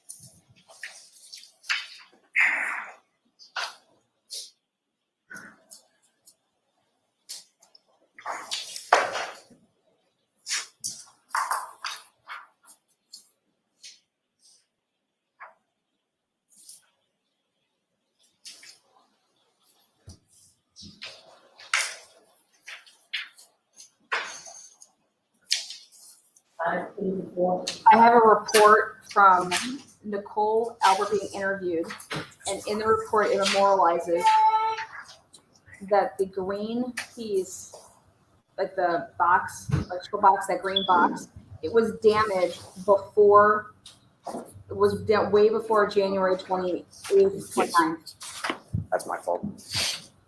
which I think is amazing. Sure. Now,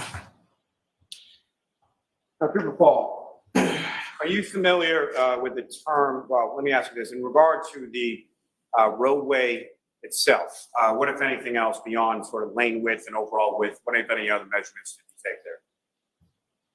So we took measurements for the evidence. And let me ask it this way, as far as with elevation and incline of the roadway, what if any measurements did you take in regard to that? Yeah, so we took the elevation and roadway measurements, or the elevation for the roadway. And where in relation to the residents at 34 Fairview did you take that? Sort of the entire street or just in the general area of that specific address? In the general area of that specific address. And from your measurements as far as, well, let me ask you this, how is measurement regarded to elevation or incline? What kind of tool do you use for that? We have a level, the digital level that we'll place on the roadway, and we'll get a measurement from that. Now, with regard to the measurements that you took of the elevation or the incline in the roadway, anything, or what if anything of significance did you find from that? So this roadway had approximately plus or minus 1 to 2 degrees. So nothing significant, is that fair to say? Nothing significant, yes. Now, sir, through your training and experience as a crash reconstructionist, are you familiar with the term related to crash reconstruction called roadway evidence? Yes. And can you explain to the jury sort of what your understanding of that term is and what types of things could be termed as roadway evidence? Roadway evidence is anything that's related to the collision you're investigating at the time. It could be anything from vehicle debris, gouge marks, tire marks, anything that's related to a vehicle or whatever type of crash you are investigating. It could be vehicle or pedestrians. So any sort of anything from either the vehicle, pedestrian as well, is that correct? Correct. So pieces from a vehicle, holding items from a pedestrian, correct? Yes. Now, with respect to both your review of the CERT team diagrams as well as speaking with members of the Canton Police Department, were you able to then plot certain pieces of roadway evidence onto those diagrams that you that I just showed you a few moments ago? Yes, I was. Now, with reference to, you're familiar also through your training and experience when it comes to pedestrian crashes, as far as sort of the physics or kinematics of how pedestrians interact with vehicles in the course of a collision? Yes, I am. Now, I'm going to ask you just a couple of terminology questions when it comes to items that are involved in a collision, sort of simple Newtonian physics, Newton's first law. Can you explain what that is to the jury and sort of how that pertains to any collision between two objects? The first law? Yes. Yeah, that's the when an object stays in motion or stays at rest, will stay at motion or rest until acted upon by an outside force. Now, with respect to, are you familiar also with a crash reconstruction term called final rest? Yes, I am. And are there different derivations of final rest as far as controlled final rest versus uncontrolled final rest? Correct. And can you explain just first to the jury what final rest means in relation to crash reconstruction, and then what, if any, differences there are between a controlled final rest and an uncontrolled final rest? Yes, the final rest is what we use for describe the area where a pedestrian came to stop after the collision. It's immediately after the collision. This is where they first stopped, or a vehicle.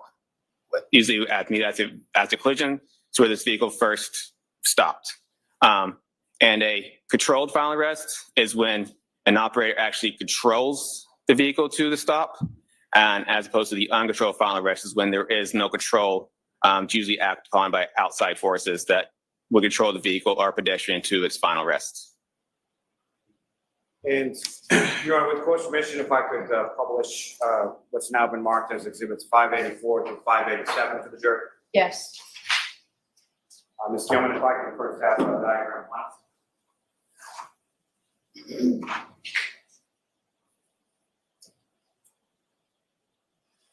And Your Honor, may I approach this to return the exhibits to the witness?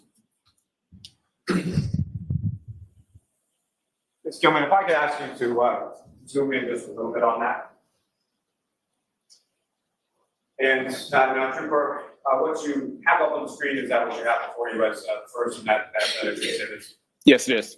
Now, using the laser before you, if you could, I would ask you to draw the jury's attention or direction to what, if anything, of significance you have noted within this diagram. Okay. Who needs the pointer? Okay.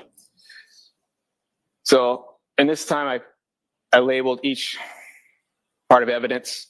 So right here would be the pedestrian's final arrests, and they're all, since there's so many put together, everything was labeled with a red arrow that would be pointing to where the final arrest is. And this is where a glass cup was found, and these are the red and clear plastic pieces. That's where they were found, and the pedestrian's shoe was found here.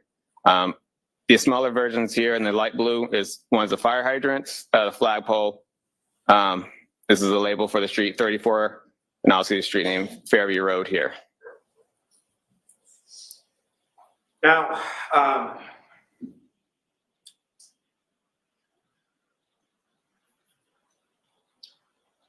as far as measurements were concerned, what, if anything, were you able to do to measure sort of between different points of roadway evidence, or specifically from the pedestrian or Mr. O'Keefe's final arrest in reference to other items that you have depicted on the diagram? So we're talking about like, so on these diagrams, like it's hard to see here, but it is a scale diagram. The diagram itself is scale. Once you put a rule up to the actual paper, it's scale. I've also have on here, it's hard to see, but there's, I think it's right here. They're called ground control points. They're little X's on the roadway. They are used for the drones imaging, and using the drone imagings will use those in order to help put the all the pictures back together. At the time of this, I measured between each point from ground control point 1 to 2 and put it as approximately 50 feet. And 2 to 3 is 50 feet and 3 to 4 is 50 feet. So it kind of is a second way to measure off the diagram, and also using the program to measure to different points while using the diagram. And as far as starting with the shoe that you have depicted in this diagram, what was the measurement of the shoe away from Mr. O'Keefe's body?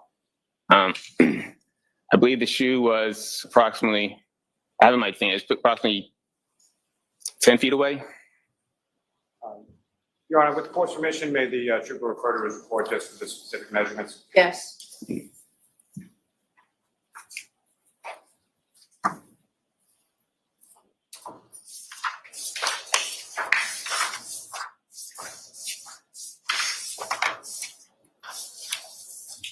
Okay. And so, trooper, with regard to the shoe, how far away approximately was that from Mr. O'Keefe's body? 9 feet. And did you also have a measurement for how far away How do you glass know that? cup You don't pieces know where his were body from Mr. was. O'Keefe's body? Yeah, 1 foot.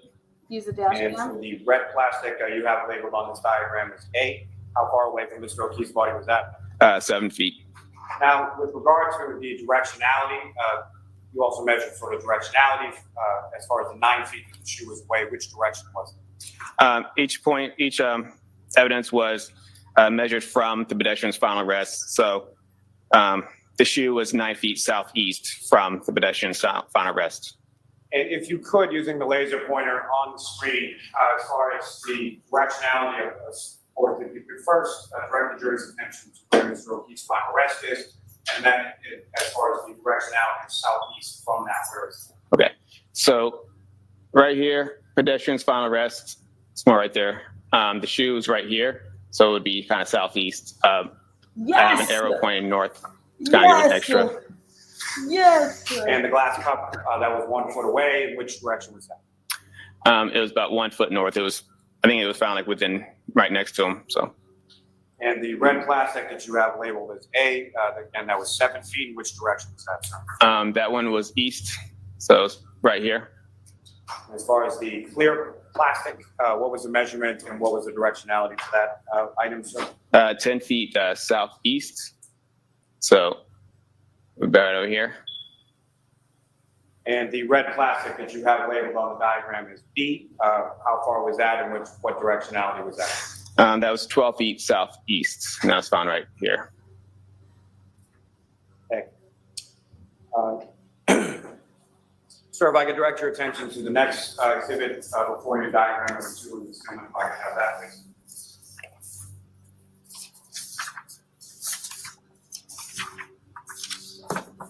Sir, do you recognize what's depicted up on the screen? Yes, I do. Same motherfucking And if you could, again, using the laser pointer, what, if anything, of significance do you observe in this particular diagram in reference to the roadway evidence? It's just essentially the same diagram. It's just a closer up version of it. So you had, yeah. So you saw the pedestrians found res, glass cup, plastic pieces, the shoe. It's all still depicted in the diagram. And the red arrows that you had indicated, delineated, were depicted sort of from where the words are to where the items were. Is that present in this diagram as well? Correct. If I can direct your attention to the next exhibit before you, and if I could have a diagram 3 to go.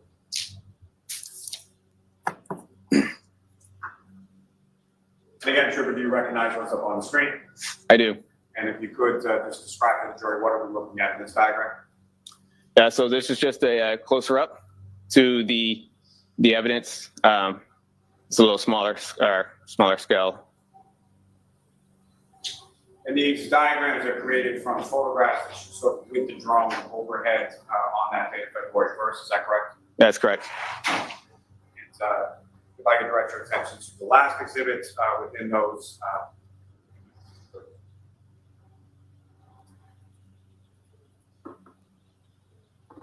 And again, sir, if you could, you recognize what's up on the screen? I do. And could you describe to the jury again using the laser pointer to delineate what, if anything, is significant to observe in this drone photograph and diagram? Yeah, so this is from my report. It's the same diagram. Has the same amount of evidence on here. There's a house. There's a light pole here. These lines here, which I mentioned earlier, were the edge of the road and the edge of the sidewalk. Someone you can. Sidewalk. All right, Mr. Lally, why don't we pause here for the lunch and recess? Trooper Paul will have you back with us this afternoon, okay? Thank you. And if you follow the jurors out, please. Thank you. All rise for Jerry. And jurors, why don't we take 45 minutes? You are muted. I'll see counsel at sidebar.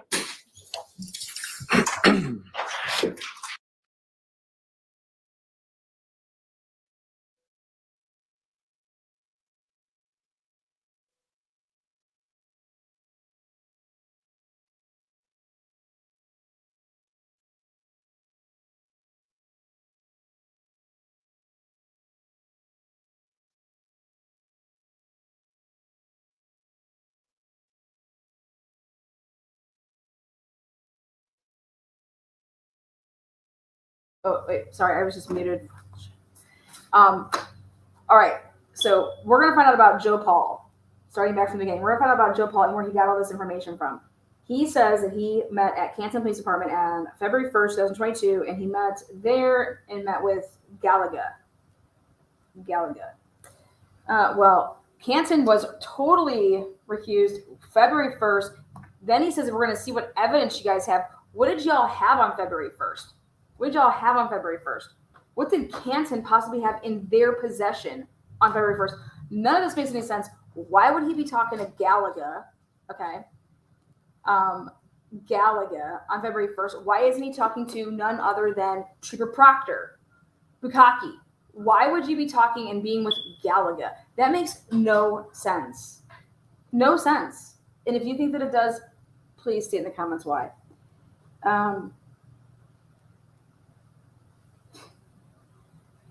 Now, right there, his diagram showed us where the shoe was. Okay. It is exactly where the picture was taken for the curb, allegedly curb, like that area to show you guys here that they brushed it all off with their foot. That's exactly where they said they found the shoe. That's why that picture had to come off the cover page of Good. Boom. Because guess what? The people that planted the shoe, they didn't know that there was a picture taken right there. They had no idea about any of that. They find out when those are produced and in the report, like, holy shit, this is where our, and guess who else caught that? Alan Jackson.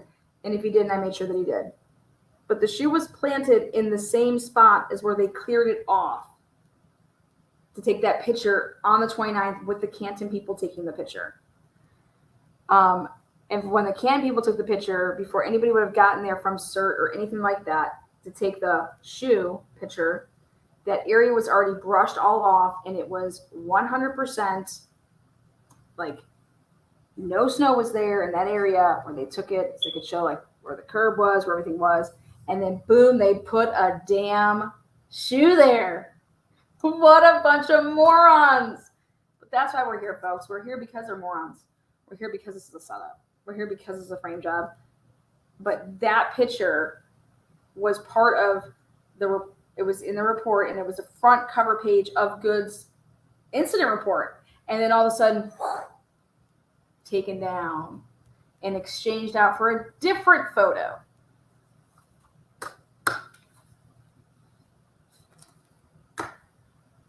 I mean, it's priceless. What a bunch of stoonods. But this guy's diagram tells you where, because he said he met on February 1st. Here, you want to, so he's marking his markings where. God, this cross is going to be great. This cross is going to be amazing. All right.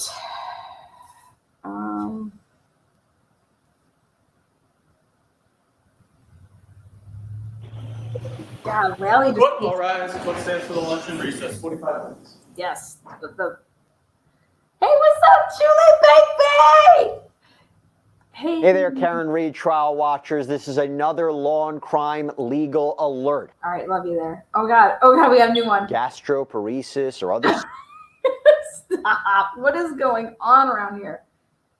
Man, they're getting hella ads. Anyways, you guys, Canton is hiding the real Sallyport video. Canton's hiding everything. But right here, we have it's a new Karen Reed Watchers ad. Oh, that's tonight. Tonight we're live at like 9, I think it is.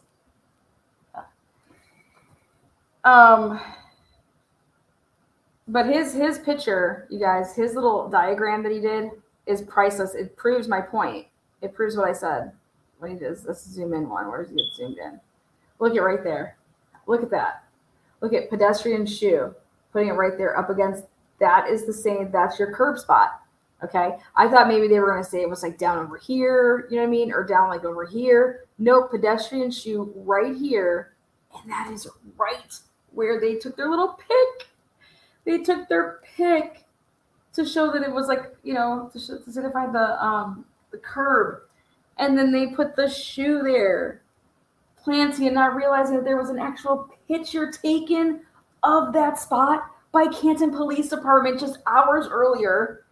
And then these dipshits plant the shoe in the same spot of where the picture was taken to show that there was nothing there. And that is why the picture came off of the main page report, the front cover page of the report. You guys, this is corruption. This is,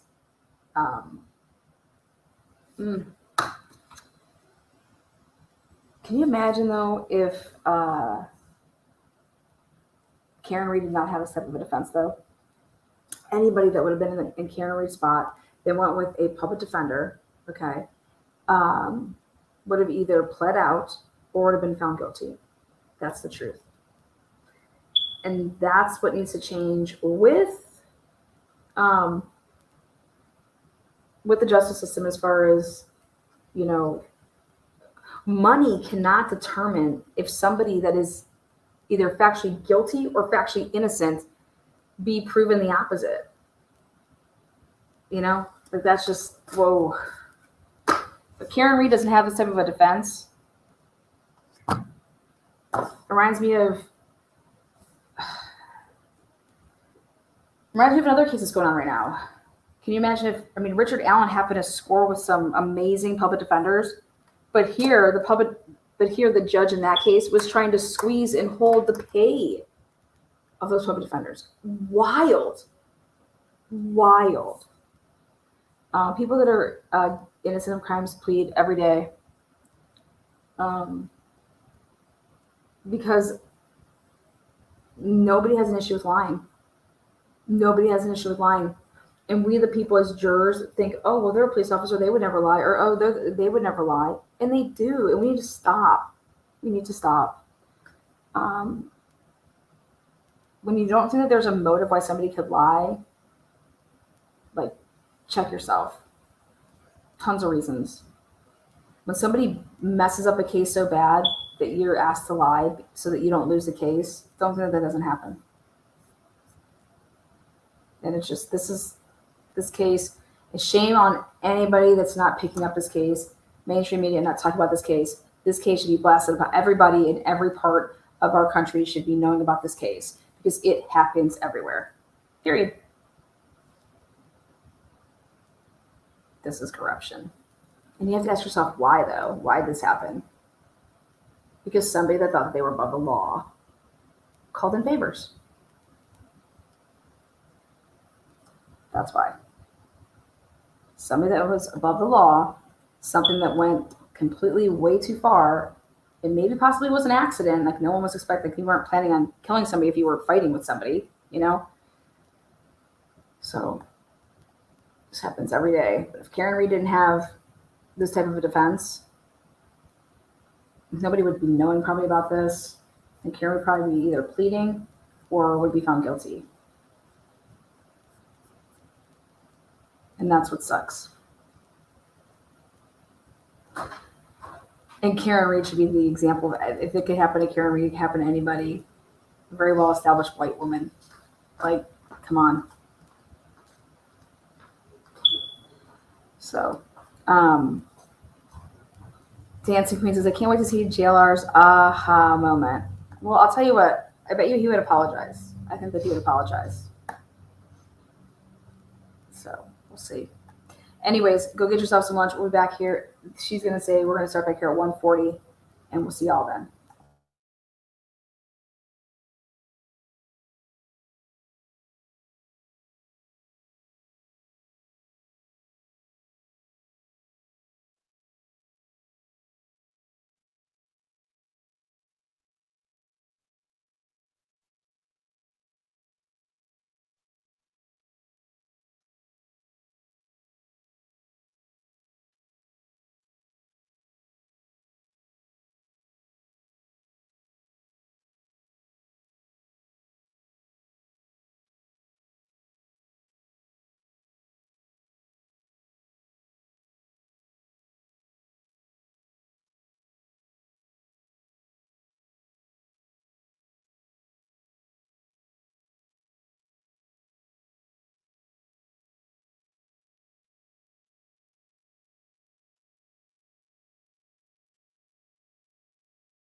Welcome back, Karen Reed, trial watchers.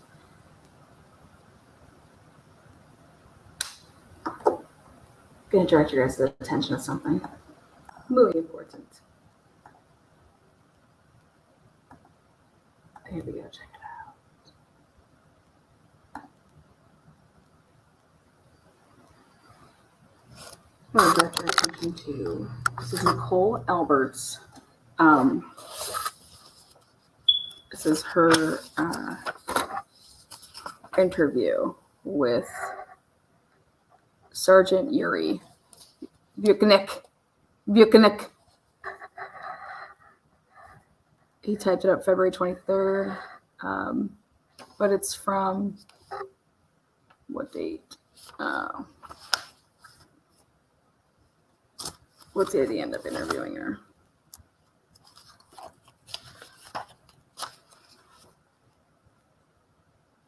February 3rd. Okay. So the purpose of this pointing out is I just want you guys to see this right here. Since we're going to be talking about the crime scene reenactment specialists and all that crap right here. When asked about the utility box at the edge of her property near the flagpole where John was found, Nicole stated that it had been open and slightly damaged for a long time prior to January 28, 2022. There you go. And the crowd goes wild. So bring on this. I want to talk about this alleged, the crime scene, and that it was this collision with a car and a person. And, well, this box. Someone is dressed as a solo cup with the supporters today, by the way. Yeah. So when they want to talk about all the damage that's going to be over there, this box was specifically asked about. And it was something that, oh God, that's been opened and damaged, slightly damaged for a long time prior to January 28th. Well, it's funny that they say January 28th because I thought it said 29th, but whatever. Also, I'm looking into the socks on John O'Keefe to see about if they were inside out and turn around versus like nobody ever wants to wear their socks not the right way. Like that's the biggest, like, it's so uncomfortable. You're going to have your socks turned right, But his socks, supposedly, doing some research, it's interesting where his Adidas socks should be on him. So something I'm going to look into. Anyways, I just really wanted to point that out to you guys to see on the screen right there about the damage. There was already damage to this utility box. So saying that utility box was damaged because of a, vehicle striking it in any way, shape, or form. It was already like that. And here it is when she was interviewed. She said it in her interview. Nicole, the homeowner of 34 Fairview, Brian's, wife.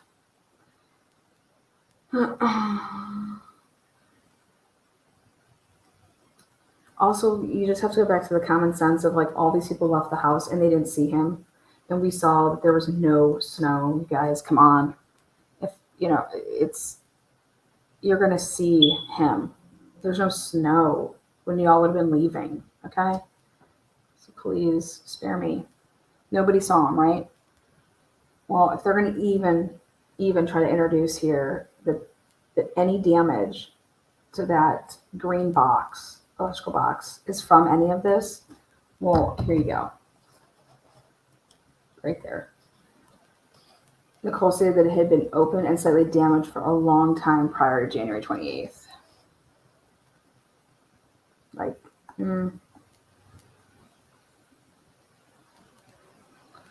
So, again, welcome into the transparency. This should begin here in about 10 to 15 minutes, but wanted to make that known.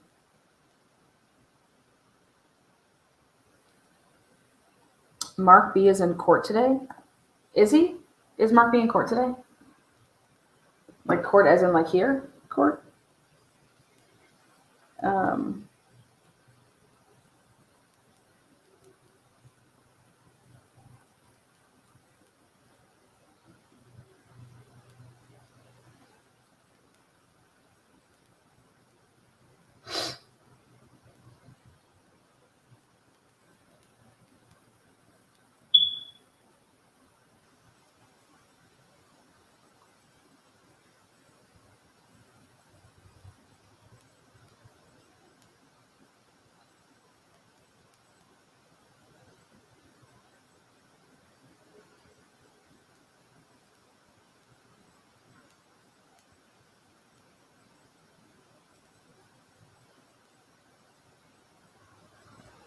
Yes, and denim. Yes, yes, blue shirt. Oh, okay. Well, good. We're gonna have to take a look.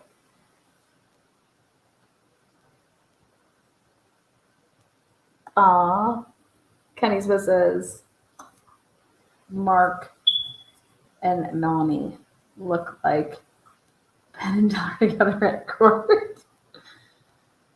I learned a lot. Says I want to see proof. She did not search for how long to die in snow. She said she did because Karen told her to. What is this woman saying?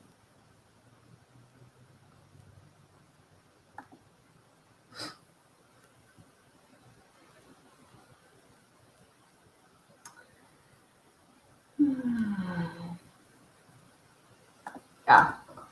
So they have no pics of where he was found, how they got him in the ambulance, where any of these pieces were originally found, and no pics of it. Yeah. Well, the biggest thing I don't think that they have is you're going to go off of, if you go off of the dash cam, you can like generalize, but like it's just still a cam. You know what I mean? You can maybe see how many steps somebody is taking to get to that point of where, because they like lift John up, multiple people, and walk him over and carry him to the stretcher, because obviously you can't like put a stretcher on down, like, you know what I mean? Yeah, Bill and I had a conversation and we agree with that. This woman seems like she's selling herself a little bit. Yeah, it's her company's on the line. You know, as an expert, as much as you're supposed to be unbiased to, you're just dealing with what you have. And I think she would have came off a lot better if she would have just said, this is all I had. You know, this is all they gave me and I was squeezed, but it's at the end of the day, it's her work. It's her company. That's, you know, and if she was to look like, you know, if she's wrong, I mean, think about that. Think about this. Why wouldn't you use her in more capacities? Why wouldn't you use her in other capacities than just the Google search of Jennifer McCabe? There was way more going on with the phones. Like, Tully said that he alluded to the fact that Karen Reed deleted stuff. We also have ring camera footage that was allegedly deleted. Okay, so why wouldn't someone like her be given more things to do in this case? And that tells me everything I need to know. You know, how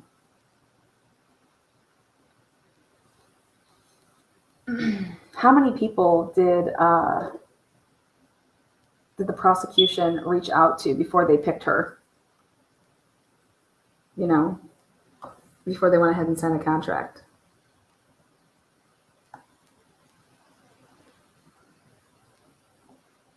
Because things were provided on different days.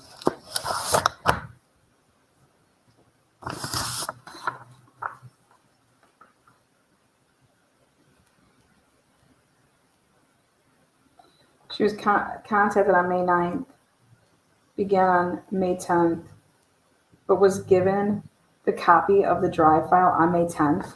That's pretty quick to get something like that over there. That you would get it, and then you began working on May 10th with the drive file. Like, they overnighted it to you. You know what I mean? Like, if you think about that time.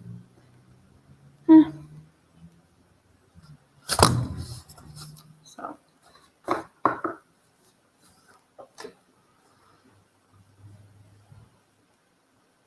Is it pouring over there in Denham? Is it raining there? Well, it's supposed to be beautiful when I come. I'm bringing the sunshine, guys.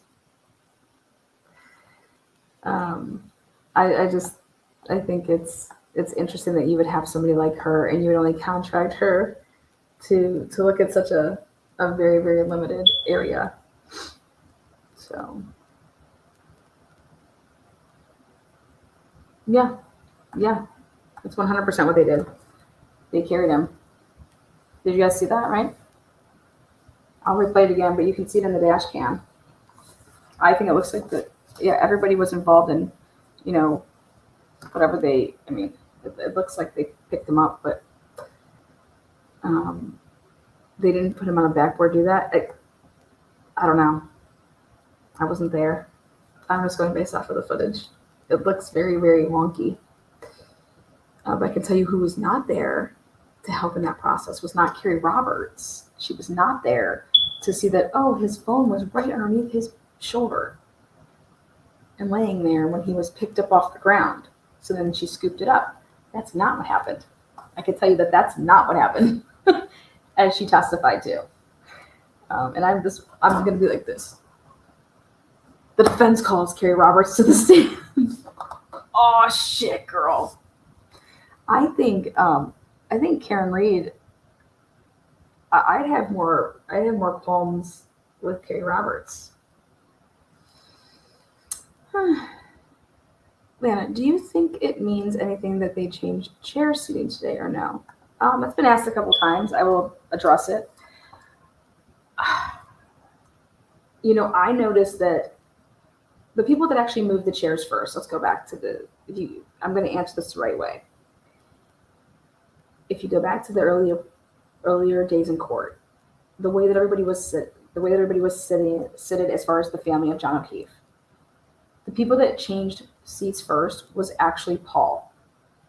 Paul was not in fact sitting. He was sitting, and actually you could see it in the Flamati video. You could see it in these earlier days. He actually changed seats first. He was sitting behind Karen Reed. Then all of a sudden he changed himself and put himself all the way down. Okay, all the way down in that furthest spot. Okay, which then gave him a direct line to literally stare down none other than Karen Reed. So when anybody wants to talk about the changing of positions with the defense, don't know why they did it, but I will tell you that you want to talk about musical chairs, Paul and his wife changed spots. Where they were sitting, they changed spots and they went all the way down because before they didn't have that view of Karen. And then they moved all the way down and sat there. And maybe it was distracting,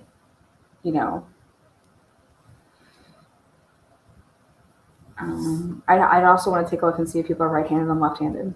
I'd want to take a look at that. I personally think it has something to do, because they went like that long, but the people that changed spots first, when you go back and look, Paul changed where he was. He went all the way down. So.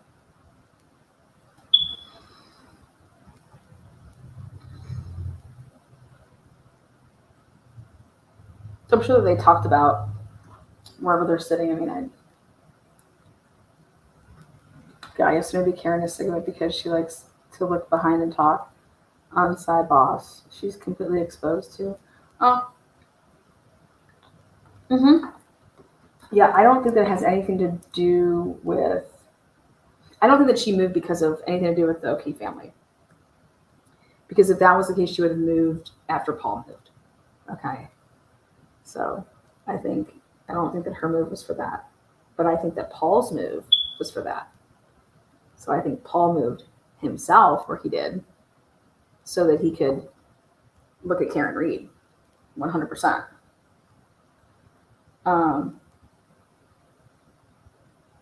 So hopefully that answers that. But if Karen Reed was going to move because of Paul, she would have done that a long time ago.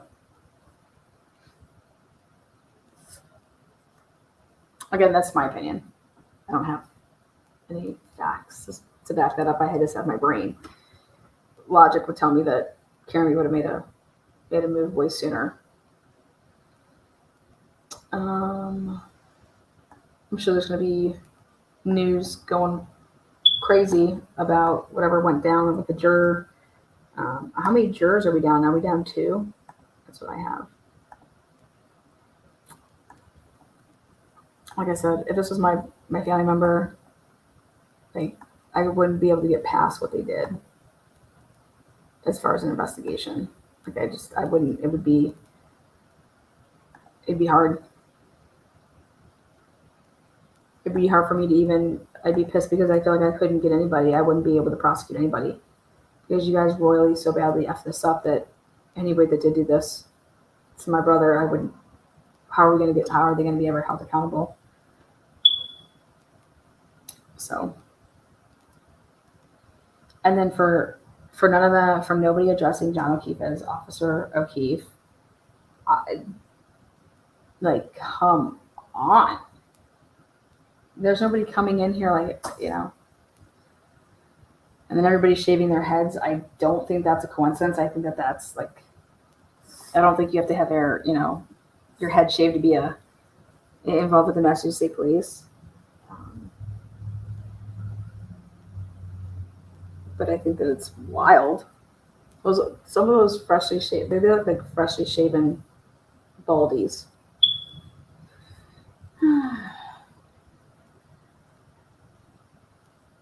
The socks were not inside out. They may have been on wrong feet, but usually that isn't an issue. A lot of times if your shoes are stripped off, the socks are going this way a little bit.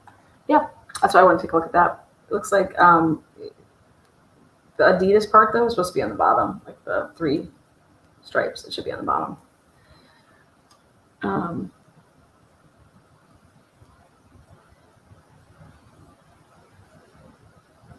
Dan B says, maybe it means nothing that Karen isn't sitting next to Yannetti. Oh, no, I don't think it's... I don't think she was like, I need to move away from Yannetti. No, God, no. I don't think that at all.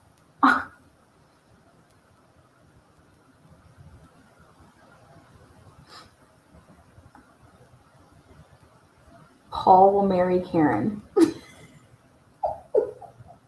What? Paul's going to get divorced and marry Karen? Why do you say that? That kind of took me for a little whoop.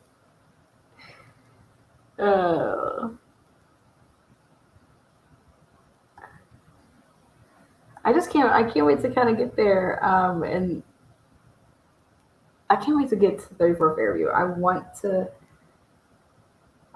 see the, like, along the railroad tracks. My ass is going to the back of the house. I want to go to the back of the house. I want to take that. It took a mile to get to, that back of that route. Also, there's just so much more you can get done when you're, like, physically there. Like, not much more things I can get my hands on.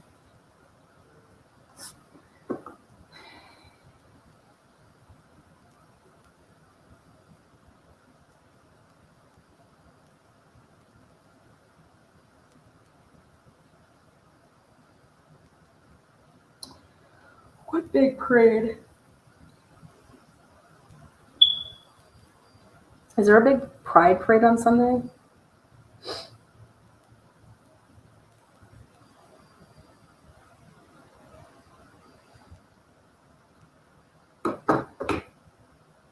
Oh, Dan B says, we can't wait for you to be here. God, you guys don't even know what we're bringing.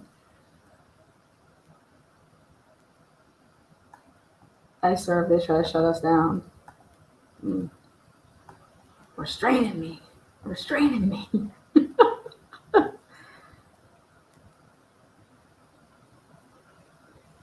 Yeah, I really like the homeowner's permission to reenact some things with my Life 360, as well as my phone data.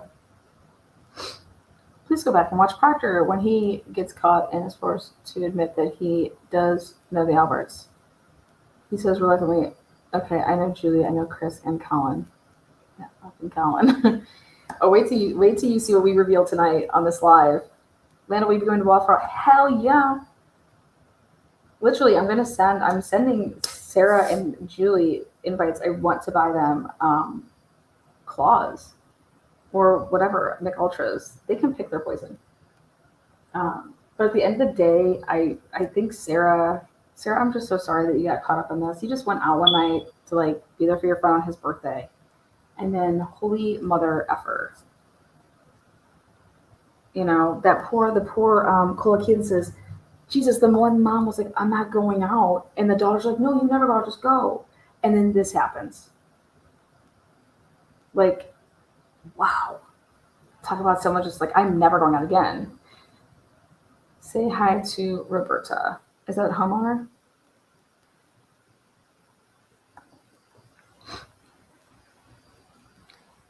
I want to know how Paul and his wife got off work for all this time. Like, who's paying their bills? Hopefully somebody's helping out the family.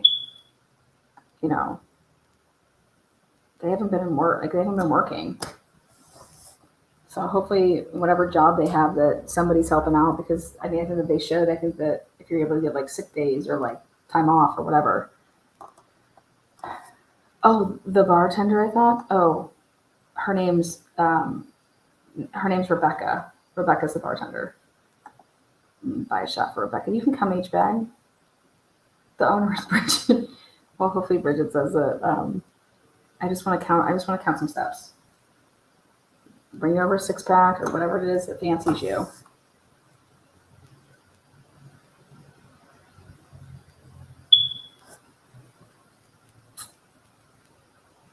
So I can. You better email me. Email me now. We have a pregame set up. So did they sell John's house? Not sure. Then all the jurors that are TNT fans will be running up and talking to you. God, I hope the jurors will talk to me. I just want one juror. Holy moly, it's pouring like crazy here. I hope so, because that means God's just pissing all over fucking Lally. He's like, you know what? I've saved it for a couple days. I'm just going to piss all over you, Lally.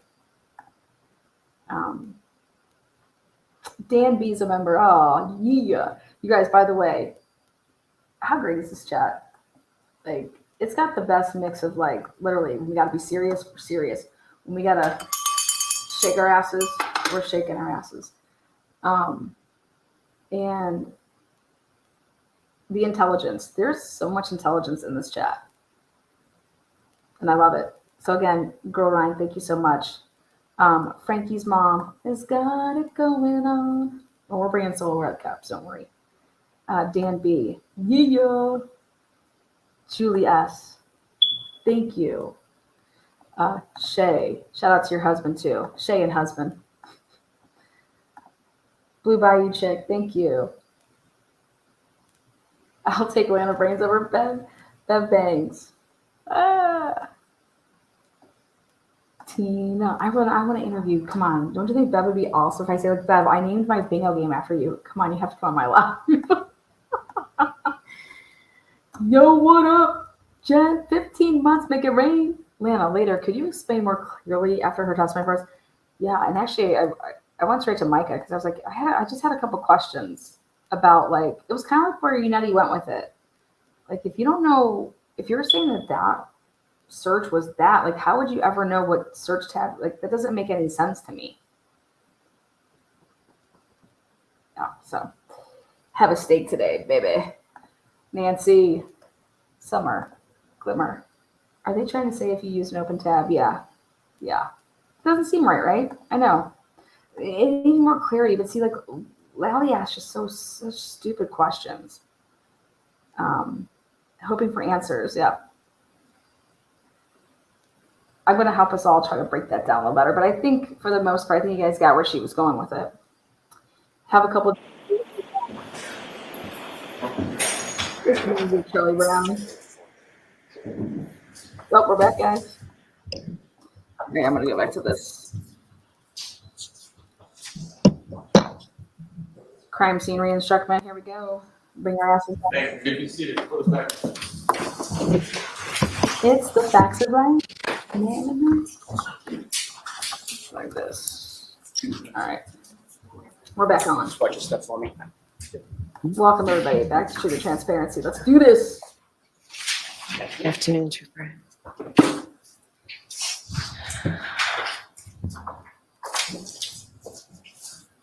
All right, Mr. Lally, whenever you're ready. Your Honor, with court's permission, may we have exhibit 587 back up on the screen? Yes. And this gentleman, that's the drone image.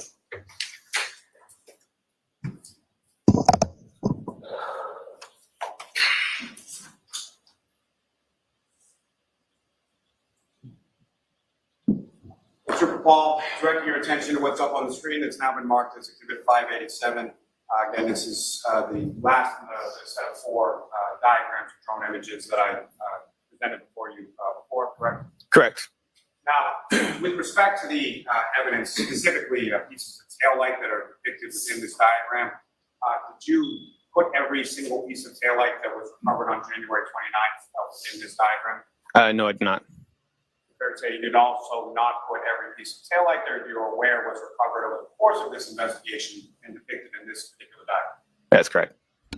Now, with respect to this particular area of Fairview Road, understanding that you were there in the daytime, correct? Yes. However, when you were there in the daytime, what, if any, note did you take as to sort of overhead lighting or available sort of ambient street lighting in the area? Yeah, so on the top corner, I'll try to right up here, there's a light pole right there, overhead light pole. And with relation to where you've marked as far as the final rest position of Mr. O'Keefe and the other areas of items of evidence that were recovered from the scene, was there any lighting in that particular area? There wasn't. Ms. Gilman, you can take that down. Mr. Officer, we can have lights back. Thank you very much. Now, turning your attention, sir, back to February 1st, 2022. At some point, you were at the Canton Police Department, correct? Yes. And where specifically within the Canton Police Department did you go? To the back in the garage area. And within the garage area, what if anything did you do in the garage area? In the garage area is where we imaged the airbag control module.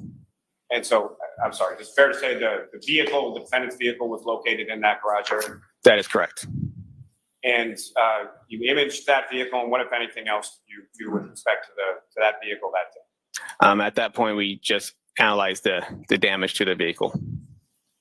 Now, at some point,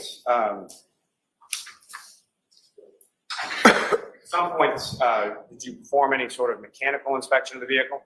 Yes. And was that day or at some later? It was that day. And was that within the garage area itself, or where did you perform the mechanical inspection? We analyzed a little bit of the steering and the brake pedals while it was sitting in the garage. Then we did testing with it on the in the driveway next to Canton PD. Now, sir, starting with a visual inspection of the vehicle.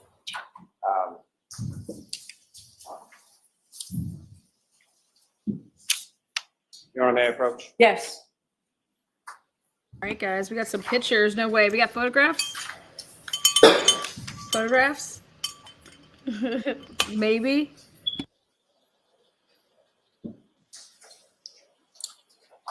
So I'm showing you some photographs. Ask you to just review those, look up when you finish.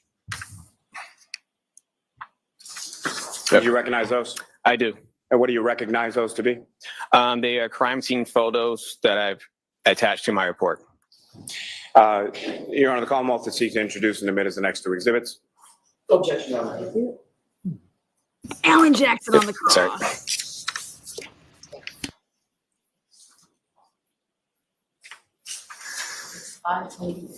Sorry. Thank you.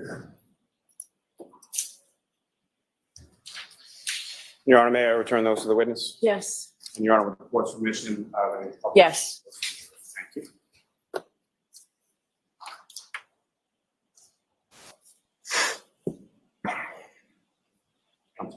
One moment, Your Honor.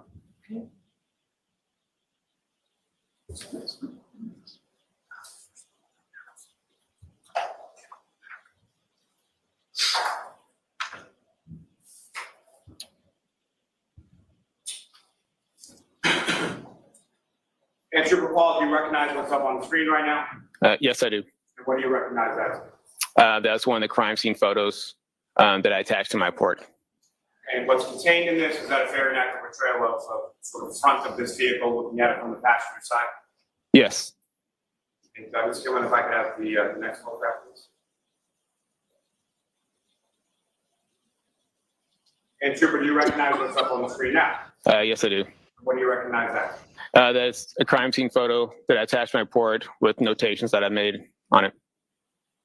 And what's contained in this photograph, is that a fair and accurate portrayal of what you observed in the rear passenger side area of the defendant's vehicle in the garage on February 1st? Yes, it is. Now, step back a little bit here. With regards to what you've noted within this, if you could, using the laser pointer before you, just direct the jury's attention to what, if anything, of significance you observed in your inspection of this area of the Lexus. Okay. So on the left side here, I put down that scratches, and there's a dent there. The broken taillight here was here. There's some scratches on the bottom right rear bumper here. And there was glass from a cut back on the bumper. As far as the glass on the bumper, what, if any, observations did you make of that in relation to the vehicle itself? Yeah, it appeared to be from a cup as opposed to any glass that came from the vehicle. Objection. So I'll strike the first part of the answer, but the second part will stand. I have no objections to the second part. Thank you. Now, with regard to the dents that you've delineated within this photograph, did you take any measurements from the ground as to where that was located? Yes, I did. And how far did you measure the dent to be approximately from the ground? Approximately 48 to 50 inches from the ground. And what, if any, measurements did you take as far as from one part of the vehicle to the other, as far as where the dents were located? Yeah, so it was approximately 19 inches from the right side of the vehicle. Now, the scratches that you were talking about before, where were they in relation to the dent? Right above the dent. I can see right there. As my hand's shaky. Now, as far as you obviously also made observations of the driver's side tail light as well. Yes. And so, from what you observed of the driver's side tail light versus the passenger side tail light, what, if any, observations did you make as far as the color of the pieces that you found missing from the passenger side tail light? As compared to the left side of the tail light? Yes. So on the left side of the tail light, there was red and clear plastic pieces. Now, the scratch marks along the bumper, did you take any measurements with relation to them? Yes. And specifically, did you take measurements from the ground to where they were located? Yes. What did you measure those? They were approximately 27 to 28 inches from the ground. Thank you, sir. Mr. Wynn, you can take that down.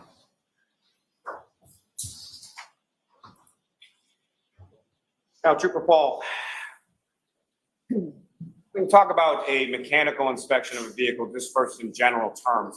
What is it that you're doing with respect to the vehicle in order to conduct that mechanical inspection?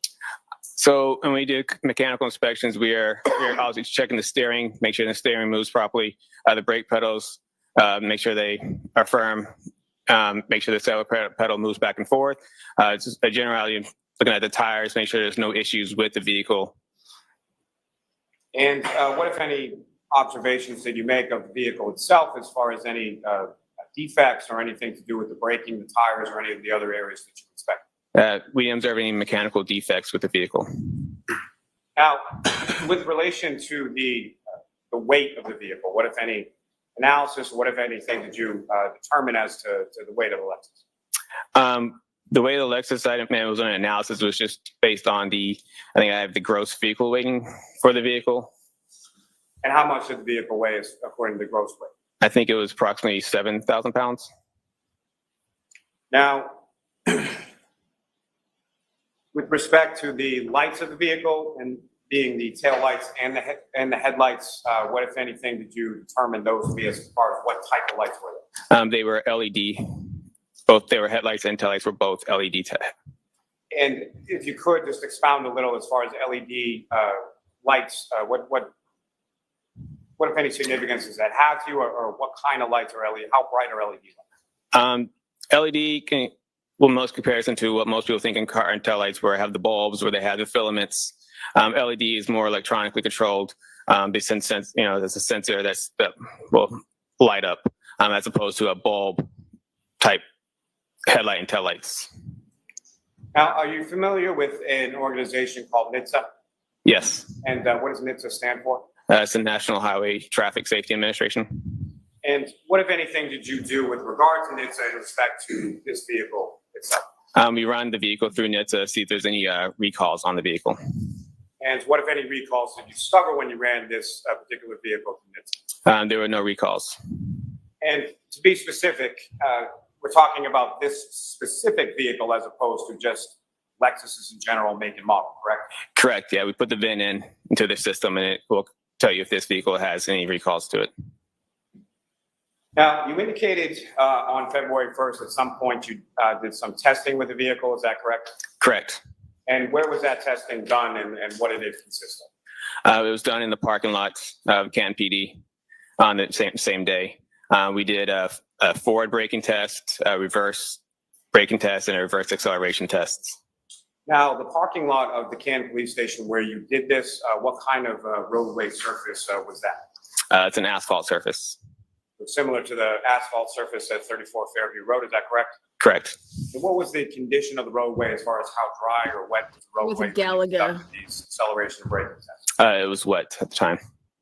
And with respect to your understanding of January 29th, 2022, with the asphalt surface in front of 34 Fairview Road, what was the condition weather-wise as far as that roadway surface at the time of this collision? At the time of the collision? Yes. What I understand is it was snowy, so the asphalt road had been fairly wet from snow. Now, when you conducted these acceleration and braking tests with the defendant's vehicle, what, if anything, what, if any, tool or what, if any, implement did you use in the course of that testing? We use a device called it's called a V-Box. This one's V-Box Sport. The device is attached to the windshield, and then it's also attached by an antenna that goes to the roof. And then basically V-Box, do you want to explain what V-Box is? Please. Okay. So a V-Box is just, it measures performance for the vehicle. It uses GPS data to measure the speeds and its location. Use that it'll give us how fast we were stopping, a drag factor for the roadway for that specific vehicle and type of road, and acceleration factors. So we attach that to the windshield, just kind of give me a way to check its acceleration, check its performance. And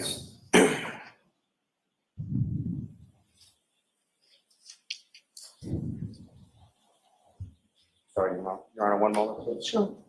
Come on, Lally, this is your witness.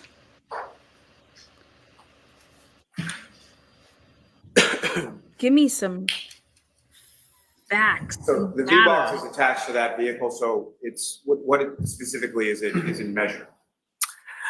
So yeah, it's using the GPS data to apply its location, and so it's measuring its speeds and using the speed and the location, putting that together. And once you use the app through the V-Box and it set certain parameters as you can go out 30 miles per hour, 20 miles per hour, 10 miles per hour, and it'll set your vehicle. So when you go to 30 miles per hour, it'll tell you what you're doing at 30, what you're doing at 20, what you're doing at 10, and then it'll know if you're doing braking or acceleration tests. And it'll use those numbers that you have to give you, your acceleration factor or braking factor for the vehicle.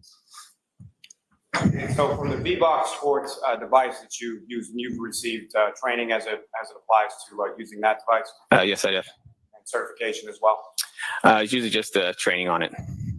Now, with respect to the V-Box Sport as it's attached to that vehicle, that's measuring specifically from that vehicle with those tires on that roadway surface that day, correct? That's correct. Now, with regard to that testing on that day, you did some acceleration or reverse acceleration tests, is that correct? Correct. And how many of those tests did you conduct? 2. And with describe to the jury sort of how you conducted those tests or what speeds you were using or sort of that process of the 2 reverse acceleration tests that you conducted that day? So the reverse acceleration test we conducted, we set the parameters up to 25 miles per hour. So what we did is we try to come from a stop at 0 and then press the accelerators all the way about as hard as I could press it and try to go back and see how fast I can get to 25 miles per hour and see what the performance they did at that time. And what, if any, kind of data did you receive with the V-Box board using during those 2 reverse acceleration tests? It gave me an acceleration factor. It gave me its speeds and times and distances that it was at each location. And if you could explain to the jury, sort of when you say acceleration factor, what is an acceleration factor? It's just a number of how fast a vehicle could travel from a acceleration. And it could be a light acceleration to a medium acceleration, a hard acceleration. They all have a different number that you can use to kind of relate it back to what the acceleration is for that vehicle. And what was the acceleration factor that you were able to obtain with those 2 reverse acceleration tests? I believe this was I had 0.317, I believe. Now, during the course of those the reverse acceleration tests that you conducted on that day, what, if anything, did you know? Well, let me ask you this: as far as the operation of the vehicle, who is actually physically operating the vehicle? I was actually operating the vehicle. And what, if anything, did you know during your operation of that vehicle during the reverse acceleration test that you conducted? We also noted the accelerator pedal moved freely. There was no binding. There were no interference from anything on the floor. Nothing interfered with the accelerator pedal. It worked as it's supposed to. And when you're doing this reverse acceleration test, how are you, if at all, are you manipulating the steering wheel at all, or is it a straight line test, or how is the test? How is the vehicle directed during the test? So I try to keep it fairly straight. And when you accelerated in reverse in a fairly straight fashion with the steering wheel, what, if anything, did you note about that? They kept the vehicle fairly straight. It was fairly easy to keep control of.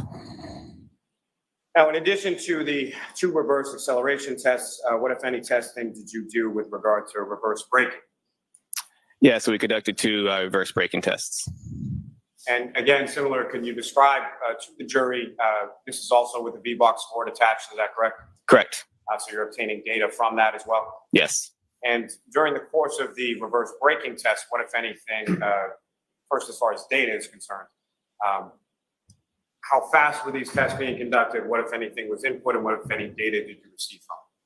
Yeah, so the reverse braking one, we try to get up to about 30 miles per hour. And then once we get up to that speed, that's when we apply the brakes, try to brake the brakes fairly hard to try to get the vehicle to stop.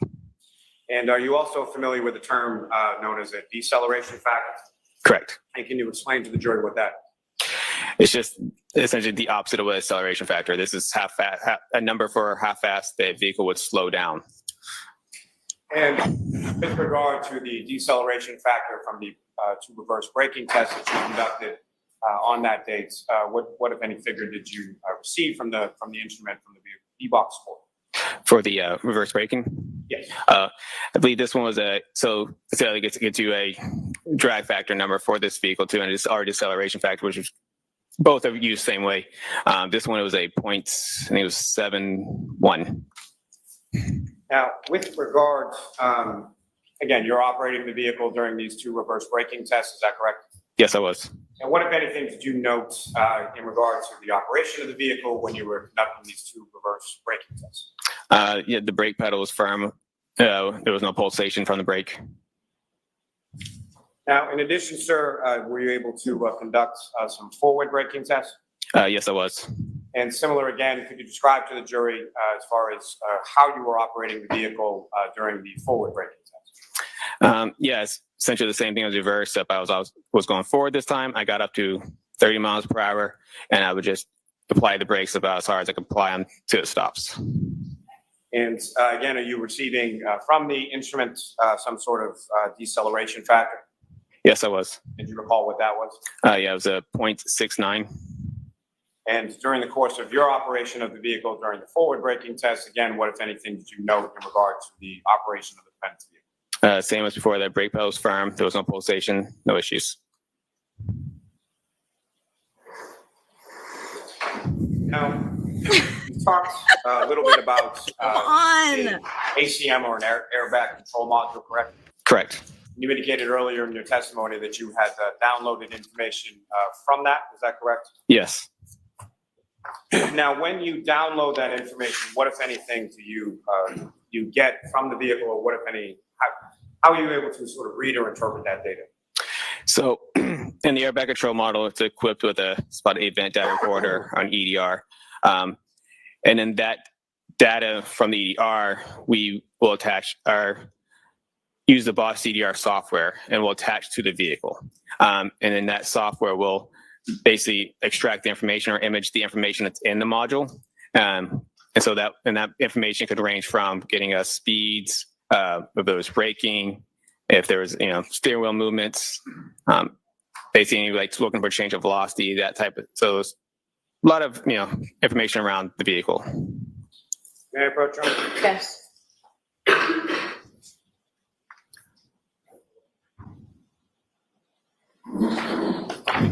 Going to the document, sir, 7 pages in length. Just ask you to review that when you're finished. Okay. I don't even know what to say. There. Woo! Yes, it was the car was in great shape. I could brake. Do you recognize I that could start my document, car, sir? I can make it go. What do you recognize that to be? This is the document that gets printed out through from the airbag control model through the crash route retrieval software. Thank you. May I approach again, Your Honor? Yes. I'm up to seek to introduce submit as the next exhibit. No objection. 590. All right, we got the airbag control document tagged right there. Exhibit. All right. Woo. Now, sir, when it comes to the CDR printouts, or let me ask you this. When it comes to the airbag control module, who is that designed to protect or to apply to in respect to safety measures with the vehicle? Applies to the occupants inside the vehicle. And this may sound a little terse when I say it, but essentially the airbag control module is typically not designed to protect people on the exterior or the outside of the vehicle, correct? Correct. Now, you've been involved in a number of crash investigations involving pedestrians, correct? Yes. And as far as this particular case, what, if any, sort of useful or significant information were you able to interpret or retrieve from the ACM? And this through the software, there was no data recovered or no events recovered. And when it comes to pedestrian crashes in general, and as far as there being no data in this case, is that something that's abnormal? It is not. Explain to the jury sort of why not. So what an airbag control module is doing, as it's running, it's constantly monitoring the vehicle. It's looking for like a sudden change of velocity, and like a collision. So once it feels that sudden change of velocity, essentially will wake up and monitor the vehicle, see if there's people wearing seatbelts on, what's the speed of the vehicle, number of different things that it could look for. And all it wants to do is either do I deploy the airbags or do I tighten the seatbelts? So most motor vehicle crashes with a car-on-car crash, there will be a higher change of velocity. So that's usually kind of what it's looking for. Pedestrian crashes there's not going to be much change of velocity to the vehicle. That means when they both interact with each other, the pedestrian is not going to change that vehicle's velocity in such a quick manner as, say, two cars would strike each other. Now, with respect to crash reconstruction in general, are you familiar with the term called delta V? Yes. And can you explain to the jury sort of what that term means as far as what is a delta V and what is it measured? So that's kind of what I was saying about the change of velocity. It was a change of velocity. And I mean, like change of velocity, like it's also be within a certain amount of time. So change amount of speed within a certain amount of time. So. And with respect, as it applies to crashes or collisions involving pedestrians, and I think you've said a little bit about this, but what, if any, impact on the velocity of the vehicle would striking a pedestrian typically have? Very little. Now, specifically when it applies Come on. pedestrian collisions in general, are you familiar with the concept of linear momentum? Yes. And No. can you explain to the jury sort of what that is and how it applies with pedestrian crashes in general? Linear momentum. Momentum is essentially when two objects interact with each other. They come in with momentum and they leave with momentum with essentially the same momentum. And linear momentum just means something that's in line with each other. Now, as far as we talked a little bit earlier in your testimony about roadway evidence, when it comes to your experience with pedestrian collisions, what, if any, relationship does that linear momentum have in relation to roadway evidence that you would expect to find at a scene of a pedestrian collision? So when a pedestrian strikes a vehicle, they will go in the direction where the vehicle was traveling. So if the vehicle is traveling one way, the pedestrian strikes, it will go essentially that same way, depending on what part that vehicle strikes. Now, as far as other items that the pedestrian may either have in their hand or other items of looser fitting clothing, what, if any, experience do you have as far as observations of those on collision scenes involving pedestrian collisions? Yeah, so it's not uncommon for pedestrians to lose essentially any sort of loose clothing. So, shoes, belts, hats, anything that's not very strapped on very well, could leave the body. Belt. And as far as directionality is concerned, when it applies to that linear momentum that you were speaking of before, those sort of loosely held or handheld items, or would glasses be included within that as well? Correct. So those types of items, as far as directionality is concerned, what, if anything, can you tell the jury about that? Who wears a loose Yeah, so they will belt? go in the same direction the pedestrian travels post-impact. We usually use that as kind of a post-impact path of travel for the pedestrian, showing that this is the direction that they would have traveled from where they got struck. Now, are you also familiar with the Reconstruction terms known as area of impact and point of impact? Correct. And can you explain what those terms mean in a crash reconstruction context for the jury? Yeah, so an area impact is essentially the area where the crash happens, where these two vehicles or vehicle pedestrians, where their initial impact happens. Point of impact is the same thing, it's just more down to like that specific point at that specific area. Area can mean a little bit broader in that sense. And what are some of is this something that is delineated somewhat, at least by roadway evidence? Correct. And if you could describe to the jury sort of what types of roadway evidence that would lead you or any crash reconstructionist to formulate an opinion as to the area of impact? Yeah, so like I said earlier with the path of travel, so a lot of collisions we start where the final arrest goes, and we follow the debris or the clothing, we're back to where, follow that path back to where it came from. And we know within that area, that's where an area impact would be. Now, with relation to the evidence that was depicted on the diagrams that were up on the screen before as the exhibits, what, if any, relationship would the taillight pieces and the shoe that were recovered from the street in front of 34 Fairview Road have in relation to that area of impact? Yeah, so they were found alongside the roadway.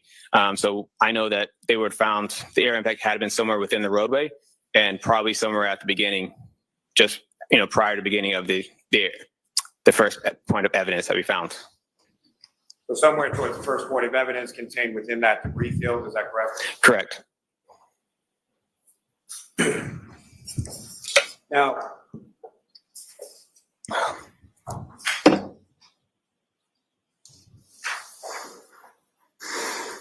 My car just beeps at me. My SUV just goes, yes. Beep, beep, beep, beep, beep, beep, beep, beep, beep, beep, beep, beep, beep, beep, beep, beep, beep, beep, beep, beep. Now, sir, are you also familiar with a safety system specifically applicable to Lexus vehicles? Yes. And have you received training in regard to downloading information in regard to that as well? Yes. And what is that safety system? What is that called? It's called the Toyota TechStream software. And so the Toyota TechStream is a software similar to the crash data retrieval or CDR software that you're talking about, but just specific to a Lexus. Yeah, but it's between Toyota and Lexus has software. The TechStream it's similar in the fact that they both record data to the vehicle. TechStream was created by Toyota for their technicians to diagnose vehicles and use that information to help, any kind of mechanical issues that they would have with the vehicle that they can do when you bring your car to them. They can look at the TechStream and just kind of find out what caused the mechanical issue. Now, with respect to the Toyota TechStream data that's available, what kind of data are we talking? So TechStream, they obviously diagnosis stuff, so they're looking for any engine defaults or anything else. But they also have what's called a vehicle control history in it. Sorry, I missed that. Called what? A vehicle control history. Thank you. And the vehicle control history it's basically monitoring people's driving behavior. So it has certain, they call it triggers that they have listed. And when those triggers are met, they will record data related to that trigger. And what type of data, in general terms, what type of data are you able to recover through the Toyota TechStream tool from the vehicle control history? Yeah, so each trigger, you can record, it's the same as you got to get your speeds, brakes, the accelerator pedals on, look for steering wheel angles, engine RPMs, all the information that you have related to vehicles. Now, in addition, is it possible with vehicles that have, some vehicles made that are accessible through this Toyota TechStream, including Lexus, which I should say, I'm sorry, so Lexus is manufactured by Toyota, correct? That's correct. So in some vehicles, Toyota or Lexus vehicles are made by that manufacturer are equipped with camera systems, is that correct? Correct. And again, in general terms, what, if anything, in relation to the camera system is it possible to collect from the vehicle controllers? The camera systems in certain vehicles can record photos, like little grainy black and white photos. And were you able to recover any black and white photos or photos of any kind from the defendant's vehicle in this case? I was not. Now, with respect to no photos, no physical photos, process guys, of didn't happen. downloading using this Toyota TechStream tool, can you explain to the jury sort of how that's physically done or what you're doing to the vehicle in order to download that information? The same process, just different software as we would for the airbag control module. As I said before, we plug into the DLC port, and then up that software program, and we follow the steps, and we extract the information from the vehicle. Now, the extraction of the Toyota TechStream data in this particular case, when was that accomplished? For this one, I believe it was February 2nd, 2023. So a year and a day after you had conducted the braking acceleration test and inspected the vehicle in the Canton Police Department garage? That's correct. And so as far as the timing of that being February 2nd of 2023, why was that? I was, at the time of my initial inspection, I didn't really know much about TechStream at that point. So over time, I kind of learned about TechStream. And so once I learned about it, and I thought, this is relevant to our case, and I looked more into it and found that it is relevant. So. And the Toyota TechStream, as far as that applicability or that tool, is that a relatively newer tool in the area of crash reconstruction? It is getting fairly newer, as in it's getting spread out. It's getting bigger. It first got created on one vehicle in 2014. So it's been slowly trickling into the Toyotas and Lexus vehicles over time, but it's definitely gotten bigger within the past couple of years. Now, with regard to this information, when you were then able to download that information, you received some data, is that correct? That's correct. And you mentioned that it goes, or it's measured sort of by triggers, is that correct? That's correct. And from the data that you were able to obtain from the defendant's vehicle, what type of data were you able to retrieve as it relates to the vehicle control history? Yeah, so I mean, this had like a page and a half full of triggers that over the vehicle's time span that it captured. And with respect to the triggers, how many triggers did it capture? It's like a page and a half. I don't know exact numbers of how many triggers that was on each page, but there was, it's at least a good page and a half full of triggers. Your Honor, may the trooper refer to his notes in regard to that? The trooper, if I could direct you, I think it's page 9 of your report. Okay.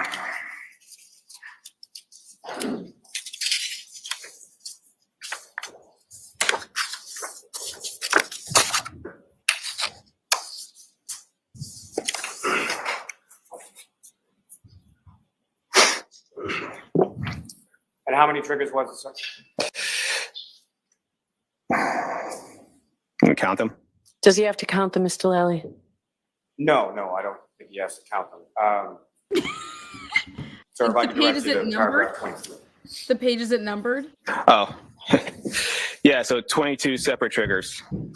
So in my report, it says 22 separate triggers that occurred on odometer mileage 12665 to 12666. And with regard to the mileage that you noted as far as being between miles 12665 and miles 12666, that's 12,665 to 12,666, correct? Correct. And what was the mileage that you observed on the vehicle at inspection? 12,665. And at the time that you conducted this Toyota TechStream download from the vehicle, what was the mileage at that time? 12,666. And there's also reference within the vehicle control history data in regard to something called a key cycle. Is that correct? Correct. And can you explain to the jury sort of what a key cycle is and what are the different things that could trigger a key cycle? Key cycle is essentially, so it's from the ignition cycle. So a key cycle is essentially from when the vehicle's off, it's pressed on. It doesn't necessarily need to be running or turned on. It just needs to be turned on and then off again. And that'd be one key cycle. Now, with relation to your analysis in regard to the vehicle control history, what, if any, role did the key cycle numbers or what kind of role did that play in your analysis? It shows me where, how far away they were from each other. The key cycles were. And how far away in what terms? So when I turned the vehicle on, when I did my testing, it shows me what key cycle was that I was on when I did those testings, and then the odometer mileage in relationship to that. Your Honor, may I approach? Yes.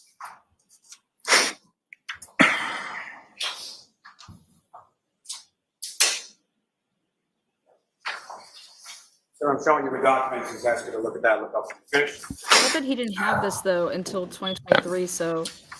And do you recognize that, sir? I do. And what do you recognize that? That is the table from the vehicle control history from my report. And Your Honor, may I approach? Yes. I'm off to seek to introduce the minutes and next exhibit. No objection, Your Honor. Okay. The 591.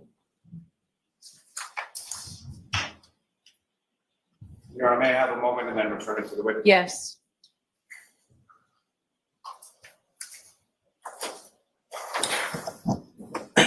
Your Honor, with the court's permission, if I could ask to publish this for the jury.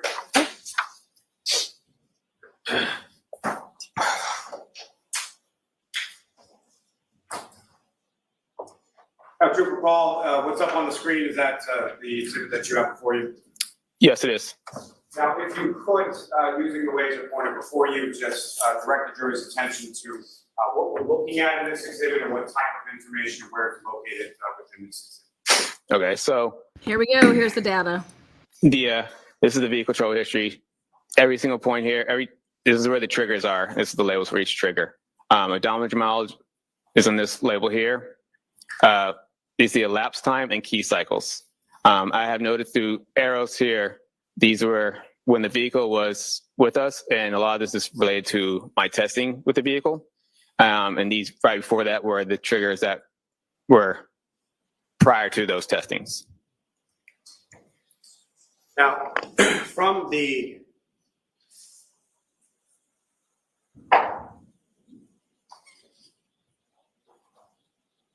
within this table, sir, there are two triggers recorded at odometer mile 12,629. Yes. And what's the key cycle associated with 12,629? 1,162. Now, these triggers that are contained as far as the 12,629, that's prior to You have to either come closer or speak up even louder, Mr. Howard. I will speak louder. There's no microphone near you. That's the problem for the court reporter. My issue is, Your Honor, there's no light over here.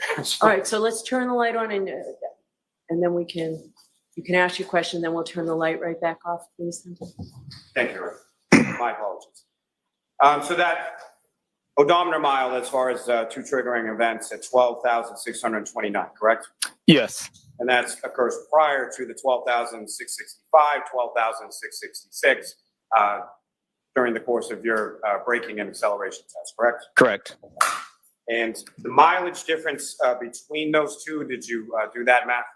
Yes. What was the mileage difference between the two? 36. And how many key cycles were different between your testing and that odometer reading of 12,629? 2 key cycles. Now, as far as the, what if any information did you have and where did you get it in relation to the defendant's vehicle's path of travel prior to those odometer readings that you noted when you did your Yeah, so yeah, I was told that where she traveled afterwards or prior to that. I was noted their locations, and I used those locations through Google to get a mileage for them. May I approach her? Yes.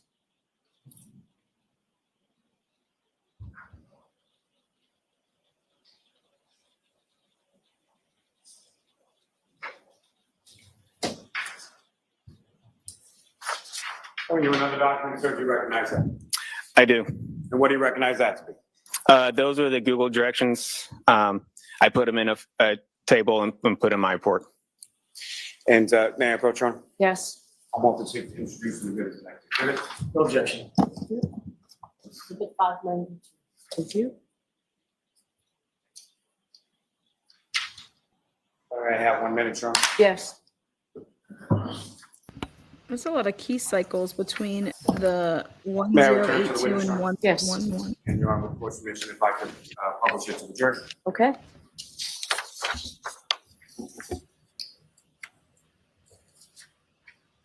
Someone, if you could enlarge, maybe just a little. Let's take a look here. Now, Trooper Paul, do you recognize what's up on the screen as the next exhibit before you? Yes, I do. These are, again, if you could explain to the jury sort of what we're looking at here and how you came to these mileage rules. Yes. So when I got the directions, it showed that we got from 34 Fairview Road to 1 Meadows Ave. And when I put that address onto Google, it gave me suggested routes. So I put each suggested route on there and the time it took. So I did that with every direction from 1 Meadows Ave to Waterfall to 12 Country Lane, and 12 Country Lane to 1 Meadows Ave, and then 1 Meadows Ave to 345 Country Hill Drive, North Dighton. So I did that for every single one and find suggested routes. So which is labeled in all these boxes here. And then at the bottom here, I did a total distance and I did a min and the max distance of, the minimum was 36.1 and a max distance of 38.8. All right, so I'm going to ask you to take that down for a minute and I'll see counsel at sidebar, please. You guys, I love this shit. So what I'm doing right now is I'm printing everything that you guys see on the screen. I make it into my own exhibit. Hence why you guys are here to see the exhibits on at a later date. So we have all the exhibits. And so what he's basically saying is I want to talk about the 1082, and then it jumps all the way to 1111. Okay. And then he highlights and says, that's when I started doing my testing, which would be the third one. And there's a lot of key cycles that happen in between the first three, like 1082, then it goes to 1111, and then it goes to 1162. That's a lot of key cycles. Okay. Meaning that, like, if you got the vehicle, I want him to talk about these key cycles again, and we'll get it on. We will get all of this on cross. But I think there's a lot of key cycles that happen between. You are unmuted.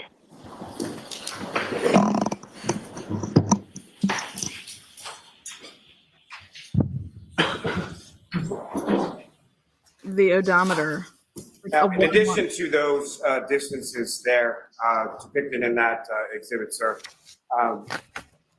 have you also looked at a mileage or distance between, well, I'm sorry, the first up there was as far as 34 Fairview Road to 1 Meadows Avenue, is that correct? That's correct. And that gave you sort of 3 different routes to travel, is that correct? Yes. And the minute of the max was 2.2 to 2.6. Correct. Now, if you were to add that as an additional sort of distance travel to the 36.1 to 38.8 that you had calculated, how much of a difference does that make? Between the two min maxes? Yes. Only 2.7. And as far as your analysis that we're about to discuss, adding in that approximate 2 points, whatever miles, how much of a difference does that make to your analysis and ultimate conclusions in regard to the VCH or vehicle control history data? As we're going later, but so the 36 is just within the realm that she could have traveled 36. The odometer mileage is odometer mileage. So 36 is 36. That's what's on the vehicle. So within the realm of possibilities that the vehicle could have traveled 36 miles after the 2 triggers that are in this vehicle. Now, with respect to that minimum and max, as far as the 36.1, 38.8, what, if any, relationship does that have to the difference in the odometer readings that you observed between when you conducted the braking test and when you observed these 2 triggering events that you were talking about at the earlier mile? I said no difference. The odometer mileage is the odometer mileage is 36. And so I guess what I'm asking, sir, is the 36 miles, is that within the range of the 2 triggering events that you were just talking about? Yes, it was. Now, as far as within your report and your analysis, did you come up with sort of a label as far as these 2 different triggering events that you observed? Yes, I did. And that incorporated the mileage, is that correct? Correct. And that was, again, 12,629, is that correct? Yes. And then as far as any further label that you put on it, how did you label it? I labeled them as in when they occurred. One's 12,629A and one other one's 12,629B. And with respect to the A and B, which one occurred first? The A occurred first. And may I approach on? Yes.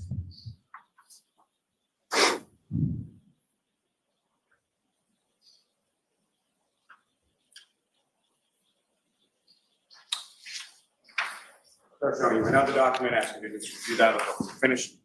Okay. And do you recognize that? I do. It's the data chart from the 12,629 miles A chart. May I approach again, Your Honor? Yes. Almost seek to introduce the minutes of the next exhibit. No objection. Okay.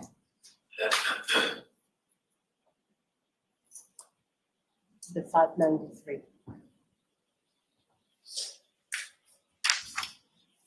And again, if I could just have a moment, Your Honor. Yes. May I return this to the witness, Your Honor? Yes. Report submission. Yes.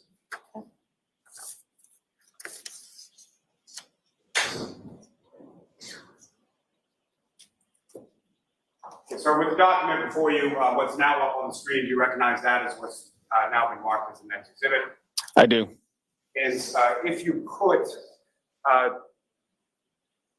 describe to the jury sort of what these rows indicate as far as what information is there, and if you could, using the laser pointer, direct the jury's attention to what, if anything, of significance you observed in this as far as 12,629 miles A.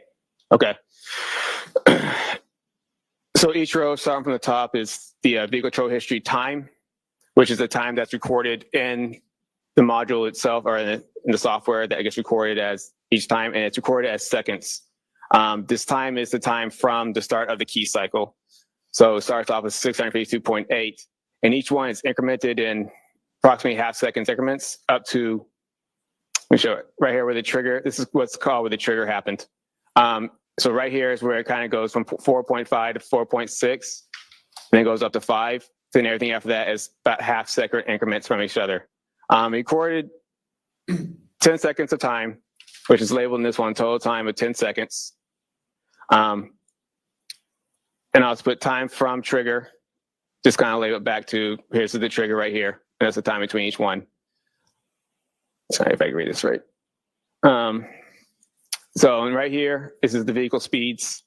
The blue is just labeled because that's the speed, zeros are labeled as a light blue is 0. So if I could read this. So this starts from, shows that the vehicle is traveling at 9.9 miles per hour. It's slowing down to about 0 right here, and then stops for that time, and then increases back, speeds back up to, it goes up to 6.2, and then slows back down to 0, and then back up to 1.7 to, I think it's 8.7. I read that right? Yeah, she sped off. And next below for us is miles per hour to kilometers. This is the accelerator opening ratio, which is really where this trigger comes from, because the trigger is labeled as the accelerator pedal opening angle is medium to higher immediately after shifting to reverse. All right, they label it as R. If I could stop you there just for a second, sir. As far as the accelerator pedal opening angle, can you explain to the jury sort of what that term means and how that relates to sort of the operation of it?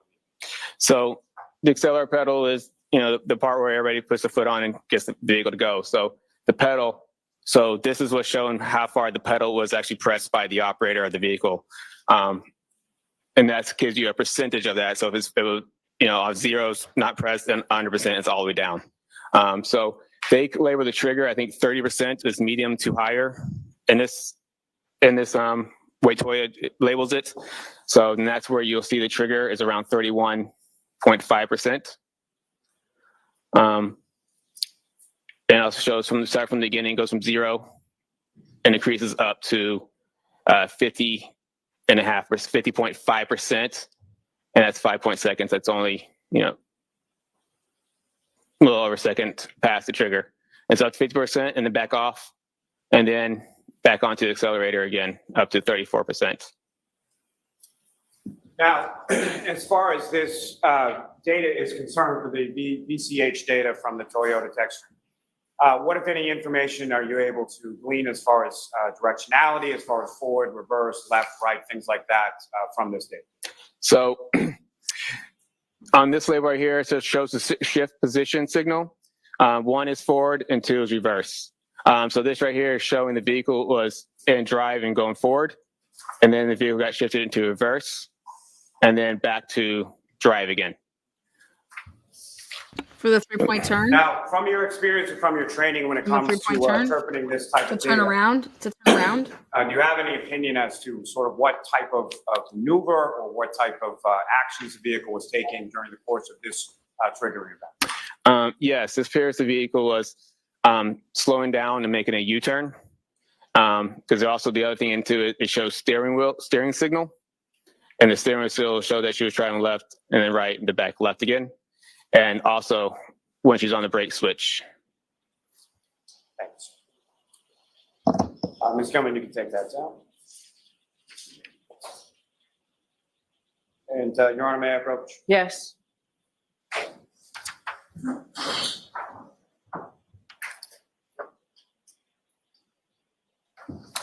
Sir, if I could just retrieve one down before. Absolutely.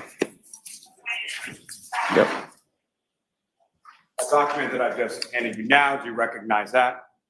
Yes. And what do you recognize that to be? It's the one, the 12,000, the data chart from my report as labeled as 12,629 miles B. So that's the second triggering event within this same mileage reading on the odometer, same key cycle? Correct. Madam Mayor, approach. Yes. Come up, see, do some minutes of next. No objection. Okay. Good 5 minutes. Again, just one moment, Your Honor.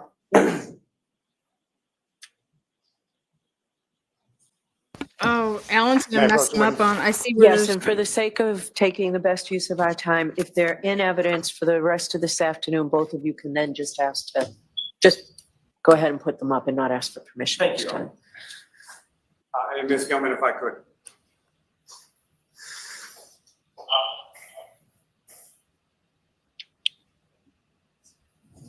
And Juror Paul, you recognize what's up on the screen now? I do. This is the VCH data chart from that same mileage or the second triggering event as far as 12,629 miles peak, correct? Correct. And again, this is in the same odometer range as well as the same key cycle as what was just up on the screen as far as 12,629 miles A, correct? Yes. This occurs after A, is that fair to say? Correct. Now, similar to before, when it comes to this VCH data up on the screen, if you put, using the laser pointer, demonstrate to the jury what, if anything, of significance you note as with respect to this data. So for this one, same label as before, as you said. The vehicle control history time is, if I can see that, the trigger time is 1,142.2 seconds after key cycle. And this one shows all the same thing, 10 seconds of data. And what's good, so the vehicle speed on this one shows that she's slowing down. It's 13.7 miles per hour and gets down to 0. Then she's down to 0 for a while, and then the vehicle speed increases up to 24.2 miles per hour at its max speed. Then it goes down to 23.6 as the last two labels. And the accelerator pedal angle at this point at key trigger is 36.5 and increases up to 74.5%. And it stays around 74.5%, 74, 73.5, and then 74. Now, that's 74.5% as far as the pressure being applied to the accelerator pedal, correct? Correct. And with respect to that 74.5, that's about 3/4 down, is that correct? Yes. Now, with regard to this data from 12,629 miles B, what, if anything, are you able to tell from this data as far as when that occurred in relation to 12,629A? So they occurred about approximately 8 minutes. So 1269A occurred 8 minutes prior to the other one, and they both occurred within the same odometer mileage. Now, with respect to the duration of the data that you were able to obtain from this one, specifically 12,629 miles. yes, she was waiting and then she what pulled kind off. of duration of data are we looking at in this? Yes, she was waiting and then she pulled off. What, say that again? How long a period of time does this take? So this is from the start of key cycle, or this whole this one? Just this one. Okay, so this is 10 seconds of data. And with respect to that 10 seconds of data. Then what's the 8 minutes? As far as the 24.2 miles per hour, when does that occur within the 10 seconds of data for this particular event? So 24.2, as I'll point out, is right here. It's actually around the 9-second mark.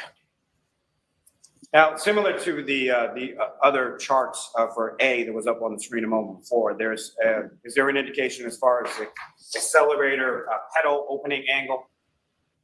Yes.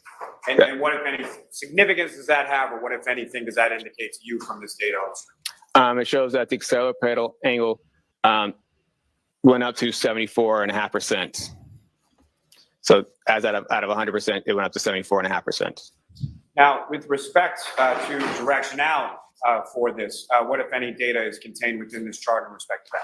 Yeah, so on the bottom row, it shows the steering signal. It just shows slowing down zeros like 0.5, 9, 13.5, 13.5. I think it's 13.5, 0, 4.5. And we're talking about steering wheel, how far does the steering wheel move from left to right? So that's the degrees of a steering wheel angle. Now, as far as when the vehicle is shifted sort of from drive or neutral or park or whatever it was, at some point, is there an indication in this data set on this table as far as when the vehicle was placed into reverse? Yes. And how far into this 10-second data set was the vehicle placed into reverse? At 4 seconds, it's right here. And so am I correct then that there is a 5-second difference between 4 seconds when it's placed in reverse and 9 seconds approximately when it achieves that 24.2 miles per hour? Correct. Now, as far as the 74.5%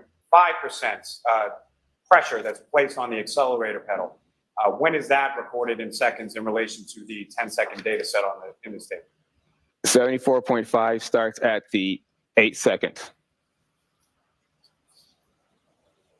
Now, as far as this trigger is concerned, I understand from your testimony that the maximum speed is 24.2. Is that correct? Correct. And what is the vehicle speed recorded at the end of this 10-second data set? 23.6. Now, as far as the vehicle being everything is off of the odometer, reverse, things of that nature, what, if anything, did you observe within this data set as far as how it is at the beginning, how it changes at all? What happens with regard to that in the data set? So this one shows that the vehicle was in drive. It starts off in drive. It's slowing down to 0, and it goes to 0, which is neutral. Then it goes down. Then it goes into reverse. So it's going straight. It stops. Then it gets placed in reverse, and then goes back. Goes in reverse. Now, as far as the reverse is concerned, you indicated there's also some steering angles that are recorded with this data. Yes. And what, if anything, was recorded in this 10 seconds of data? Specifically, I'm asking from the time that it goes to reverse to the end of the set, the end of the data set. What, if anything, do you observe with reference to the change in the steering angle of the steering wheel? It does not change Totally agree. much. It's only 13. I think as far as it goes, it's left. It's at 13.5%. So that's only, I mean, if the steering wheel's a circle, the whole circle is 360 degrees. So 13.5% is only, and it's still fairly straight in the vehicle at 13.5%. So from this data, this vehicle is backing up in the manner of about 5 seconds or so, in a fairly straight line, and achieves a maximum speed of 24.2 miles per hour, correct? Correct. And even at the end of this data set, the vehicle is still traveling approximately 23.6 miles per hour. Correct. Now, as far as the small deviations in the steering that you were testifying about, based on your training and experience, what, if anything, would cause that? Well, the steering wheel was obviously caused by operator traveling only small amounts, about right, and up to here. So it's only just operator steering at those small deviations. Your Honor, may I approach? Yes.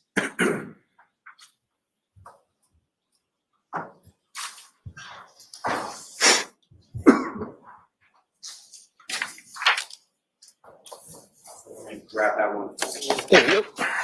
And present me with another document. You recognize that? I do. And what do you recognize that to be? It's a more of a closer up snippet of that document that I have attached to my report. And Your Honor, may I approach? Yes. Hard practice. Call the procedure to introduce them as the next exhibit. No objection, Your Honor. You can go ahead and you can go ahead and publish it if you're inclined. Okay.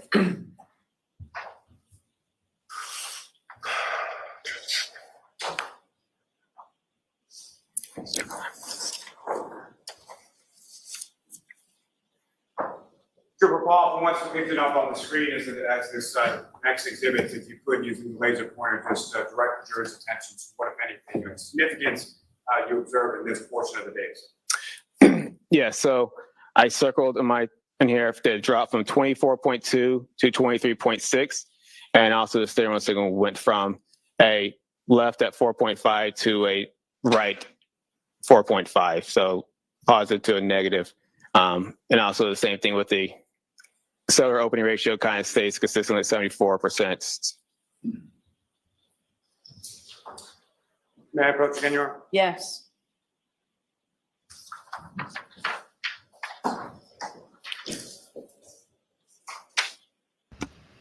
Remember that Jen McCabe drove her vehicle. Let's not forget that. Jen McCabe drove her vehicle. I'm showing you another document. She was the last person. Do you recognize that? I did. What do you recognize that to be? It's a vehicle control history distance chart I have I calculated and attached to my report. And may I approach again, Your Honor? Yes. I want to see if you can produce the next exhibit. No objection. Okay. So go ahead and publish it if you're inclined.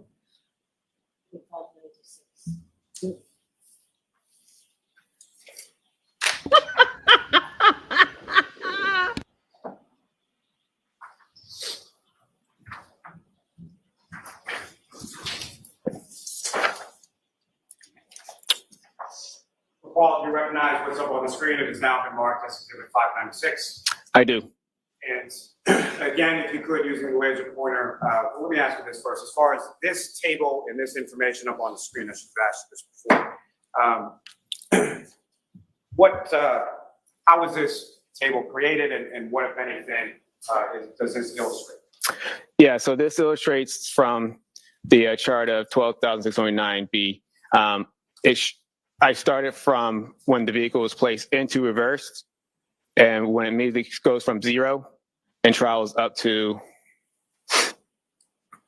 23.6. Just that's like the last part of that last chart we had.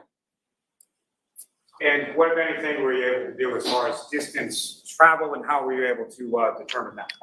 So I used the spherical speeds and the time, and calculated a distance that the vehicle traveled during this time.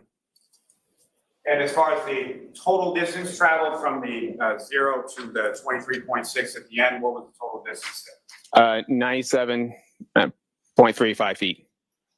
And with respect to the vehicle's maximum speed, as far as 24.2 miles per hour that's recorded within this data set, how much distance had the vehicle traveled prior to achieving that 24.2 mile per hour? 62.51 feet.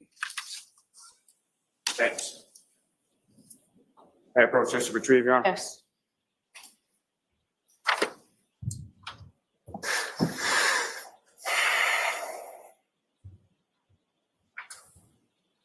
Now, Trooper Paul, with regard to, based on your training and experience, with respect to this type of data and crash reconstruction in general, this particular set of data from, who's the name again? From 12,629 miles B, what, if any, type of collision is that data set consistent with, and why? Yeah, there's a point in there where it appears to be consistent with a pedestrian strike. And why is it that your interpretation of that data you feel is consistent with the pedestrian strike? It's the sudden change of speed at 24.2 to 23.6 in a half second, while the accelerator pedal is still at a consistent 74%. And also the steering wheel angle goes left at 4.5 degrees and also goes right to 4.5 degrees, and then goes back to left after that. So right at that spot is something that's consistent with a pedestrian strike. Now, with respect to Mr. O'Keefe's pedestrian in this collision, what, if any, data were you able to see or review in relation to your reconstruction analysis in this case? Say As far as Mr. O'Keefe, what, if anything, did you learn about his injuries? Like what types of injuries he had? Yes. Yeah, there were blunt force injuries. I believe it was abrasions or lacerations, and blunt force injuries. And the injuries that that you observed or that you were informed about. You learned this from the medical examiner, is that correct? Correct. And with respect to the injuries Mr. O'Keefe was recorded as having sustained, according to the medical examiner, what, if any, relationship did those injuries have to you in relation to a pedestrian collision? Sorry, say it again. As far as the injuries that you were informed by the medical examiner that Mr. O'Keefe had sustained, Yes. what, if any, relationship did those injuries have in relation to a pedestrian collision? They are consistent with a pedestrian collision. And how so? Due to, I mean, we can break down each injury due to the arm, the lacerations of the arm from the tail light, the dent where the scratches for his hand could be. Those are something that would be consistent with this in this particular case with striking the Lexus. Now, specifically with reference to this case, what, if any, analysis did you conduct with regard to kinematics? Yes, I did a kinematics analysis in my report. Kinematics deals with the aspect of motion. And I'm sorry, if you could expand upon that just a little bit and explain to the jury sort of what a kinematics analysis is. So kinematics analysis is, like I said, it deals with the aspects of motion. Pedestrian crashes get labeled in certain types of how they interact. So in this particular case, I kind of labeled it as it's a forward projection crash with a side swipe. And what I mean by forward projection means that when a pedestrian gets struck by a vehicle, well, basically their principal impact forces are above the pedestrian center of gravity, as in this case where you get the higher back of the vehicle. When you get struck by something like that, it projects you forward in the direction of the vehicle. And in this situation where he gets more struck through the side of the vehicle on the taillight area, that it projected him to forward and then to the left due to this more of a side swipe manner. Now, with respect to the, you mentioned the height of the vehicle, as far as the shape of the back of the vehicle, what, if any, relationship does that have in regard to you sort of labeling this as a forward projection / side swipe collision? Yeah, due to it being pretty flat, it's not the front of the vehicle where you have the hood and the pedestrian staying above the hood. It's the back of the vehicle. It's pretty flat and it's pretty higher up. Now, with respect, you also made aware through your review of the medical examiner. John got slides like, woo! I already found some problems with their data. Based on your training experience and I don't give a fuck. Particularly pedestrian collisions, what, if any, significance did that have in relation to your opinion as to how Mr. O'Keefe interacted with the defendant? So when you look at the damage, he would have interacted with that left side of the vehicle. And when he got struck by the vehicle on the left side, it would have caused his vehicle to rotate kind of counterclockwise. And then when that rotation, he could turn it into his back, and his back could have struck the ground. I noted at the scene that there was asphalt curbing, which could have somewhere he could have struck his head in there, or somewhere along any of the pavement would have caused damage. Did you test that pavement? Most forward projection crashes have damage on both sides of the body. Why is that? Due to them get projected forward, so they get hit from behind, they would have damage to the back, and then when they get projected forward, they get damage to the front. So, I mean, in this case, he got projected and got spun counterclockwise due to where he got impacted the vehicle. Now, with regard to the vehicle speeds, the back of the vehicle, kinematically speaking, right? From your analysis in respect to that, what, if anything, can you say in relation to, just in general terms, as far as the pedestrian collision is concerned, how much of that vehicle speed would a pedestrian be assuming in the context of a pedestrian collision with forward projection? Forward projection will have almost 100% speed post-impact. And more, like I said, in this case, it's more the fact that he didn't get 100%, like his center of mass didn't strike the vehicle, so he would not have been thrown 100% of the vehicle speed post-impact. His right side would have sustained the vehicle speed, and that would cause him to spin out.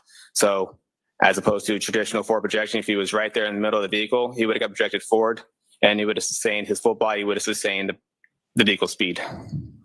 Is that abnormal as far as the sort of forward projection type of pedestrian collision And what I'm going to ask is specifically to not having any contact with sort of the bottom of the vehicle or being run over or something like that. Can you expound upon that a little? Yeah, due to the sideswipe manner that projection off to the left, wouldn't show that he would have been, the car would have ran over him and traveled over him. Like traditional. Yes, The car would. I'm going to ask you to slow down just Sorry. a little bit. Sorry. Yes, so due to the situation in this scene where he got projected to the left and body rotated, it would have rotated away from the vehicle and his body would not have traveled under the vehicle. As you do in like most live traditional forward projection crashes, the vehicle would get tracked forward ahead of the vehicle, and that vehicle could possibly travel over that pedestrian. Yeah, So but that is not what you found in this particular pedestrian clip, correct? Correct. What did you find? Just tell me what do you I know have you to- mentioned it a couple of times, but if I could ask you to just expound a little bit when you're talking about center of mass and how that relates between sort of a pedestrian and a vehicle in a pedestrian type collision. So pedestrians, almost every object has a center mass. Pedestrians is the same.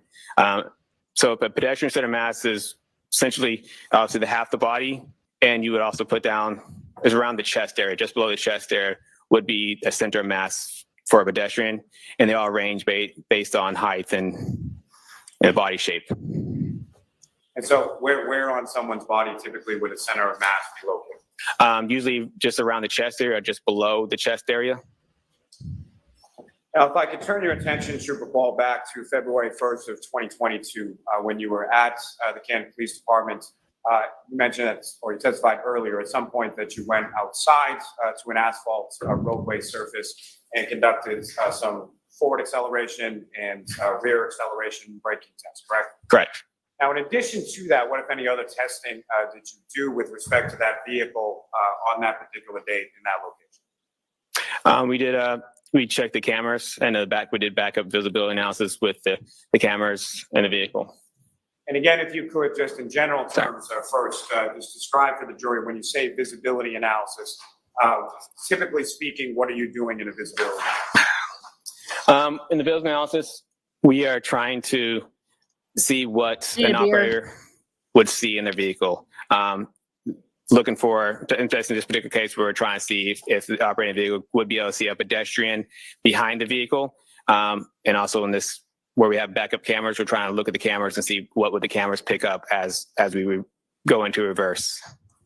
And in fairness to the defendant, at this particular time when this visibility analysis was conducted, it was during the daytime, is that correct? That's correct. A whole lot of bullshit right here. The crash is that it occurred at night, correct? Correct.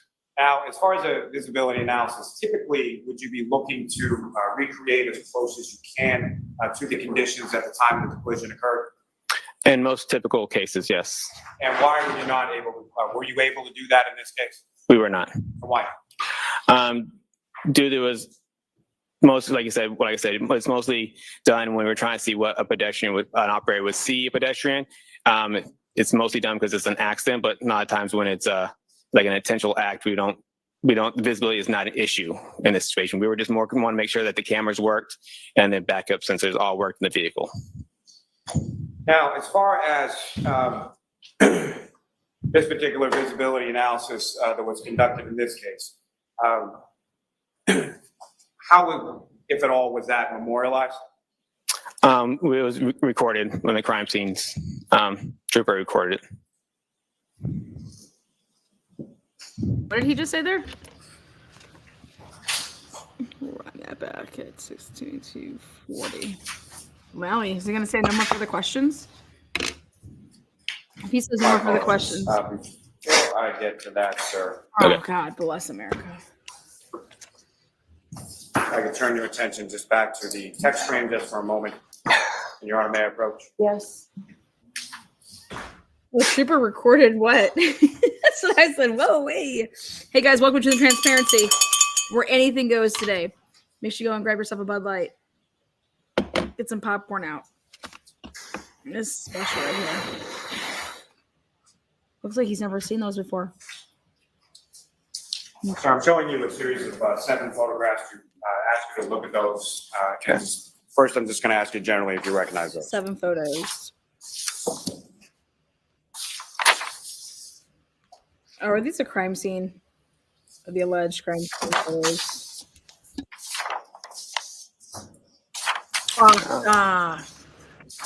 Yes. And what do you recognize those to be? It's the inside of the vehicle. Appears to be taking out the, showing that taking out the infotainment system. What system? Infotainment system. Infotainment, come on, And man. the last photograph there, what, if anything, does that depict, sir? That is the module for the infotainment system. And what, if any, involvement did you have in respect to this investigation in regard to the infotainment system? I didn't have anything. That was Trooper Nick Marino's did the infotainment system in this vehicle. And you indicated earlier in your testimony that you had training as it relates to Burla, correct? Correct. And what, if any, relationship does Burla have with respect to the infotainment system? They have tools to forensically diagnose the infotainment systems. And if you know, are you familiar with whether or not that was able to be accomplished in this particular case? It was not. And do you know why not? Because they had to go to, I think Burla didn't have the equipment, so they went to a... Sustain. Your Honor, may I approach? Yes. Now, as far as those photographs, they're an accurate portrayal of what you observed in the vehicle during the time that you were conducting your testing. Yes. Your Honor, Palmer will seek to introduce them as the next step in exhibit. Any objections, Mr. Jackson?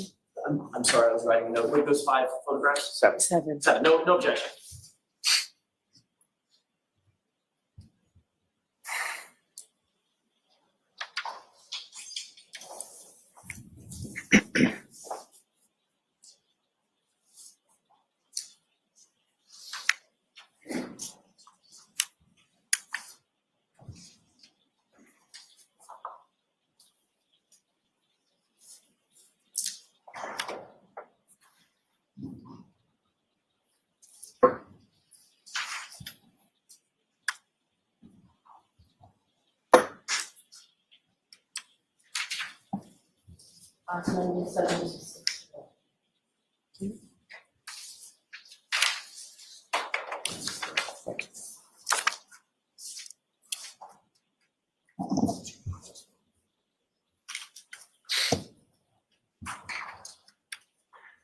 And Your Honor, with the court's permission, if I could just follow. Yes.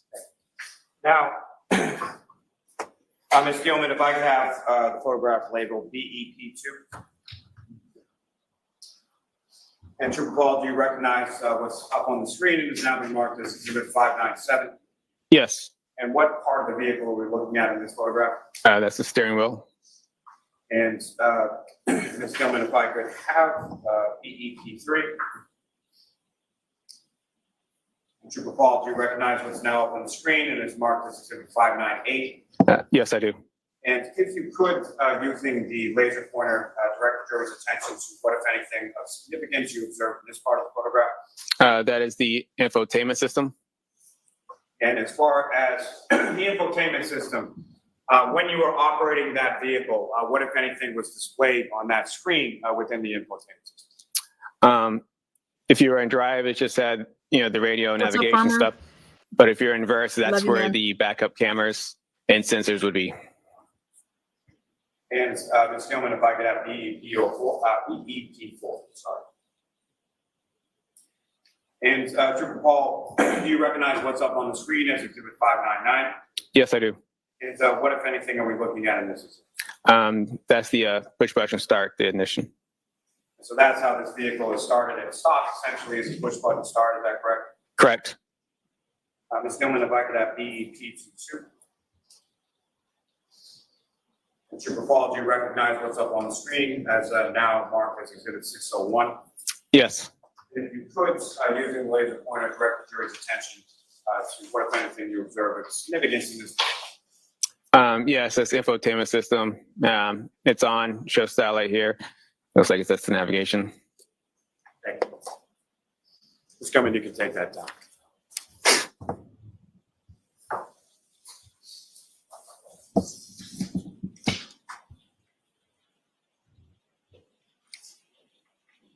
Now, if I could take you back just for a second to the VCH data and the kinematics of what you were testifying about just a moment ago.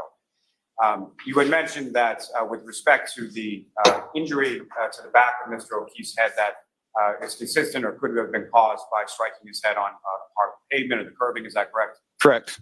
Now, as far as your training and experience in pedestrian collisions that you responded to and investigated on prior occasions, as far as weather, as far as the coldness of the ground being frozen, what, if any, impact did that have as far as in relation to the injuries to the back of Mr. O'Keefe's? Objection. Sustained.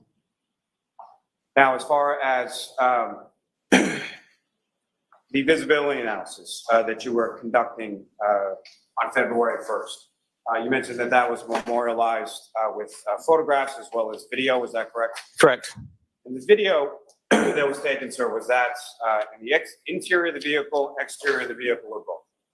I believe it might have been just the interior.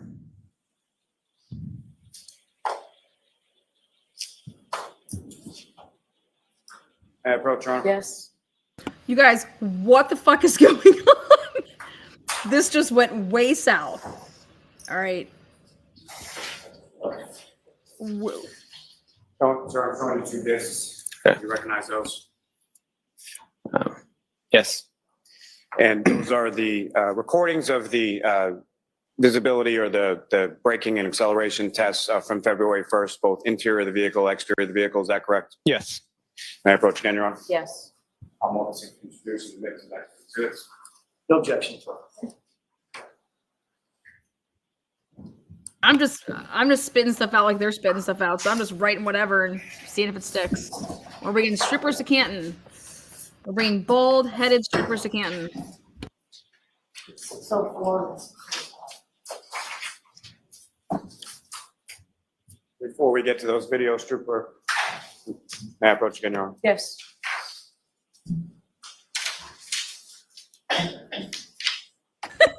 Dancing dick. I got penis straws for everybody. Don't worry. Give it a good second. So I'm showing you another series of lead photographs. Actually, those in the cup when you're finished.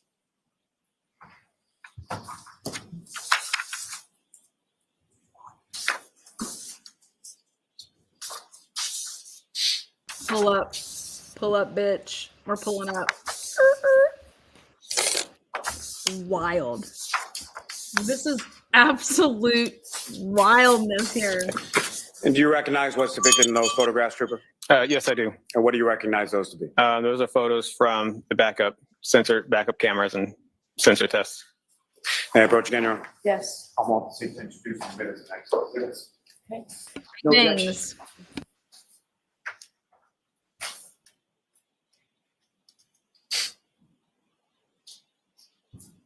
Send it to my hotel, honey. I'll say hi to your father-in-law for you too. Everybody needs a Alan Jackson as a father-in-law.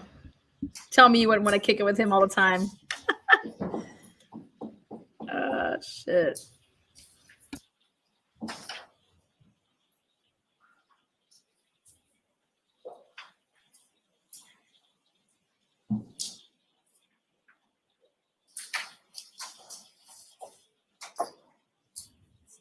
Zero 6 26 13. Thank you. And Ms. Gilman, if I could have from this packet photograph 2612.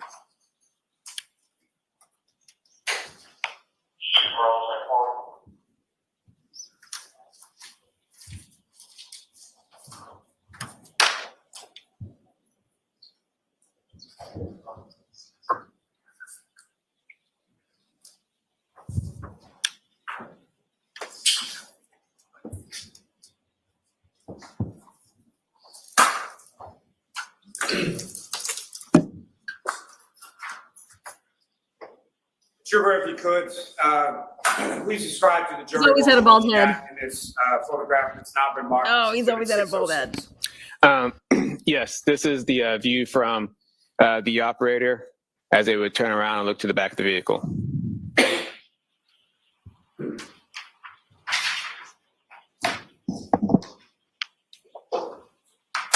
And Ms. Gilman, if I could have photograph 2616.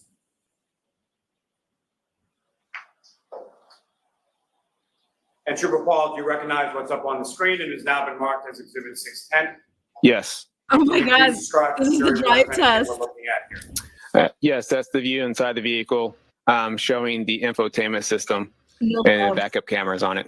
No gloves. Now, as far as the backup cameras on this particular vehicle, what kind of view was able to be portrayed, or what did you observe on the screen when you placed the vehicle on reverse? Yes, so this has this straight backup camera and also has a 360 overhead view of the vehicle. Why is the thing down? And as far as the cameras within this vehicle are concerned, are we talking about one single camera, or how many cameras are encapsulating this 360-degree camera angle view? It has the front and the sides and the rear cameras. Now, if you could, using the laser pointer, just draw the jury's attention, direct the jury's attention to where you're talking about as far as the screen is concerned, depicting that camera angle view. Okay. So the one on the left, that's the backup camera, and the one in the middle here would be the 360 overhead camera. Now, in addition to what's depicted on screen right now, as far as the vehicle on the 360 overhead, as the vehicle travels, what, if anything, in addition, is depicted on that particular portion of the screen as far as the 360 overhead? It shows a sensor, and also when that sensor shows up in the area where the object that it gets closer to. And the sensor that you're talking about, how is that depicted on the screen? It's a little red like blip or little bar that would show up on the camera itself. And is that something that appears as you approach an object from either in front or behind or something else? Correct. As you approach the object, the bar will, blink and will go get faster as you get closer to the object.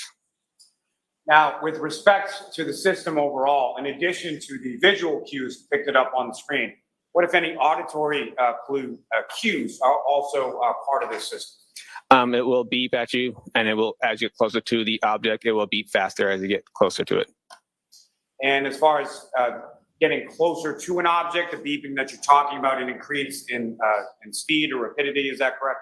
Correct. And how does it, what, if anything, does it do as far as the volume of the beeping that you? I guess it would increase as it would get faster. So it gets faster and it gets louder as you get closer to an object, correct? Yep. Now, with respect to sort of the middle of the screen here, up on the dashboard, what, if anything, do you observe there? Could you direct the jury's attention to what, if any, devices are up there right now? Yes. So that right here, this blue device, that's the V-Box Sport that attached to the windshield. So that's something that you attach to the vehicle. It's not necessarily something that was in the vehicle when you began to operate it around. Yes.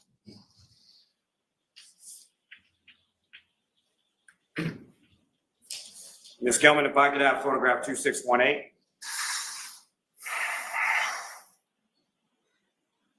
And Trooper Paul, if you could describe to the jury, or using the laser pointer, if you could draw the jury's attention to what, if anything, is significant to observe in this portion or closer up image of the screen in the center console. Yeah. So this, this is one on the left here is the backup camera, and the one in the middle is the 360 overhead camera. The bars and lines are showing the path of the vehicle. Okay. Ms. Gelman, you can take this down.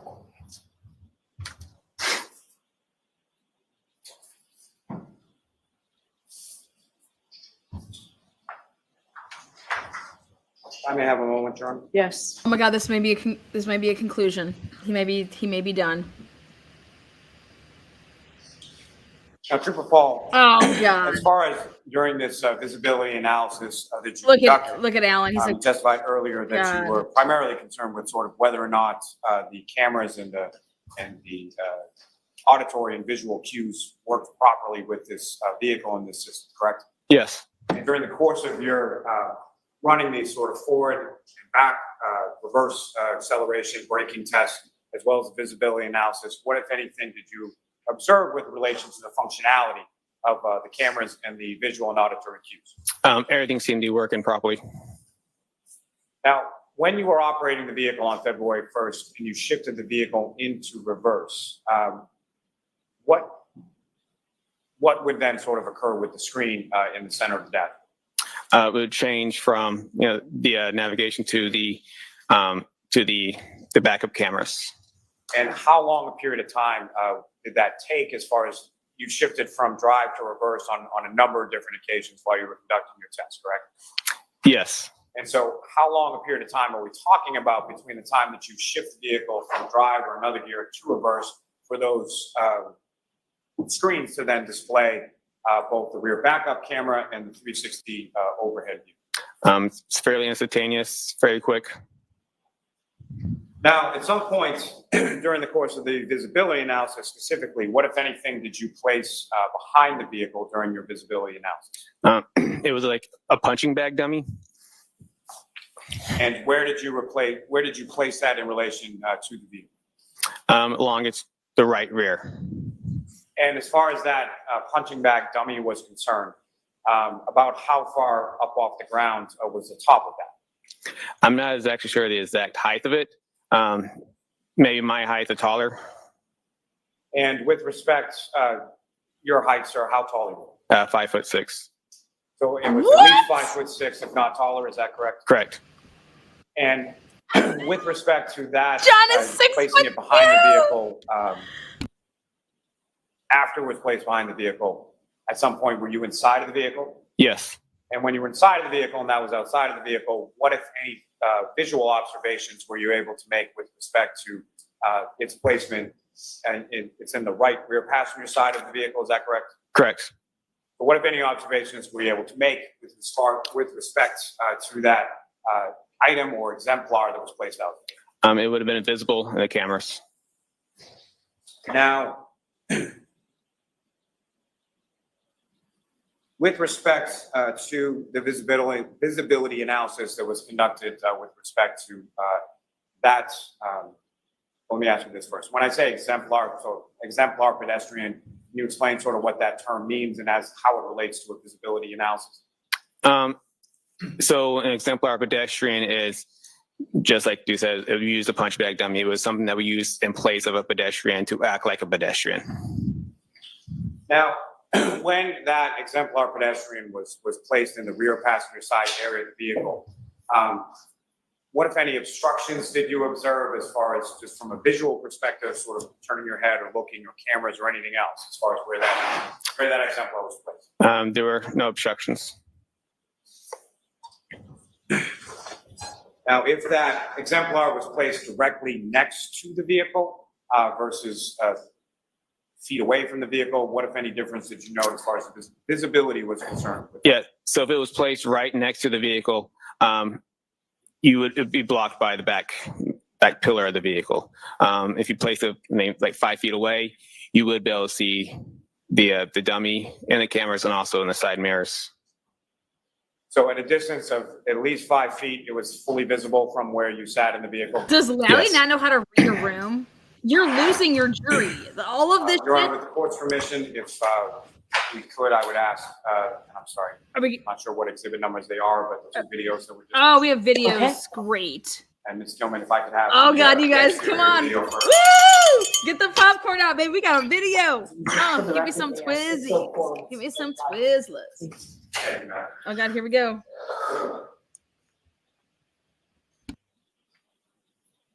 Gilman, if you could pause there just for a moment. First of all, with respect to, just for orientation purposes, if you could explain to the jury sort of where we are in relation to the Canton Police Department and where it was that you conducted this test. Yeah, so this is a view from the back of the Canton Police Department. So as you look at the Canton Police Department, we'd be on the left side of the Canton Police Department. And as far as the vehicle in question, if you could, using the laser pointer, just direct the jury's attention to where that is and sort of where it's going to be in relation to the We've been camera. waiting 2 hours for this. Vehicle is right here. Ms. Gilman, if you could press.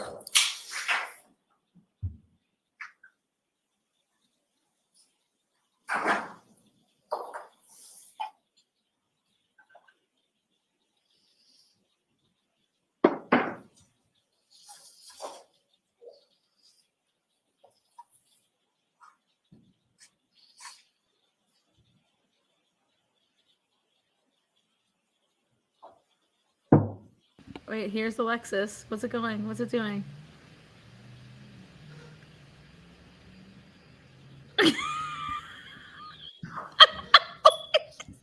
What's going on? Where's it at? Come on. Oh my god.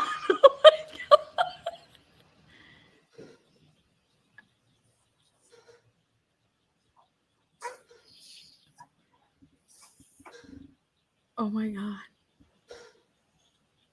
Here it comes.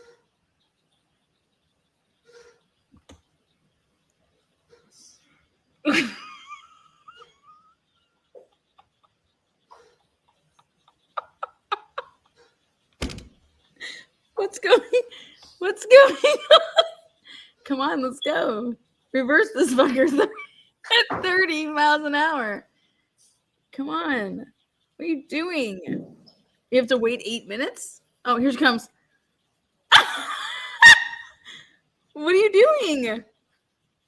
Why didn't we get to see? Why are you so far away? If I could ask you to pause there for just a moment. Super Paul, during these testing that you were conducting here with the acceleration, reverse braking, all of those, the highest speeds that you recorded during the course of that testing was 30 miles an hour. Is that correct? Yes. And the highest speed that was contained within that VCH data for the second or the B of those two data sets, what was the highest miles per hour there? 24. Now, with respect to the braking in this vehicle, what, if anything, was this vehicle with? Had ABS brakes, anti-lock brake system. And with relation to anti-lock brake system or ABS, what, if any, relationship does that have with regard to braking and what is then visible on the pavement? It doesn't leave visible tire marks. And why is that so? Due to when the brakes, as the brake is about to lock up, it transfers over to another tire. So it kind of rotates between tires. So the tires never fully lock up and slide across the pavement. Now, in relation to ABS not leaving marks on the pavement, what, if any, relationship does that have as far as the sound difference between ABS brakes and non-ABS brakes? Yeah, sound would be different because you would hear a car sliding across the pavement as opposed to just hard braking and engine slowing down. As far as sort of screeching of braking and tire coming to a brake, what would you expect to hear with respect to ABS braking? There would be no screeching of the tires. And Ms. Gilman, if you could press here. Sorry.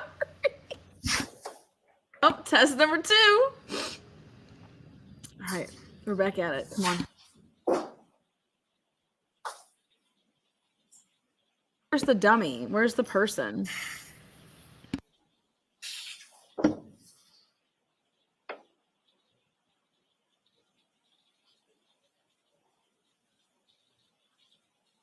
This is life. Are they gonna like throw John out the car, go forward, and then go back, and like someone's gonna put the dummy out there, or like what are they gonna do? Okay, now what's happening? Oh god. Where is the dummy? Please put out a dummy. Please put a person out there. Please. Please. Where is it? Come on. What are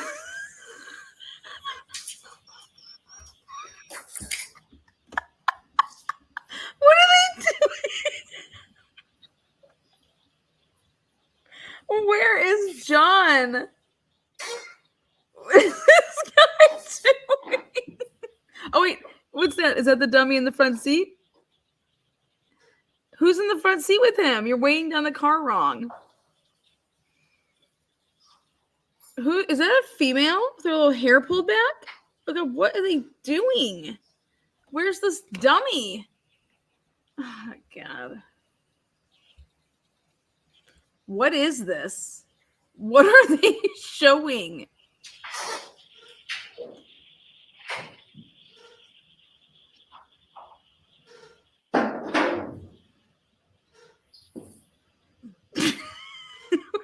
of the jury are you like, it's Jen McKee up in the front seat? What? Where is the person? Don't you want to see some impact here?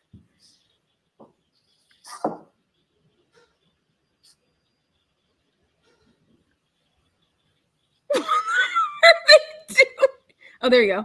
Oh, God, there you go. Okay, now what? There you go. We saw a little jerky. Oh, that's it. Your Honor, with the court's permission, may I publish the other video of the interior of the vehicle? Yes. Like when it was moving? Oh, God, here we go. Ms. Goodwin, if you could just What's that guy doing? Again, Trooper Paul, with reference to what's up on the screen, if you could, just using the laser pointer, direct the jury's attention to the screen in the center of the dashboard, and just as far as what different parts of the screen are visible. So right here is the reverse camera, 360 camera. And as far as this particular portion of the interior of the vehicle, are we looking at what's done with regard to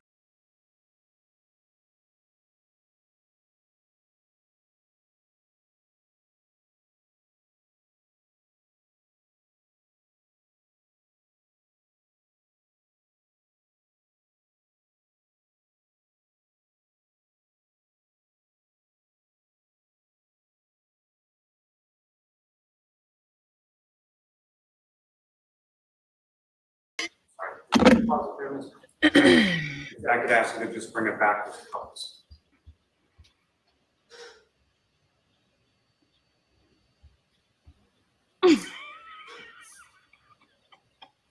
This is insane.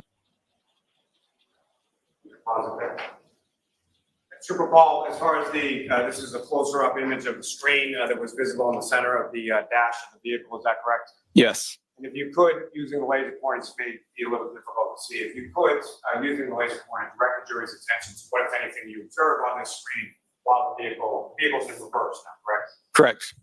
If you could, direct the jury's attention to what, if anything, you observe on this screen as the vehicle's in reverse with the exemplar pedestrian behind. Yes. So this screen has now changed to a park assist screen, and it now shows a sensor for the back of the vehicle. And also same here, the sensor starts popping up in a yellow line for behind the vehicle. Then in the actual camera view, The actual camera view shows that's where our puncher bag dummy was, and also shows where the sensor's backed up to on the bottom here. and this going, for the record, this is about 34 seconds in, if you could press play from here. Oh, gosh. Okay, here we go. Where's the person?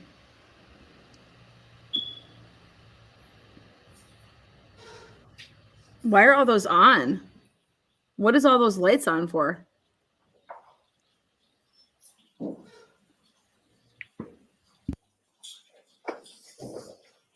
Now, Trooper Paul, at some point over the course of your investigation, over the course of this case, did you become aware of ring videos from Mr. O'Keefe's residence at 1 Meadows Avenue? Yes. And specifically, have you had occasion to see a video depicting the defendant backing out of the garage as snow was coming down? Yes. I'm going to allow it. Yeah. Your Honor, with the court's permission, if I could publish to the jury with the witness on the stand, Exhibit 6, video number 153. Objection, may we approach? Yes. What is going on, you guys? I don't have words for literally what I just...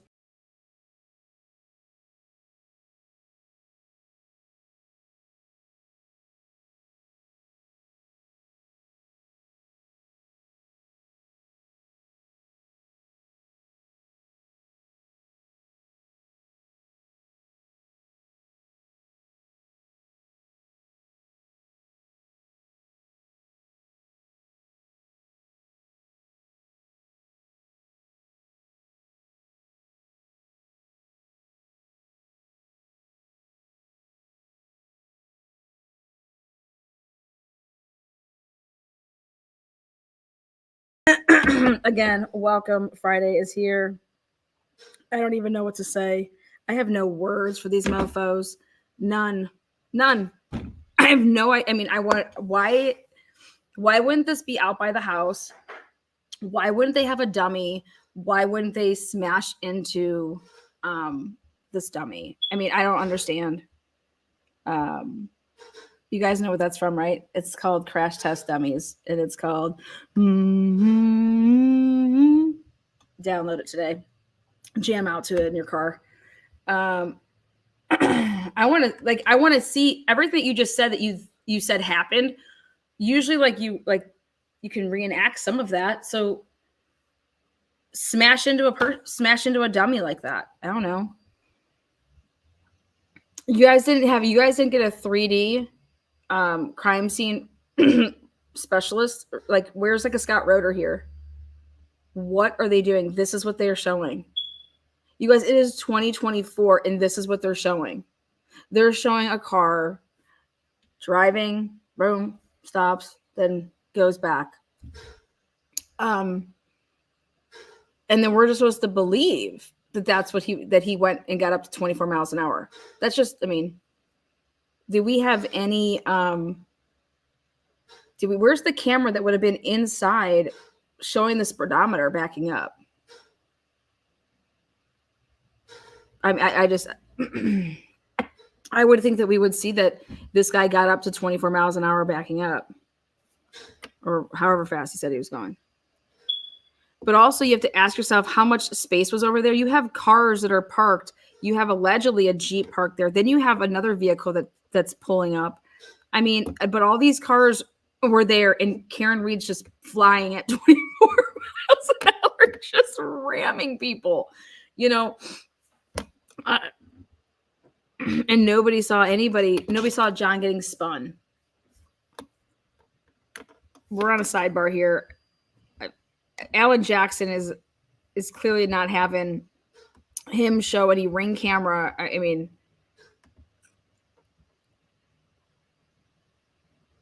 why would you, if he never viewed it, if he's not involved with the ring camera, and here we're going to go and look over, did you see the ring camera? Is this what it looked like? It's so stupid. If you're not going to show him. No.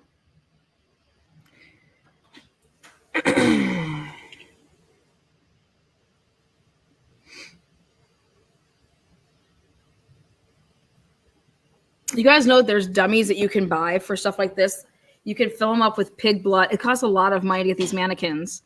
And they could fill them up with like shit organs, and you could do a lot of stuff. Like after working with Scott Roeder, when I saw all this stuff, I was just like, wow, like you can get a lot of stuff, and it costs money. So this right here told me that it didn't cost any money except for taxpayers' dollars for their salaries. You know, this is what you did on the job. You didn't, you know, the amount of money that it costs to prosecute Karen Reed is not in high-tech crap. It's in wasted man hours.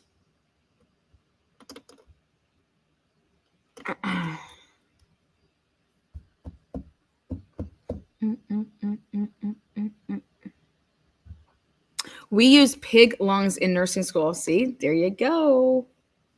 Yeah, I learned a ton of shit. This is just, I don't know what this is proving. That a car can go. There's issues with the data. There's issues with the miles. Like I said, I can break all of this down. I'm over here just trying to be like a juror. And if I was just sitting there,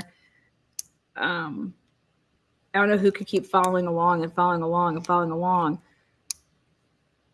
And if there's anything that I hope anybody learns from this is that in order to keep a jury, how do you expect to drag something like this out this long? I don't even know. I don't know what to say. It's truly disgusting.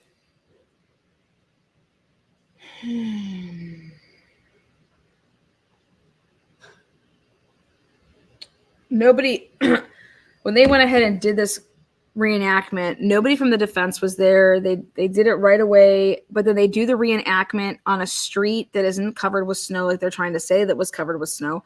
I mean, do you see this? Do you see this?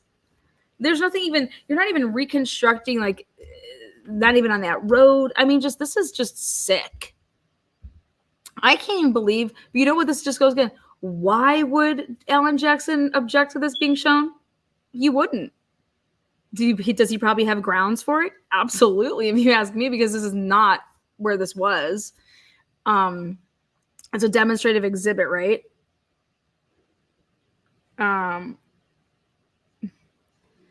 But you want this, yeah, like, go ahead, show that. Show it. Because it makes them look stupid. So sometimes you don't, yeah, go ahead and play that.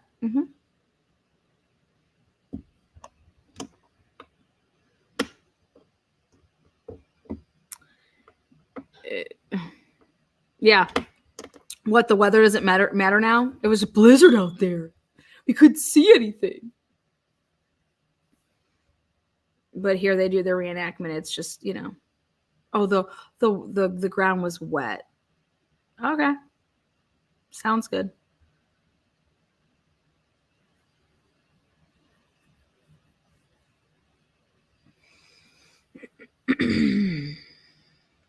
This is a joke. This is sick.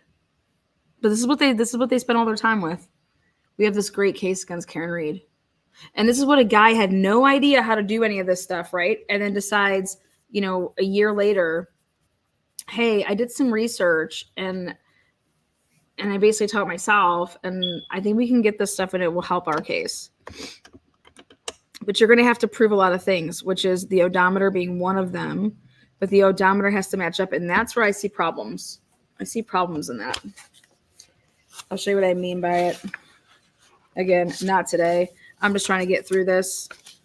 This is, well, I was hoping that maybe Alan Jackson had some questions here for him. Though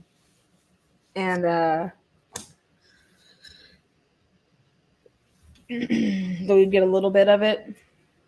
I don't know if she's going to plan on going to 4 or 4:30. If Alan Jackson says, listen, I can get this guy done by 4:30, like, let us, like, can we just stay, you know, till 4:30 so he can just be done?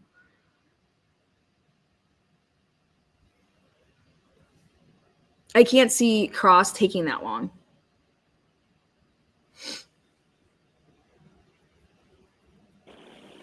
All right, jurors. I appreciate your patience. You are unmuted. A few things. So I'm going to send you home for the day. Okay. Because the lawyers and I are staying, and Trooper, I'm going to ask you to stay.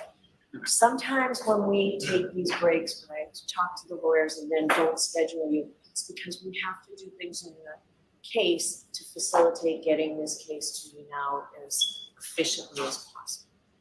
Next week, we will be in session here Monday. Tuesday is going to be a full day of the lawyers and I with witnesses to make sure that the case is ready for you to wrap up. So Tuesday you will be off, we'll be working. Wednesday is a federal holiday, so court is not in session on Wednesday. We'll have a full day Thursday and half a day Friday. It's a little different than we looked at, but I am assured that we are still on schedule to getting the case to you folks to begin your deliberations sometime that last week.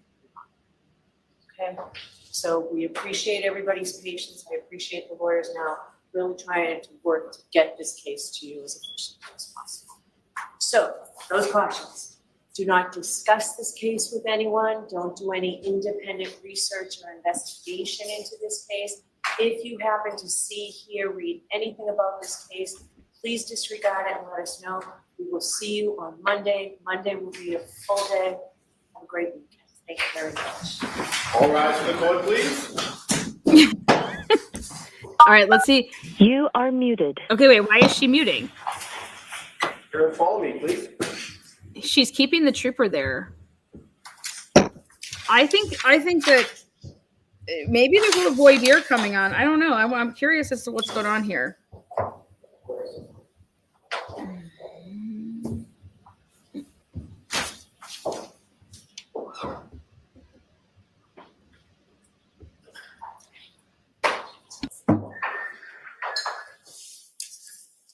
Thank you. Be seated. All right, let's see what's up. So, Trooper, we're going to have a voir dire of you, sir. That's what Mr. Lally's going to ask you some questions. Mr. Jackson's going to ask you some questions. You'll be shown a video. Okay. All right, Mr. Lally.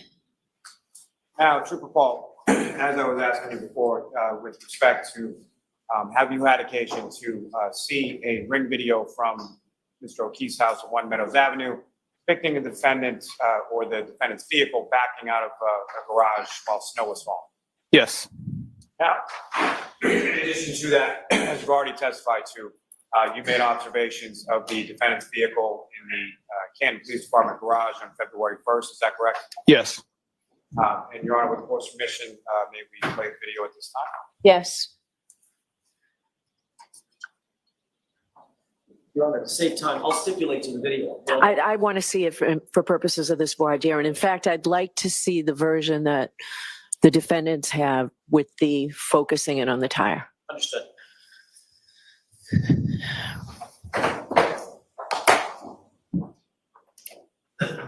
Both. Go ahead, Ms. Gilman, you show yours, and then I'm going to ask for the defense. 153. Oh God, here we go.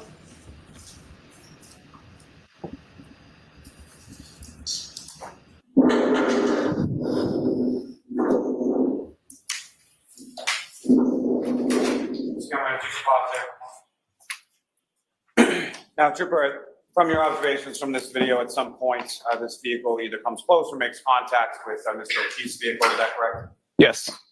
Now, in addition to your observations of this video and your observations of the defendant's vehicle, at some point, have you also seen photographs of Mr. O'Keefe's vehicle?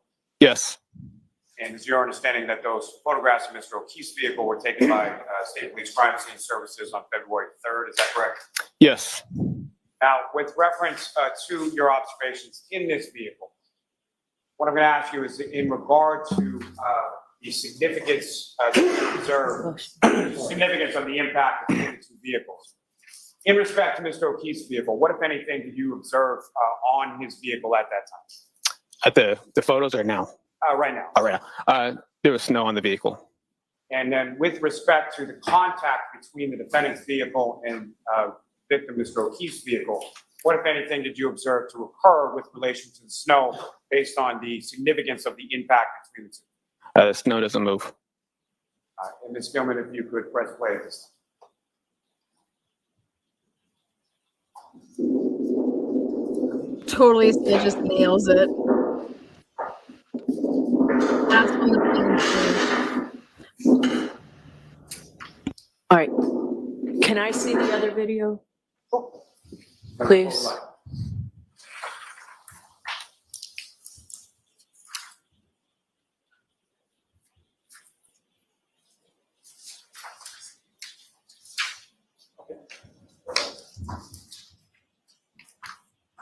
Yes, I think it's on, I know it's in evidence, but I think it's on your computer, your hard drive.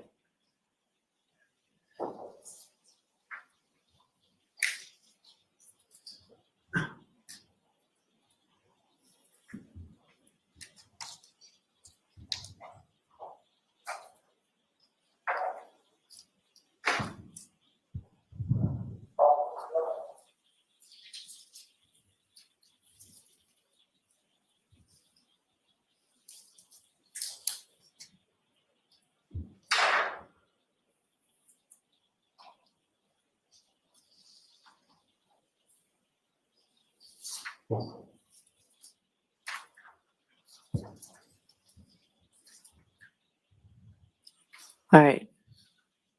Thank you. Okay, could you turn the lights on, please? Your Honor, if I could, there's just two photographs that I'd like to. Sure. Purposes. Ms. Gilman, if I could have what's now been marked as Exhibit 549. And before you do that, what is the exhibit we just saw through your IT person? What Your Honor, it's number? the same exhibit. It has not been enhanced in any way. It's just magnified for purposes of this, of showing it. In other words, the magnification is not embedded in the video. It's Okay. the same video. Okay. We just magnified it. Okay. All right, thank you. Go ahead, Mr. Lally.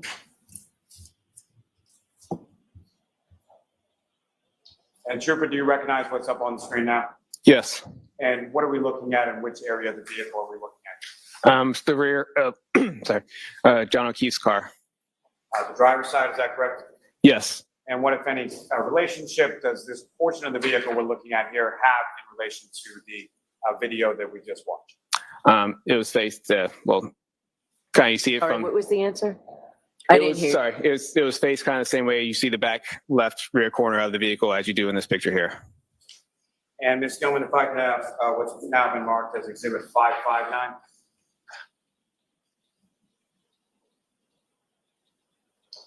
And sir, is this the same driver's side rear of Mr. O'Keefe's vehicle? Yes, it is. Now, as far as your observations of these photographs, what, if any, damage did you observe to Mr. O'Keefe's vehicle in either the last exhibit or this exhibit itself? There was no damage. Now, as far as the impact, let me ask, as far as the damage that you observed to the taillight area of the defendant's vehicle, what, if any, opinion do you have as to the amount of force necessary in order to cause that damage? Objection. We need a foundation on this. So, Trooper, over the course of your, I'm sorry, how many crashes have you investigated over your time with the cars unit? I've been primarily on 196 crashes. And I know I'd asked you before about pedestrian crashes. Fair to say most of the remainder, if not all the remainder, involved vehicles colliding with other vehicles. Correct. Now, with respect to that experience in relation to vehicle crashes, what, if any, training or knowledge do you have in regard to sort of physical forces of vehicles in a collision sequence and what kind of damage you would anticipate? So obviously the higher the speed, the more damage, the lower speed, the less damage. And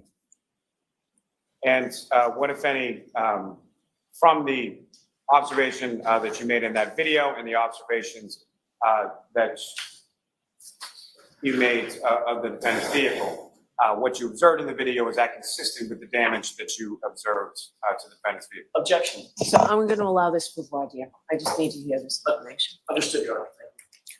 It is not consistent with the tail light in this collision. And why not? For one thing, the collision, the tail light is, what I say, 42 to 50 inches off the ground. So that vehicle would have to have damage 42 to 50 inches off the ground because they would have had to contact each other in the same distance from the ground, and there's no damage to that vehicle. So if the taillight breaks, it should leave some sort of scratching, maybe a dent, something on some sort of damage to that vehicle should have occurred. That wasn't where the contact happened. And with respect to, I think you just answered it. And you also did personally examine the car. Mr. O'Keefe's vehicle, what kind of damage would you expect from an impact significant enough to break the plastic on the tail light of the defendant's vehicle? It would be probably higher speed than what we saw. For purposes of voir dire, I need to hear all of this. Go ahead. A higher speed than what we probably would saw in there. If it's not, it was minimal. Maybe it would crack a tail light or something like that, but it wouldn't. I mean, the damage is different. And also, you know, we have a bumper that's also in the way too. And to that point, Trooper, when it comes to a bumper, from a functional standpoint, what is a bumper and what does it do with respect to a vehicle and a collision sequence? The bumper is, you know, it's basically meant as another cushion to absorb the impact to another vehicle, from one vehicle to another vehicle. And it kind of sticks out to kind of also preserve whatever, you know, the tail lights and everything else and the damage on top of it. So in order, from your experience as far as responding and investigating collisions, specifically collisions between motor vehicles, the speed that you observed the defendant's vehicle traveling in that video, what, if any, relationship does that have specifically as to the bumper, as to the damage that you observed to the defendant's vehicle? So if you look at the defendant's vehicle, there is a scratch mark that is along the left side starts from her bumper around the rear. That could be consistently with his hitting his bumper. That would be around the same height level. He has a little ridge there on his bumper. So that bumper could have been hit that little ridge. And also the bumper in itself, and here is a different material. Hers is a little lighter, like a glossy colored paint. This is more a duller flat finish. So it might have why it would show up on her bumper more than it would show up on his bumper. And finally, sir, in your opinion, the damage to the defendant's taillight is is that something that could have occurred or could have been caused by the crash or the contact of the vehicles that you observed in that video? Objection. No. So again, this is voir dire, Mr. Jackson, going in here. No. And again, sir, why not? For one thing, the bumpers, you have to go push through the bumpers in order to hit the taillight against the other vehicle. And there's no damage to that, significant damage to a bumper in order to push back into the car. And again, there was no snow on the vehicle. By that, I mean Mr. O'Keefe's vehicle that even came off the vehicle that you observed during the course of that contact between the two vehicles. That's correct. I have nothing further on.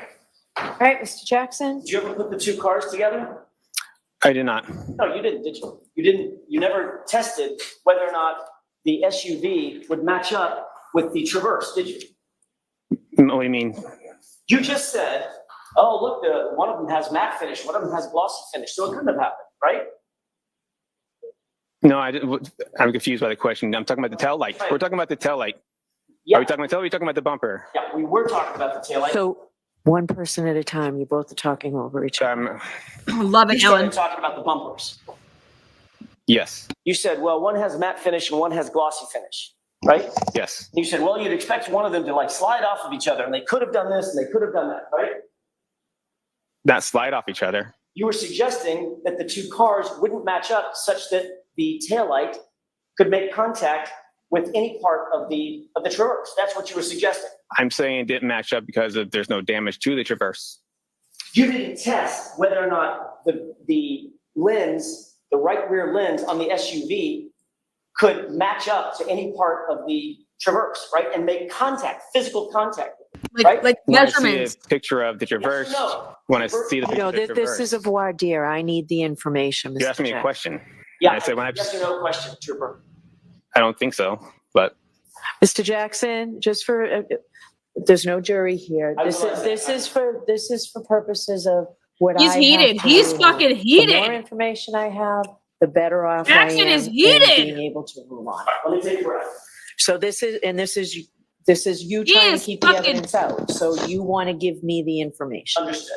Did you or did you not ever do a test where you backed the Lexus up against the Traverse? we did not. Did you or did you not ever do a test where you put the two cars together and measured them? No. Did you ever measure the taillight of the SUV, the black SUV, against any area on that Traverse? No. Did you ever do any force multiplier tests to determine the forces necessary to crack the SUV's convex taillight? No.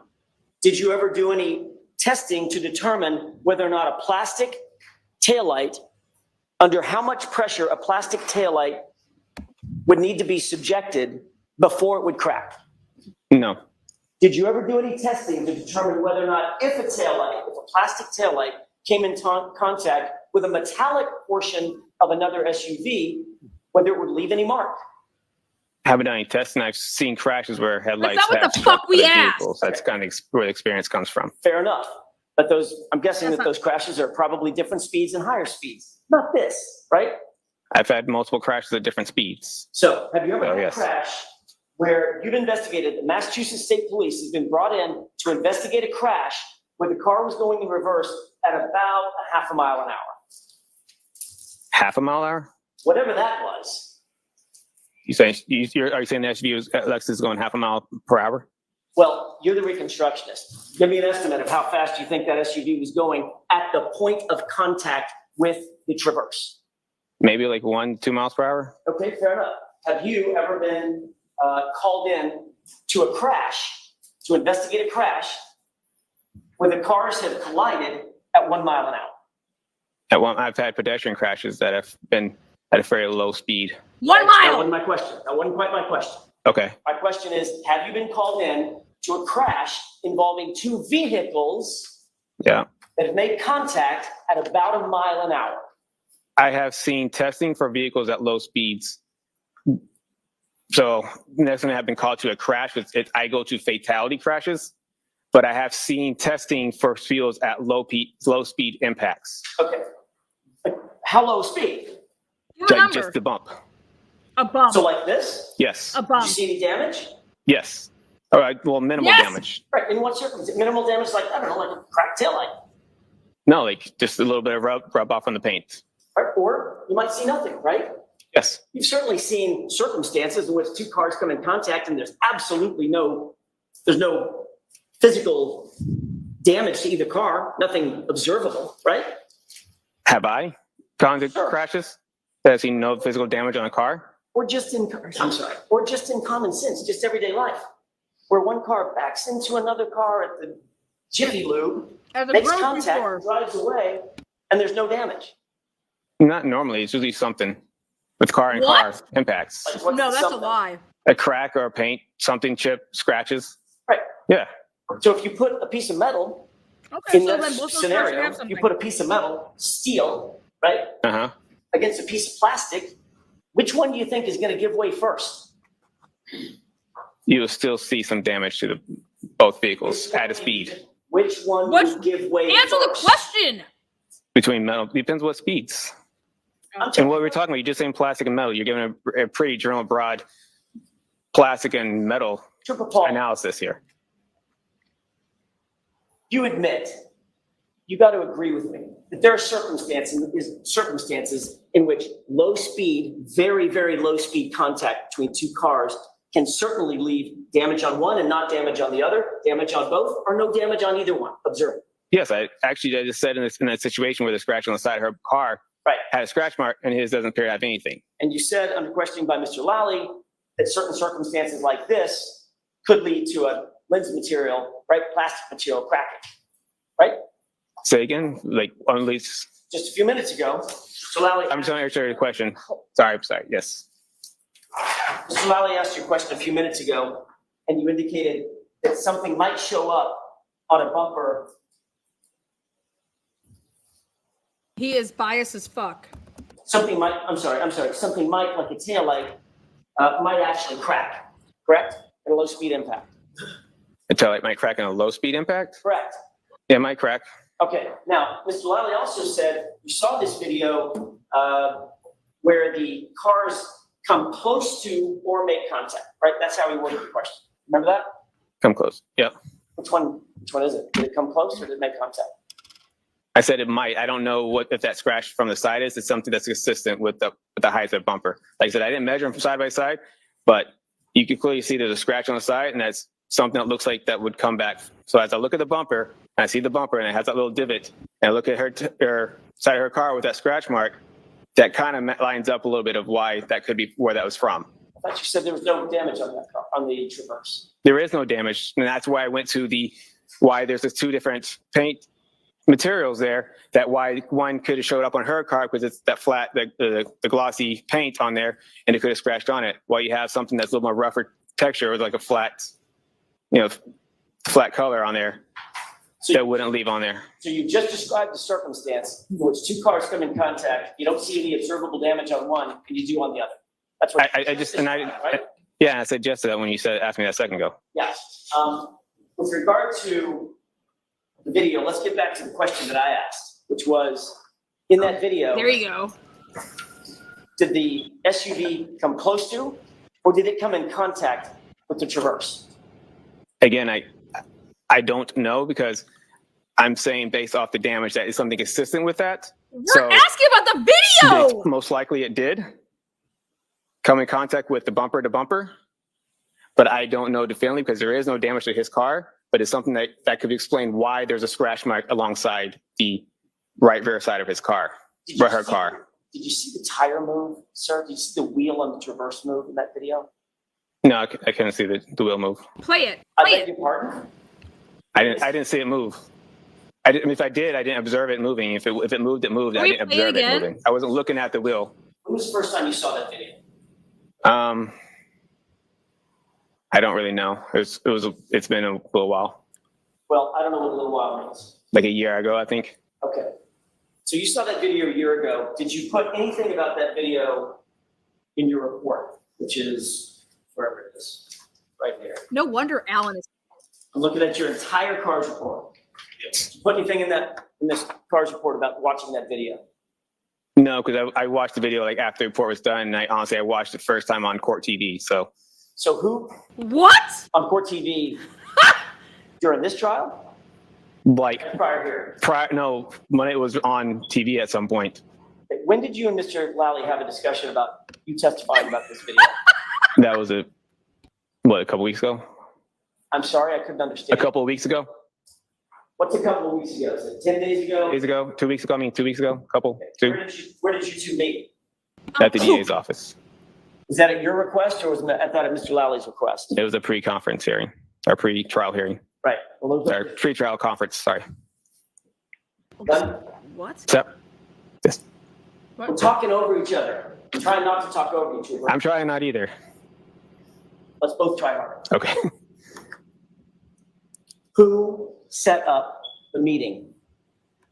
From my pre-trial, Yes. okay. Paul. Adam Lally. Who was at the meeting? Right, sitting right here, Lieutenant Tolley. Lieutenant Tully, you, Adam Lally, Laura McLaughlin. I'm guessing Ms. Gilman was not there. She was not there, correct? Did Mr. Lally show you this video at that meeting? Yes, Did he tell you that he intended to ask you some questions about this video at that meeting? yes, Did he ask you whether or not you could render an opinion as to whether or not impact you saw or lack thereof, whatever the case may be, was consistent or inconsistent with damage to the taillight? yes, Did you tell him that you would give him such opinion if called upon at trial? yes. Did anybody take any notes? I don't know. Were you taking notes? Yes, Where are those notes, Trooper Paul? I think I just, well, no, it's not on this specifically, but just, make sure I had, my everything checks and balance. And for what I want to talk about, what we're going to talk about. Make sure you had My what? checks and balances, sorry. Checks and balances? Just make sure we're on the same page of what we understand, what's going on in the trial. You want to make sure that you're on the same page with Mr. Lally about what's going on in trial? Yes, Did Mr. Lally take notes? I have no idea. You were watching him. I mean, was he writing something down? I wasn't paying attention to his note taking. Ms. McLaughlin was there. Was she taking notes? I don't know. You didn't see her either? This is all Brady. I don't know if there were people who were taking notes, writing stuff down, or what they're writing stuff down in relation to our conference. Did you give him an opinion? We've asked whether or not you were asked to give an opinion, and you said yes, yes, yes. This would be a Brady violation. Yep. Did you give an opinion at that meeting about whether or not you believe, in your opinion, the contact between the SUV and the Traverse, the Lexus and the Traverse, could result in the damage to the taillight? Yes. Boom. Violation. What did you tell him in the meeting? What we talked about already in the stand here. Okay. So what you related to him was exactly what you've relayed in this court. Yes. All right. Boom. And he told you that he was going to ask, I'm going to ask you to look at the video, correct? Yes. You're going to be asked a series of questions about that video, correct? You have to turn it over to the You defense. told me the video and you said, okay, You this is have the to video. turn This it is over what to the they think the defense. taillight was broken. And these are the pictures of his car that they take. So they asked my opinion on, do you think that's where a taillight would be broken? And he told you, you need to make sure that you tell the jurors that couldn't have happened in this impact, right? He didn't tell me I'd make sure jurors, that's my opinion on, it doesn't appear to happen in that video. Did he tell you that it would be helpful to the prosecution if you said that it would be, that it was inconsistent with the taillight break? Objection. I'm just objecting. I'm going to allow it. It's void Did he ear. tell you it would be helpful to the case if you said that? No, But you knew it would be, right? I'm just stating what I saw on my professional opinion on what it is. If it looked like it was consistent, I would say it's consistent. If it wasn't consistent, it's not consistent. I'm not going to. I'm sure that's what you would say. Okay, so comments are not appropriate for the jury. Fuck yeah, Alan. They're also not very good for me, Mr. Jackson. Understood, Your Honor. He's getting owned. Did you formalize your new opinion? This is a new opinion, right? You've never been asked this opinion before. Yes. Did you formalize this new opinion in any kind of a report or memorialize it in any way? No. He has to give him a report. That's why it's fucking violation. Did Mr. Lally ask you to create a report of some sort that you can turn over to the defense so that we you would would know be that you have a new testifying. opinion yes! that you're going to testify about? That's what I'm talking about.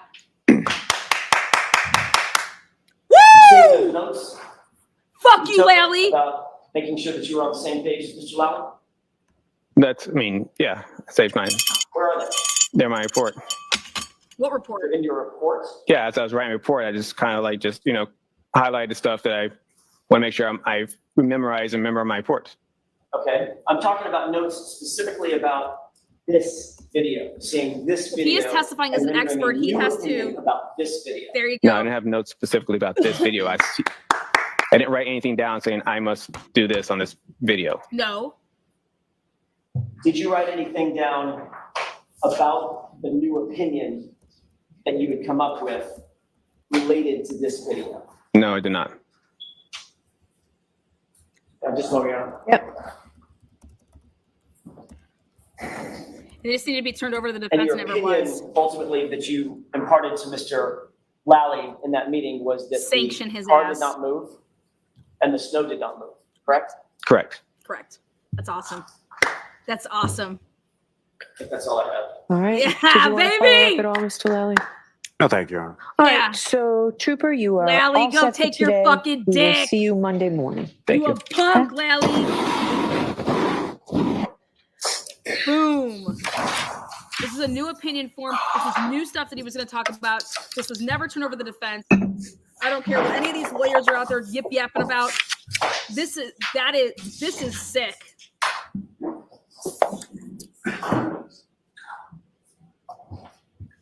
Look at Alan Jackson. He's like, you a liar. Alan All right. Jackson is hot. So you're moving to exclude this. I'll hear you, Mr. Jackson. Your Honor, it's very clear that this is a blatant violation. Commonwealth has at least the obligation to provide us with any new opinions that any expert's going to testify to on direct examination. They've known about this witness for not months, for a year, for a couple of years. They've known exactly what this witness has memorialized in his official report. They knew that the only thing that we had was the official report. They met with him 2 weeks ago. This has become a pattern of conduct by the Commonwealth over and over and over. We're finding these witnesses getting on the stand, finding out that there's been a sort of preemptive strike in some sort of a prep interview where they're coming up with new opinions, new conclusions, new facts. It happened with Jennifer McCabe. This new fact about coming up, going to Michael Lank's house. It happened with Officer Sarah, coming up with a new determination about what was said or not said at the scene that we had never heard before. That was also a prep session of some sort, or I believe it was. And then this witness, literally, it's not even like just, was it light out or was it dark out? This is a completely new opinion based on evidence that we presented, both in or talked about in opening statement and have presented variously throughout this trial. And this officer gets on the stand and now has a new central opinion about whether or not we're right and that taillight lens could be cracked. That's something that should have at least been reduced to writing. And even if it was reduced to writing, it should have been excluded because it's a discovery violation. It's late. 100%. Have time to prepare for it, and we're caught off guard. I use the word at sidebar ambush, and I know that rankles the court, and the court doesn't like it, but that's exactly what it feels like. Well, that's been used both ways here, right? So it's a word, let's just take it out of here, make your point. Okay? The point I'll is see it's a if I can come violation. up with a synonym for it. Well, I feel like I understand your argument, so focus on, just continue where you were, but Bev no likes comment it. whether I like ambush or don't like ambush. Bev It's a likes word it. I've heard a lot on both sides. I understand, Your Honor. My point is the evidence that now is being sought should never be presented in front of you. We didn't have opportunity to get this in advance. It's at least, very least, been in the Commonwealth's possession for weeks. He took notes about it. He now says, well, I didn't take notes about that specifically. I don't believe that as far as I can throw him. I think he did take notes about it. He was shown the video. He provided a new opinion. Mr. Lally knew that he was providing a new opinion. And then the first time he discloses this opinion is in front of the 16 jurors, 15 jurors. We would ask for its exclusion, Your Honor. And I'll submit. All right, Mr. Lally. Yes, Your Honor. As far as the pattern, especially coming from counsel, I simply find it laughable. As far as Officer Sarif, I think what counsel was referring to was testimony that was in his grand jury testimony. It was crossed about whether or not it was in his report, but it was in his grand jury testimony. As far as Ms. McCabe is concerned, that was regarding reciprocal discovery that was given to the Commonwealth weeks into trial by the defendant. It was then shown to a witness, which is perfectly permissible. Counsel asked a question of Ms. McCabe on cross, and she was aware of the material based on the late disclosure of reciprocal discovery. So there's no violation there. As it relates to, and why I say laughable, Your Honor, is that I am still. I don't like hearing you say laughable. Just understood. Stick to what the arguments are. And with respect to this witness. Hold on. Quit the finger pointing, name calling, things like that, please. Yes. I know it's been a long week. It's been a particularly long day, but just focus on what you want to argue to me. And I apologize to the court for that, Your Honor. With respect to this testimony, it's well within his realm as a crash reconstructionist. This is a witness who's responded to and investigated hundreds of crashes involving damage to vehicles. Simply making an observation of contact between two vehicles or purported contact between two vehicles on a video. The force is self-evident, and whether or not that force is sufficient to cause the damage that he personally observed on the defendant's vehicle is well within his expertise. And should be permissible as far as for this witness to be able to testify to. What about the non-disclosure to the defense? So showing this video and asking. There you go. What about that? So, Your Honor, what I would say is I did not show this video and ask this opinion. This is a video that actually the trooper mentioned to me that he had seen over the course of while the case was pending, probably over a year ago, that he had seen that video. What I showed him was the photographs of Mr. O'Keefe's vehicle and asked whether or not he observed any damage consistent with the damage to the taillight observing or popping up on Mr. O'Keefe's vehicle. Why wasn't that turned over? In hindsight, it should have been, Your Honor. Nope, hindsight, nothing. It's out. All right. So it's late. I'm not ruling here. I want to review everything. I would like, I'm not obviously taking any of the evidence home with me. I would like, if it's possible for what your IT person did on the expanding, like he did this second time, maybe I missed it, but I didn't see the tire move this time. What? So I'd like that. I'd like that video. And I would like, what's the exhibit number here? It's Exhibit 6. Do you want just that video, Your Honor? And the pictures of the cars, whatever was shown during this voir dire, I would like those emailed to me so that I can look at them this weekend. The fucking car shakes. Or put them Looks on a like flash someone's drive right banging in the now. back. That's what I'm making.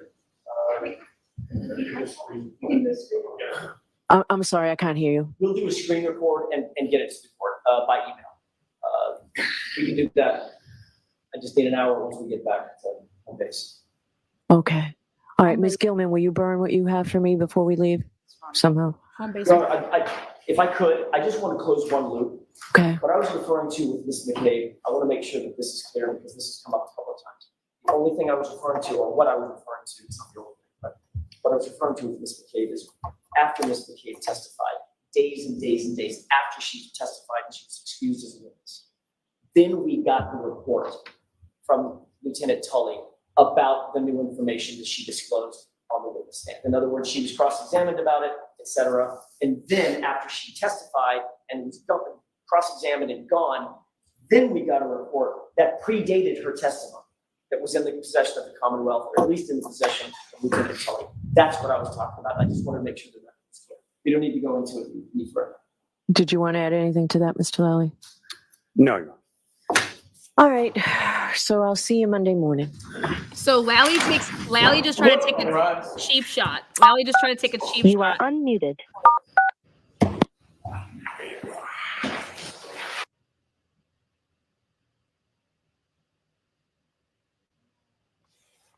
Hey there, Karen Reed, trial stop it. watchers. This is another law and crime legal alert. I don't want to hear that right now. Told y'all that was a violation. A big one. First of all, you have to disclose your expert witnesses way in advance. There's deadlines for everything. There are deadlines for expert witnesses. There are deadlines for, and then what they're going to testify, meaning their report. You have to turn over their report. How do I know this? Well, because I have the privilege of working along some of the best people in current cases actually right now. And there's deadlines that you have to remember. And it could be something that's an expert witness. There's a deadline with that, rebuttal witnesses. Everything is, it's a case management schedule. And there are deadlines for stuff. And the reporting about an expert witness and what they are going to testify to, okay? They can't just in the middle of Lally has him up there and he's just going to start testifying to something else. Something else that wasn't even what we were ever told that he was going to be testifying to. Like your little scope thing. This was, unfucking believable if you ask me. And now I'll tell you this. I would say, you know what? Have your little fucking guy. Give me my dog expert. If you let this slide, Bev will be setting precedent in this because they're having voir dire next week and they want what the hell, whatever her name was. Anyways, Bev, Lally bored us to death for 2 hours, then to do this shit. Fuck you. Lally's a piece of shit. And anybody out there that feels bad for him, there you go. He's a piece of shit. So, okay, Monday we have trial. Tuesday and Wednesday we don't. And then Thursday we do. And then Friday's a half a day. And Alan Jackson, you know who he's pissed at? 2 people. Lally, he is hot over Lally right now. And the frickin' guy that was testifying, John Paul, whatever the hell his name. Was that his name? John Paul. Imagine that. He looks like a prick. Imagine that. Anyways, wild. This is as wild as they come. And this is a clear violation. Clear violation. Woo!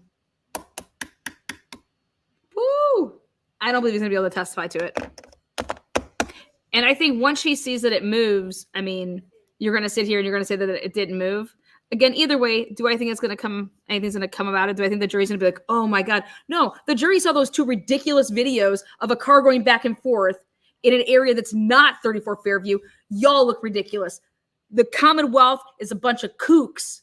They look ridiculous. And Alan Jackson, Lally's getting his ass handed to him, and then he fucking just basically tries to cheat Monopoly. He tries to take the free money from free parking right there. Lally tried to take the free parking money, he's a little fucking cheater. They're all cheaters. That's all I have to say. I hate cheaters. And that little bald prick up there, being so combative, that's not how expert witnesses. Go watch how Cy Ray testified. Go watch how he testified. You wouldn't know if he was prosecution or defense witness. You are an expert. You are just objective, fair, impartial. And that is anything what this motherfucker is. And in fact, why wouldn't you go get a crime scene specialist outside of your compromised fucking clan? Why wouldn't an accident reconstructionist actually go view the car in person? Yeah. What? And how is anybody testifying off of a fucking picture? I can take a picture right now of my vehicle, and you ain't gonna see no scratches if I take the angle. Give me a break. And I think that you should have to testify to seeing that vehicle. That's what pisses me off. Did you take that picture? No. Well, then you should be testifying to that picture. You don't know what the heck. That's bullshit. Absolute bullshit. And I'm fired up. And you know what? I'm bringing my fiery ass to Canton. I'm going to really light it on up. You guys aren't ready for what I'm ready for. I'm bringing it. You guys talk about some cheating bastards. That's who they are. It's gross. It's absolutely disgusting. And you saw Alan Jackson said, I need a breather. Give me a moment. He was hot because he knew because that's what do you like? It's an integrity thing. Like Lally, you want me to treat you as an equal and you're doing like that? Think about that. Think about if you're playing in a basketball game and someone just tries to cheap shot you. Okay. That's what just happened. Lally just tried to cheap shot Alan Jackson, and it would be like you trying to take me out when I'm going up for a layup. And it's, I mean, clearly I have a breakaway and you come and you try to take my legs underneath me. You don't think I'm going to have a fucking problem with that? No, I'm going to bounce right back up and I'm going to get in your ass. And then you want to tee me up for it, but not give him a flagrant. That's the best analogy I can give you on that. I'm going to get in your ass. But Lally just tried to cheap shot Alan Jackson, and he's hot. And he has every right to be. They've been doing it this whole case. Nothing but a bunch of fucking liars. And that little Jessica, whatever her name was, Hyde, she may be smart, okay? But I'll tell you this, she came across as biased. And no expert should ever come across that way. And that's how Miss Hair Wrap came across, is biased. And that she had something to lose.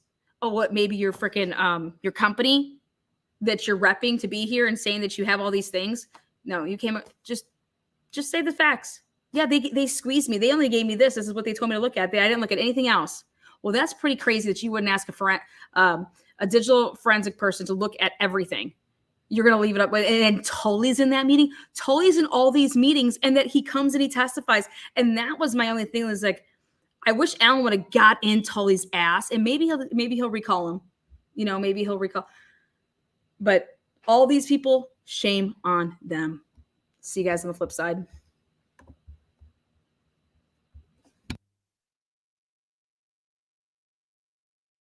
Oh, and thank you to all of you guys. All the super chatters out there. I saw you guys, and right there at the end, yep. Paul has only seen the proctor damage. And when do the wheels turn right at?